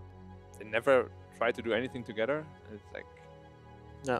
I mean, Alliance played well, and don't want to take anything away from them, but I don't know how to like, assess their strength. No, when they didn't play yeah. like a real. Yeah, I just feel like It's weird. Yeah, no, I feel if they because I don't think their lineup is as bad as the game turned out to be. It's just they got overrun, right? Yeah. So I don't know if they could have like laned it like either like their knowledge in laning or like if they could have switched heroes around. Because I feel their draft was actually it wasn't that bad. But like this is what I fear could happen. That's why I switched my boat. And the Fog last- tried to switch his I boat, did try. but we faded That's out. okay. So That's only okay. I get the point. That's okay. You win this time. Yeah, indeed. So there was only one true believer on the panel that time round. So let's take a look at the MVP for the series. Is it Boxy? Is it Boxy? Should it be Boxy? Wait, let me think. Or is it Kukwa? Well, the first game. I mean, it's 3 games, right? Yeah. So, Yay. you know. No, this one was a little rough. Overall. Because he probably had... It's difficult because there's no one player on either team that had 3 good games. Wait, did he play the who played the Axe the second game? Boxy. Boxy. Yeah, so I don't know. Yeah. I don't know if he deserves MVP. Yeah. Who won the second game? Was it the? I think Was it- I thought Koika played really well there. Yeah, it was Alliance won the second game as well. Yeah, they won. But they like, won which player?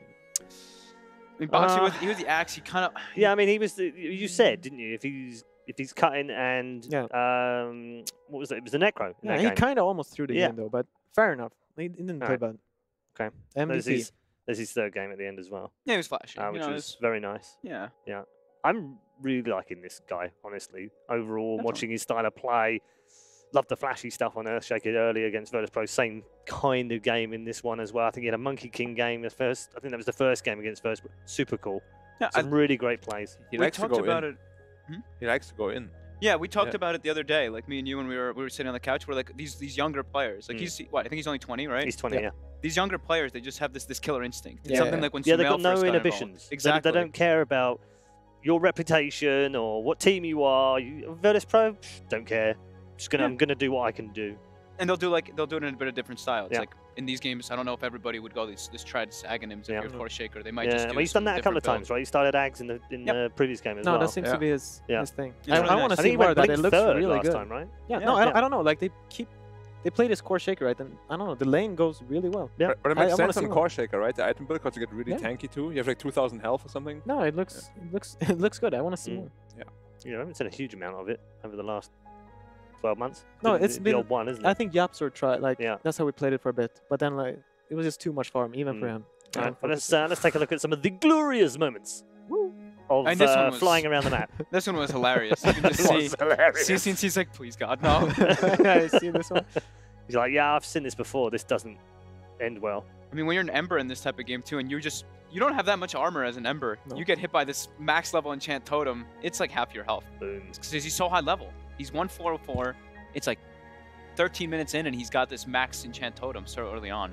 Just like, It just looks so dumb the way he jumps up. Like, I mean, playing Well- against it feels even more dumb. I mean, at least now you can't do it while rooted. Remember at TI? Johan's got like some sort of PTSD having played Earthshaker No, core he or has something. he has goes in and then like you're trying and then like I don't know. It feels like half the stuns he can leap out of. He's just flying I around. thought maybe you'd had a bad experience or something. No, just in general in pubs. Right. Like, and he gets that Just all the axe. time? All the time. No, when he has axe, generally it means that he has too much farm. Right. Literally at TI, he could jump out of roots. That was the crazy thing. It was just like, oh, he's rooted, and then just whee! Like, and you're like, what the hell's going on right now? It's very frustrating. Yeah. We also had the 4-man black hole in the other game, which obviously people will have see it? seen. Can we see it? Should we see it? I Should we think see we it now? I haven't We seen should it. show it now. If you haven't seen this, This is the group, obviously over the other side. But this is the 4-man stolen black hole. Enigma walked into it too. Just wow. Oh, that was. Oh, imagine. I forgive right, Toby for screaming. Exactly. Imagine Toby screaming with the 4-man stolen black hole. And he even has a refresher as well on the Rubik for afterwards. Yes, I think he does. gets another He like does 2 get men, another one just after that. Yeah. afterwards. After they brought Wow. back, yeah. Yeah. So pretty yeah, baller. nice bit of sick play by Zephyr. I like that. Good stuff. All right. Well, we've got one more game to go in this group, and we should probably update everyone. Can we take a look at Group C? Can we get it? We can. Let's take a look at the updated Group C results so far. LGD obviously storming that group with 2-0 wins over Tigers and Fnatic. They'll advance as the top seed from Group C. Second place, obviously, up for grabs. That one is over on the other stream right now. Fnatic versus Tigers. Fnatic with a game in hand already, so just one game away from securing the second spot in that group, as we would have expected, I think, gents, as well, to be fair. Nothing to do with Tigers and Gambit, but there were a clear top 2 in that group, weren't there? Yeah. Group C especially, I think, is like the easiest group to predict here. Just like Fnatic and LGD are very, very good. Probably. Not much to say about it. Yeah. Unless like Tigers. Well, they're going to have to come from a game behind now as well. Yeah, which it's is like going to be tough. it would be a isn't it? huge upset if they win. Yeah. Like a monstrous upset. All right, good stuff. Thank you very much. Time for a quick break then. When we come back, our final series of the night will determine which team advances from Group D, alongside the Group D winners, of course. Who else? Virtus Pro. We'll see you soon.